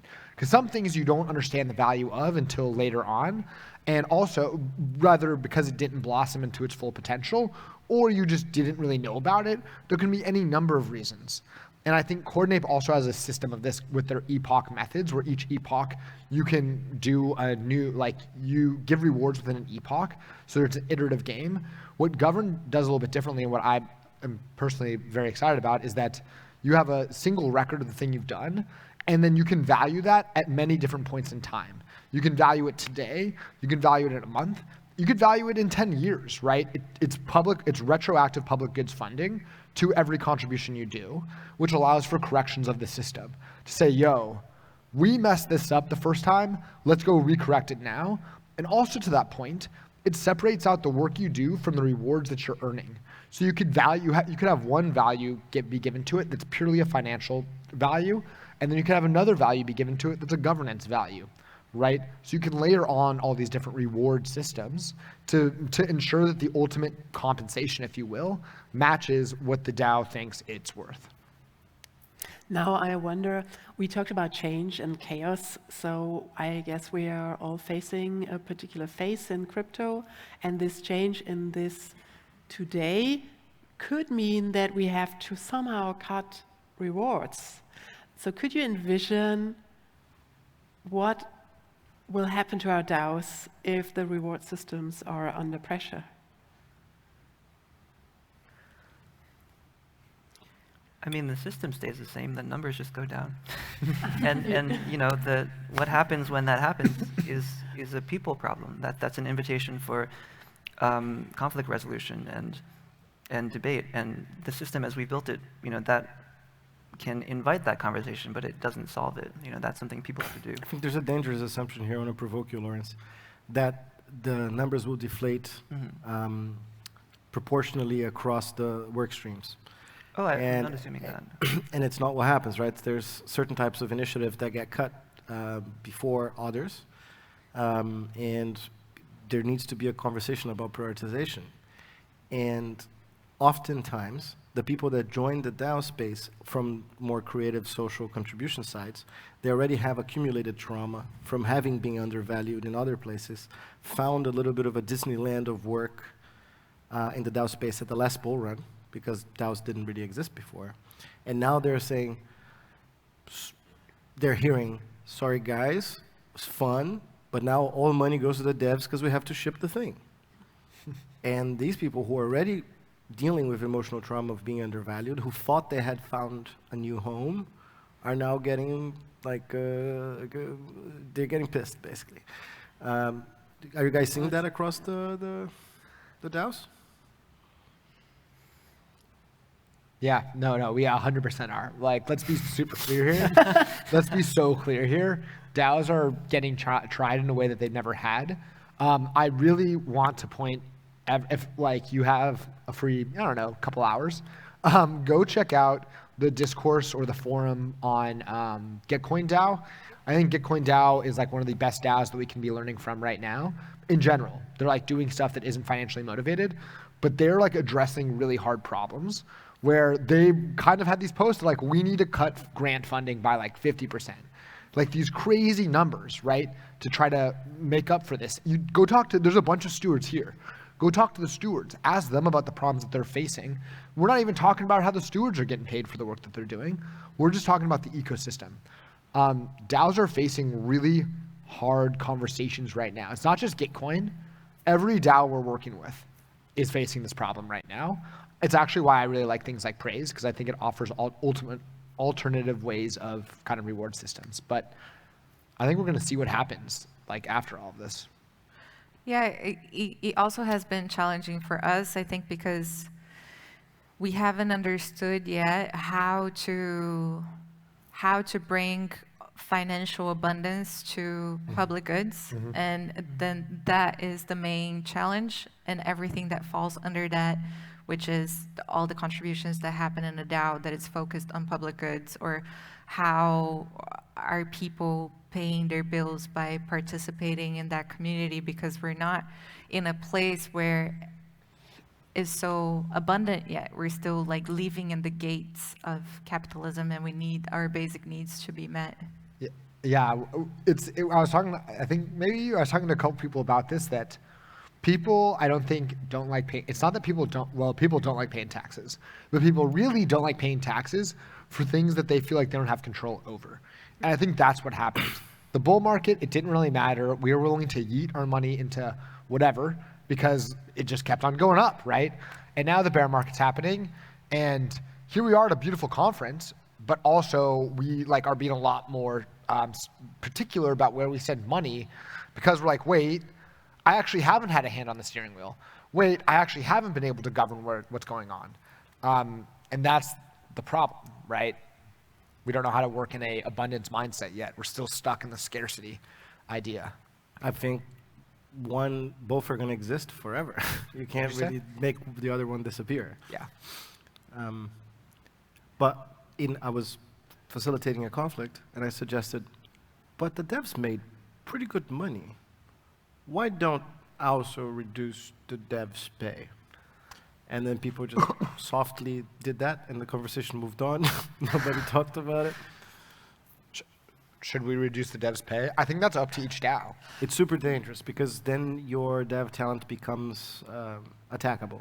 But I still thought it was an idea to throw out there to see what happened. And sorry, Lawrence, you had something to say. Worth trying. Oh, I was just going to say, I like your invocation of the abundance mindset, because that goes back to the recognition that it's within the mind of the people in the DAO where these decisions are happening, right? The bear market is revealing our sort of like emotional attack surfaces, if you will, and actually there's an opportunity there as well for us to ask ourselves hard questions about what we're building, what we want to see survive the bear market, and how to scale up and level up to make that possible. Yes. I think I guess there are pretty good examples, though. I would not agree that DAOs, at the ultimate, when DAOs are under pressure, they will fall back to this, okay, we need the devs and nothing else. I guess they actually, our experience with particular the design of rewards has enabled different perspectives on what is really relevant for DAOs. Maybe you can share some insights here on what's your take on that, the visibility of value via rewards, via rewarding them.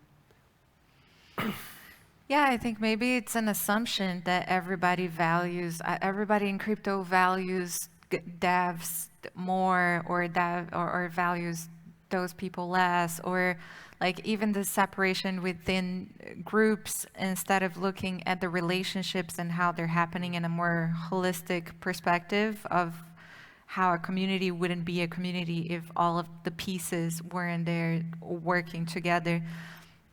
And maybe rewards can, I don't know, praise, for instance, I think can put a light into this, because you can see a little bit more the relationships. And I guess Coordinate also offers that. You can see how people relate with each other based on the rewards they are giving and the groups, how they are formed. And maybe an analysis on that would bring a lot more clarity on what is actually important for each community. But also, I would be super curious to have that data for the whole ecosystem and seeing how people are relating between DAOs and how some discoveries that happen in one community can be brought to another, and how this builds up. This is a good segue to tell the audience that all of these talks that you heard since mine until now, until this panel, were curated by another project that also organizes events and is a friend of Yves Barcelona called The Daoist. And I can give you guys the alpha that the next The Daoist is going to be on 15th of September in Berlin.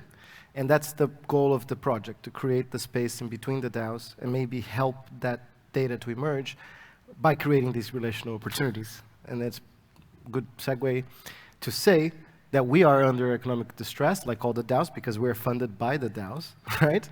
And one creative way that we found to navigate out is to make an auction, right? And we believe, and we wanted to actually have it today, but it didn't get ready on time. We believe that every panel should be a tea party, and that we should all be drinking some green tea together.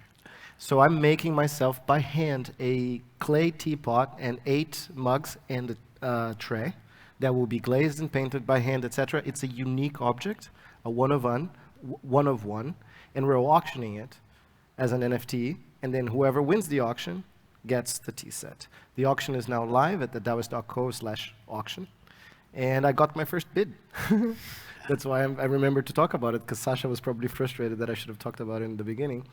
And you guys can go and check it out. The process of making that thing is being documented into a mini documentary.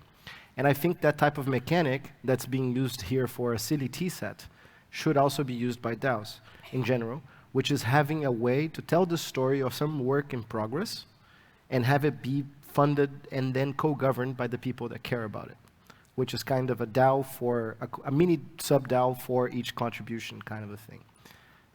So yeah, I have to, it's the sponsor's announcement.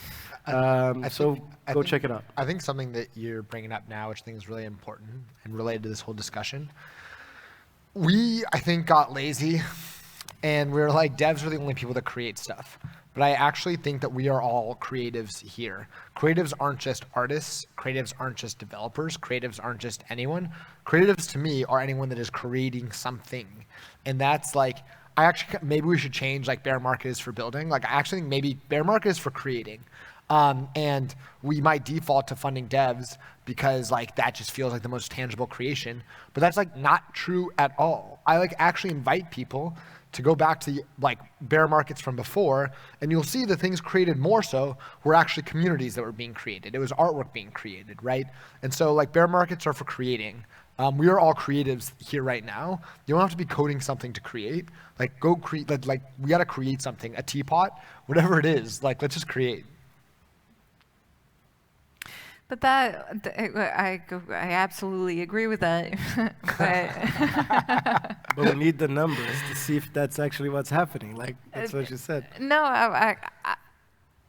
I think what I was going to say is like, how are we going to reward everything that is being created? How can people feel like the contributions they are giving, it's not being taken for granted, and that they are receiving what they actually need? And they might not need financial rewards. They might need other things. Yeah. And I think having awareness of what are multiple types of rewards that can exist in a certain community and how are people receiving them is really important, because, for example, in the TEC, when asking people what they value the most, the first question, no doubt, is education. I love how much I'm learning here. I love the vibes in the community. I love being part of something meaningful. And maybe this is enough for a lot of people.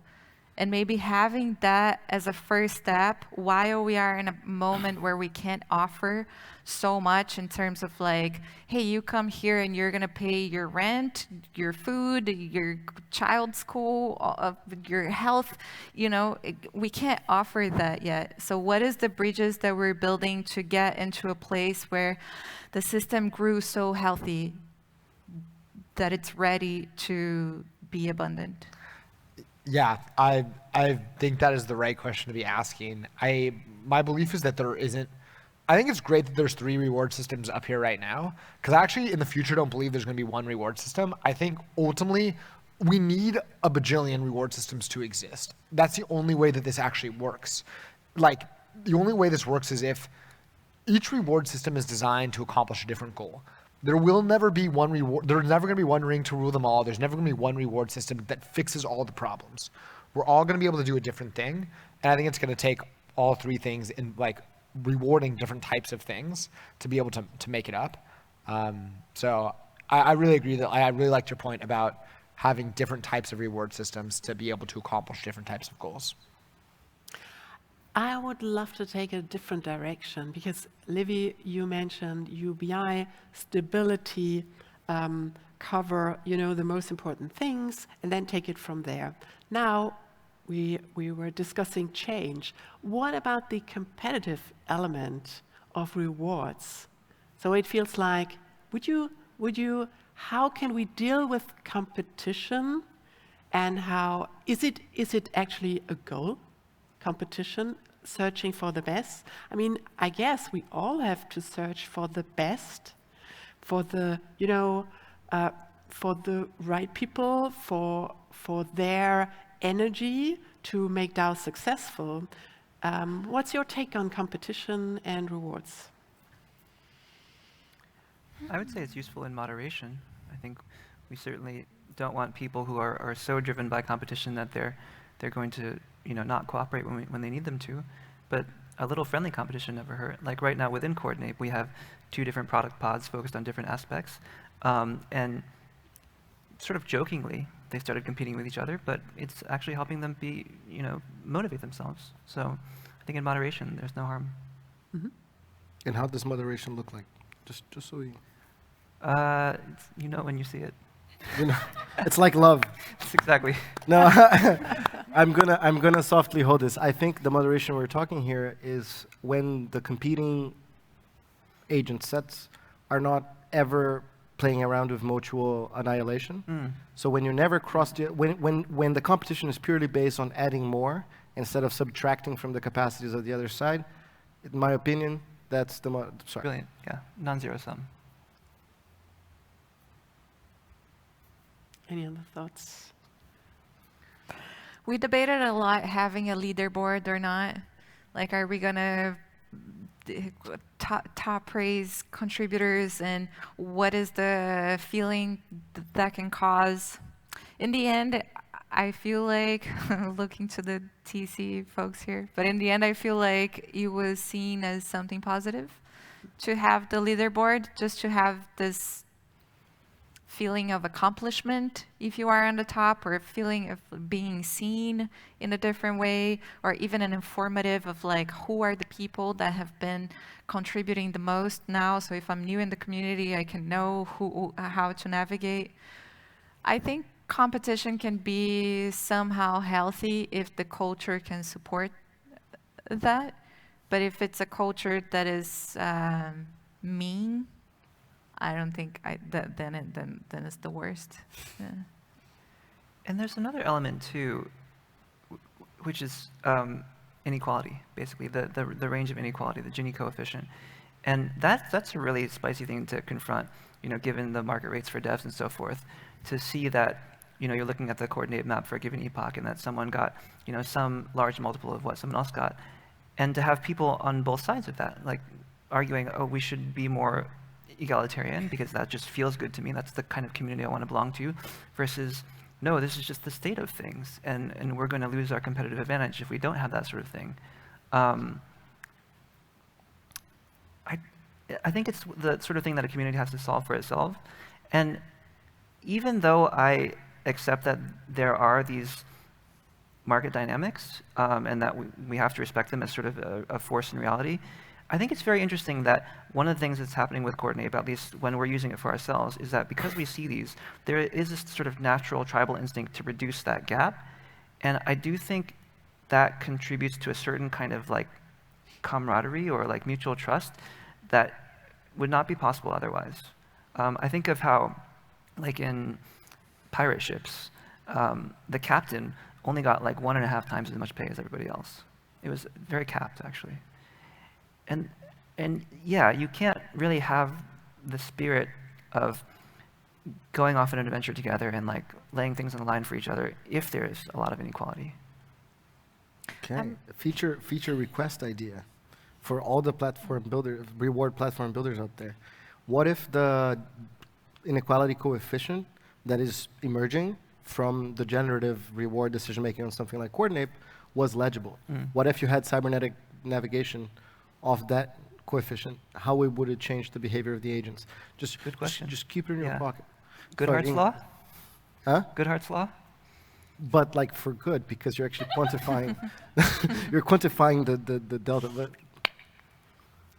Yeah, I was curious about coordinate dynamics between people. Are people aware of how much other people received? You can see it, and it's actually like a thickness of the line. It's really cool, and then people like group together. Yeah, so if you can see it, have you experienced any conflicts between, like, oh, you gave more to that part, or people feeling unvalued, or some type of competition arising from that distribution? We did have one group where they said some people within their DAO were engaging in revenge giving, where someone thought they were undercompensated, and so they undercompensated the other person the next time around.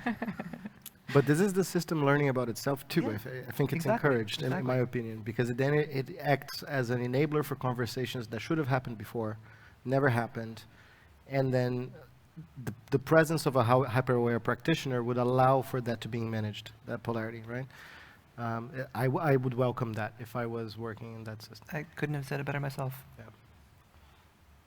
Now let's take it one step further. We talked about competition, rewards. There's a downside of the transparency that we have. So on one hand, it's really cool to see what a community values, also to what extent in quantifiable measures. But then this also, of course, you can compare yourself to others.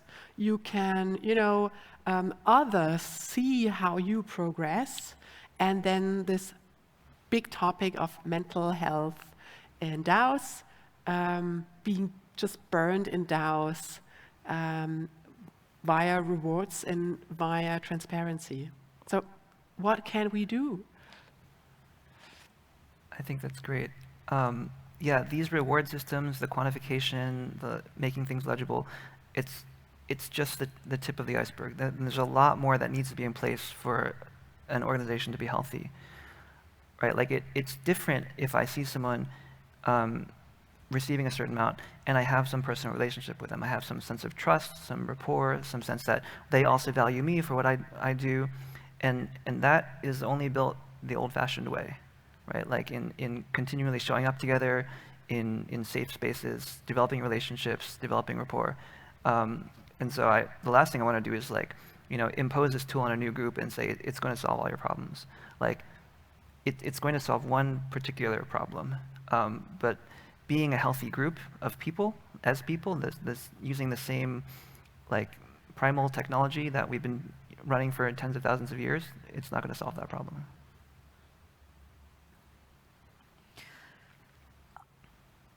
I think, yeah, I agree with you that I think culture is the base. If there are processes you can rely on if something goes wrong, and there is people that you can trust and you can talk to.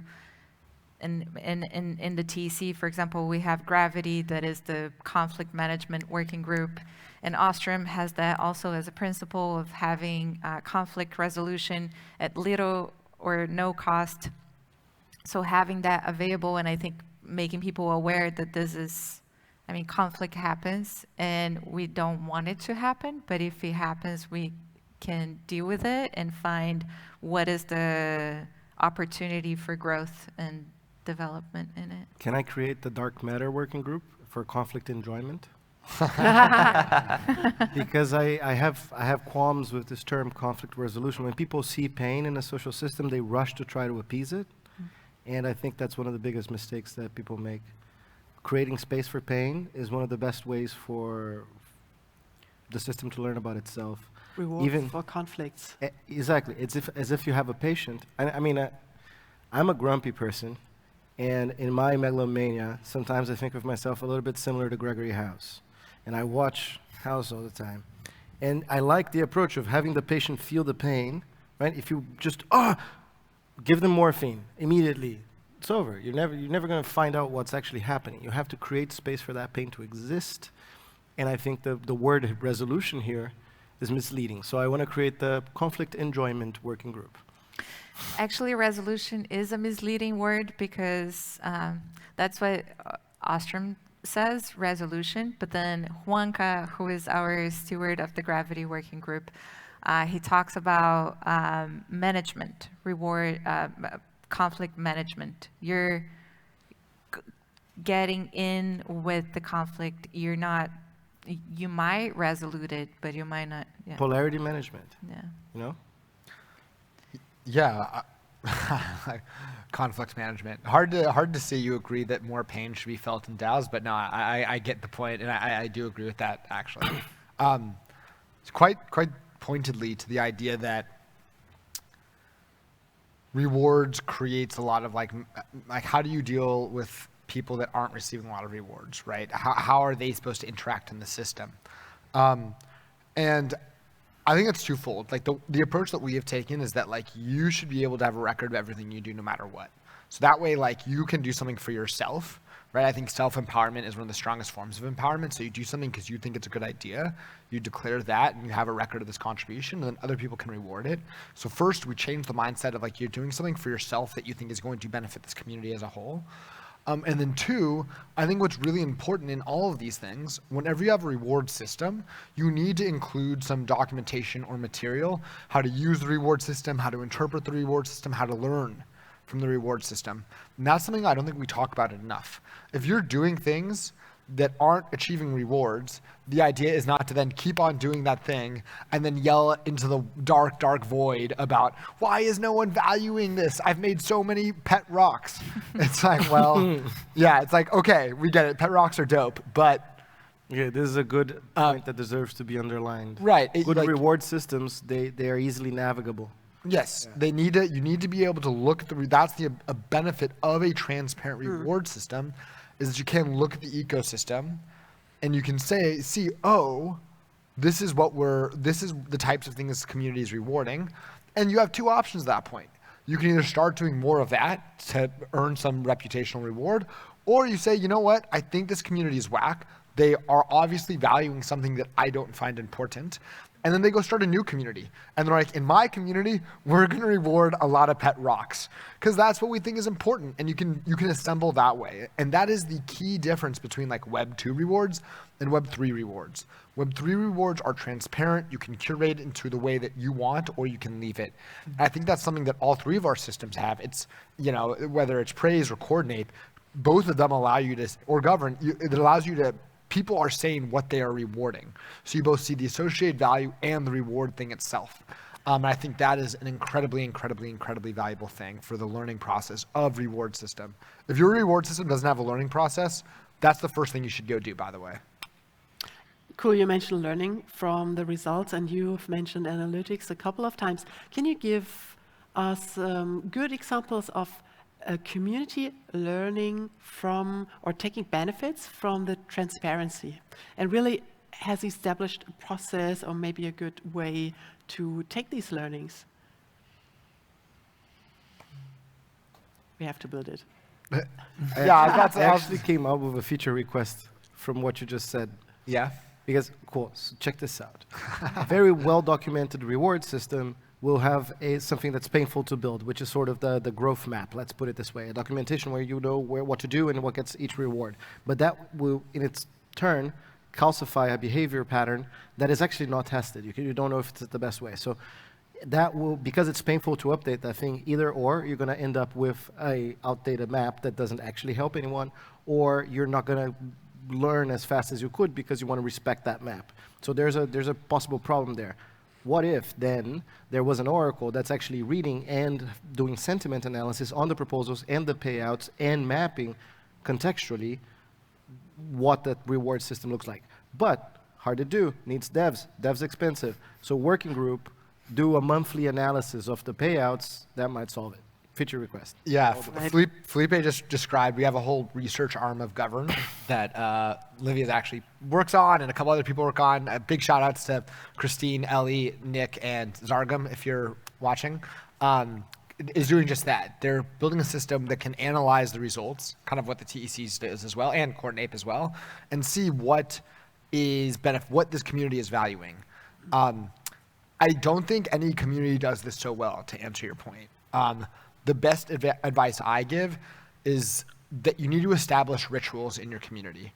Rituals are a good way for people to do something that makes sense in a story or a meme. Every morning we say GM and say what you're going to do. Every Friday we have an all hands that says what you have done, and we look at the contributions made this week.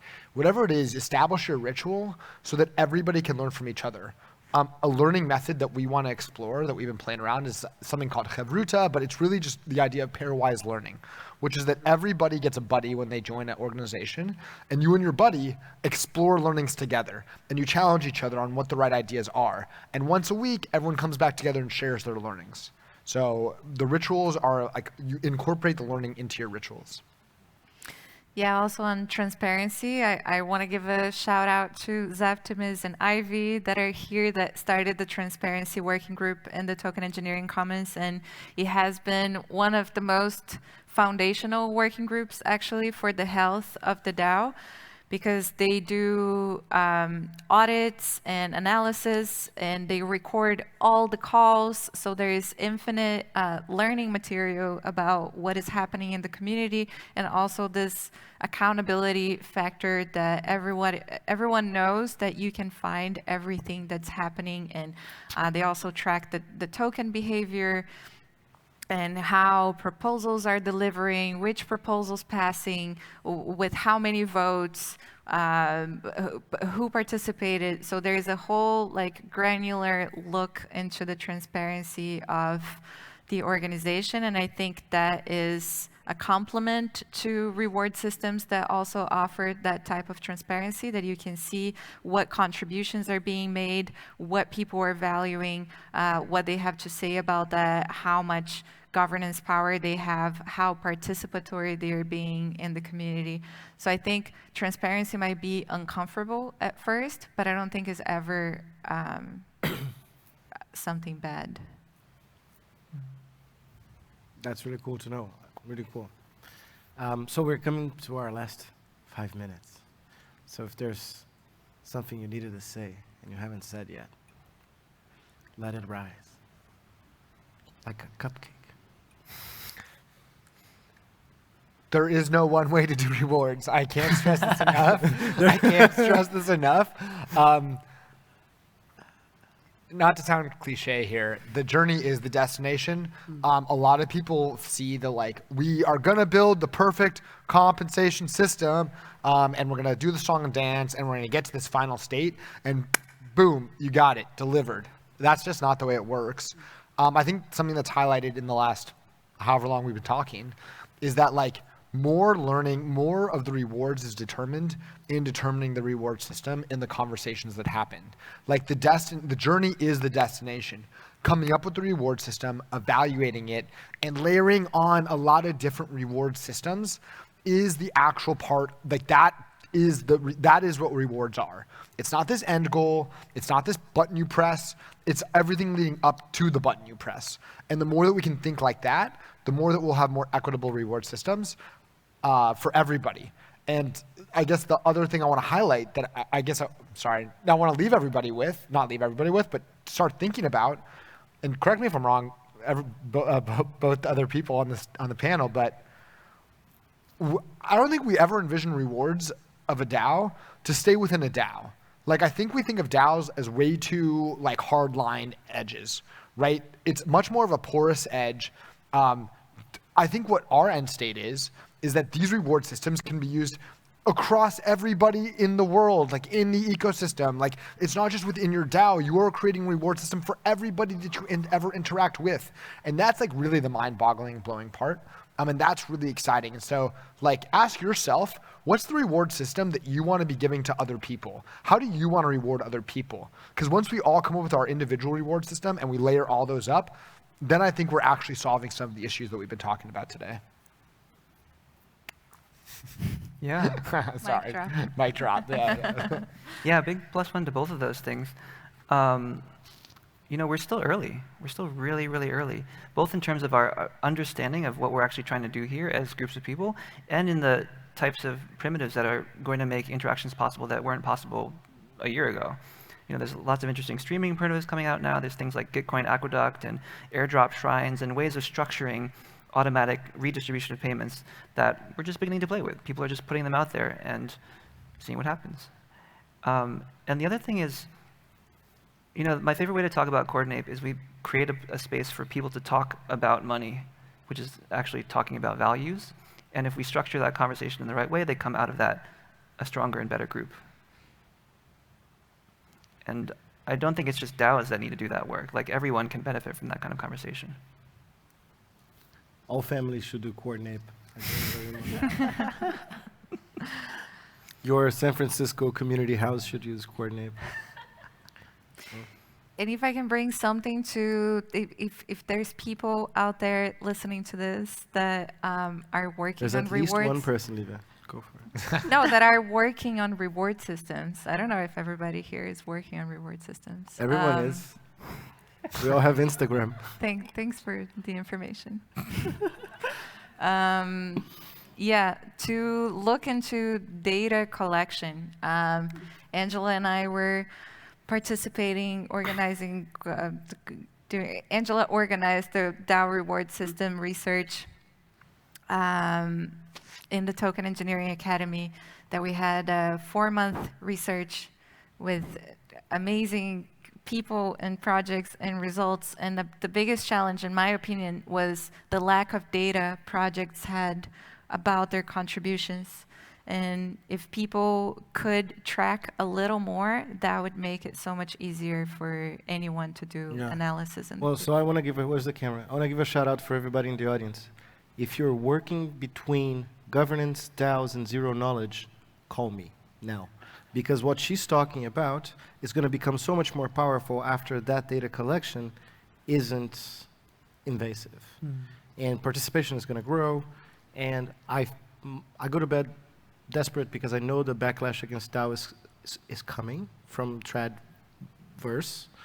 And I'm so happy that they're going to spend the next 2 years discussing stablecoins. Thank you, Luna. Because it buys us some time. But they'll come for DAOs. And we need ZK. It's my final shout out. And to add on that one, I guess it's a perfect time to invest into understanding. I mean, we did so much experiments, but now it's the time to draw the learnings from it. And in token engineering, of course, we like to look at data.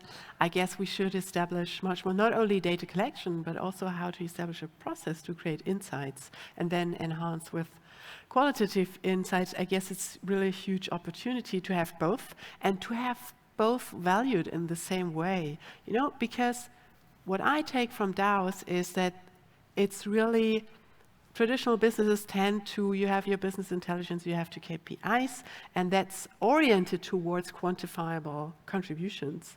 But now, with these new tools, we are approaching a new level in what we can value, what we can, how to create visibility, and now we have to, you know, better understand what's actually going on in DAOs as emerging systems, ever-changing systems, and then I'm super positive about DAOs, I must say. Right.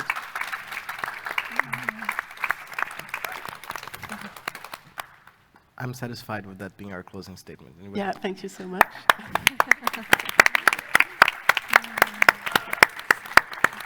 Thank you, everyone. Thanks a lot. Thank you. Thank you.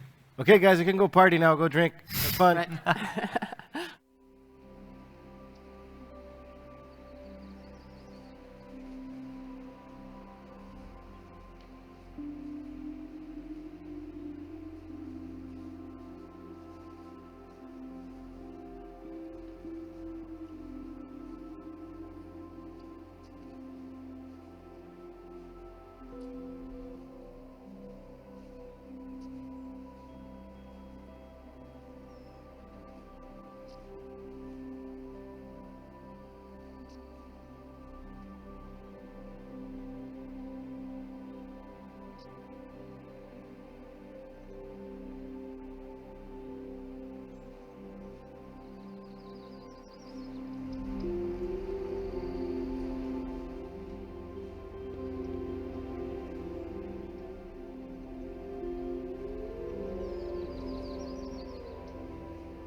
Can I? Okay. So, sorry to bother you before going to take a break. I'm Giacomo from EF PSC team. Yeah, I just want to let you know what's going on with TQF round here in Barcelona. I will give just a super brief presentation about who we are and what's going on. So PSC, it's a privacy and scaling exploration team, which is an EF-backed team which started in 2019. And we have about 50 people collaborative team, which consists of designers, cryptographers, developers, and full stack engineers. And we're trying to bridge the gap between zero knowledge, research, and application development in Ethereum. And we work on primitives, gadgets in cryptographic zero knowledge, and developer tools that people could use to make the big thing. So, as many of you probably heard about, quadratic funding is a more democratic way for communities to decide how to allocate funds and to public goods. So, a pool of matching fund is distributed among recipients, projects according to a formula that takes into account both how many people have voted for something and also the strength of people's individual preferences.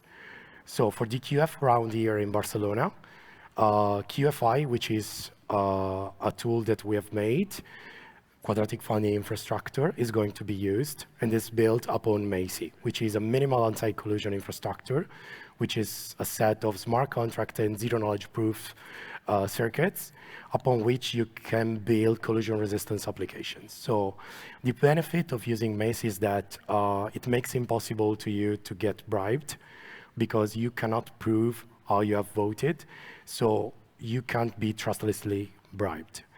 QFI was born out because we were thinking about how we can get impact from Macy and how people can run their QF round in an easy way. And yeah, basically we have this quadratic vision where we want people running different quadratic funding rounds at different local events. And in order to leveraging a shared infrastructure for reducing the barriers at the entrance in running QF rounds. So here at IT Barcelona, what's going on? There's a local quadratic funding round, which is using QFI. And especially this is for any projects for the public goods, based or working with local communities here in Catalonia or elsewhere in Spain. You have time until today at midnight to register your project, and then the voting will be opened, and you could vote using your Macy private key that will be sent to you because you are an attendee to the event, and every attendee gets a key. And you could just put your votes on the project you like. More votes means more weight of your preference, and then there will be the closing of the voting, and there will be the process of those votes, the tally of the votes, and then the matching funds will be distributed among the recipients. So Barcelona has allocated like 10K are allocated from Ethereum Foundation, 10K from Status, and 5% of each ticket selling. So big up to the sponsors. And yeah, the projects, registering your project doesn't guarantee you to get funding, because basically how much your project will receive is decided by the voting stuff. The donation will be sent in stablecoin, which is DAI, and over Polygon, so layer 2. Yeah, so be aware that nobody will never ask you anything about your private key, your wallet. Also from social media or other channels, nobody will ask you anything. If you have any other question about Macy, QFI, or other projects at PSC, just feel free to visit our booth. And yeah, that's basically everything from my side. Thank you. Thank you.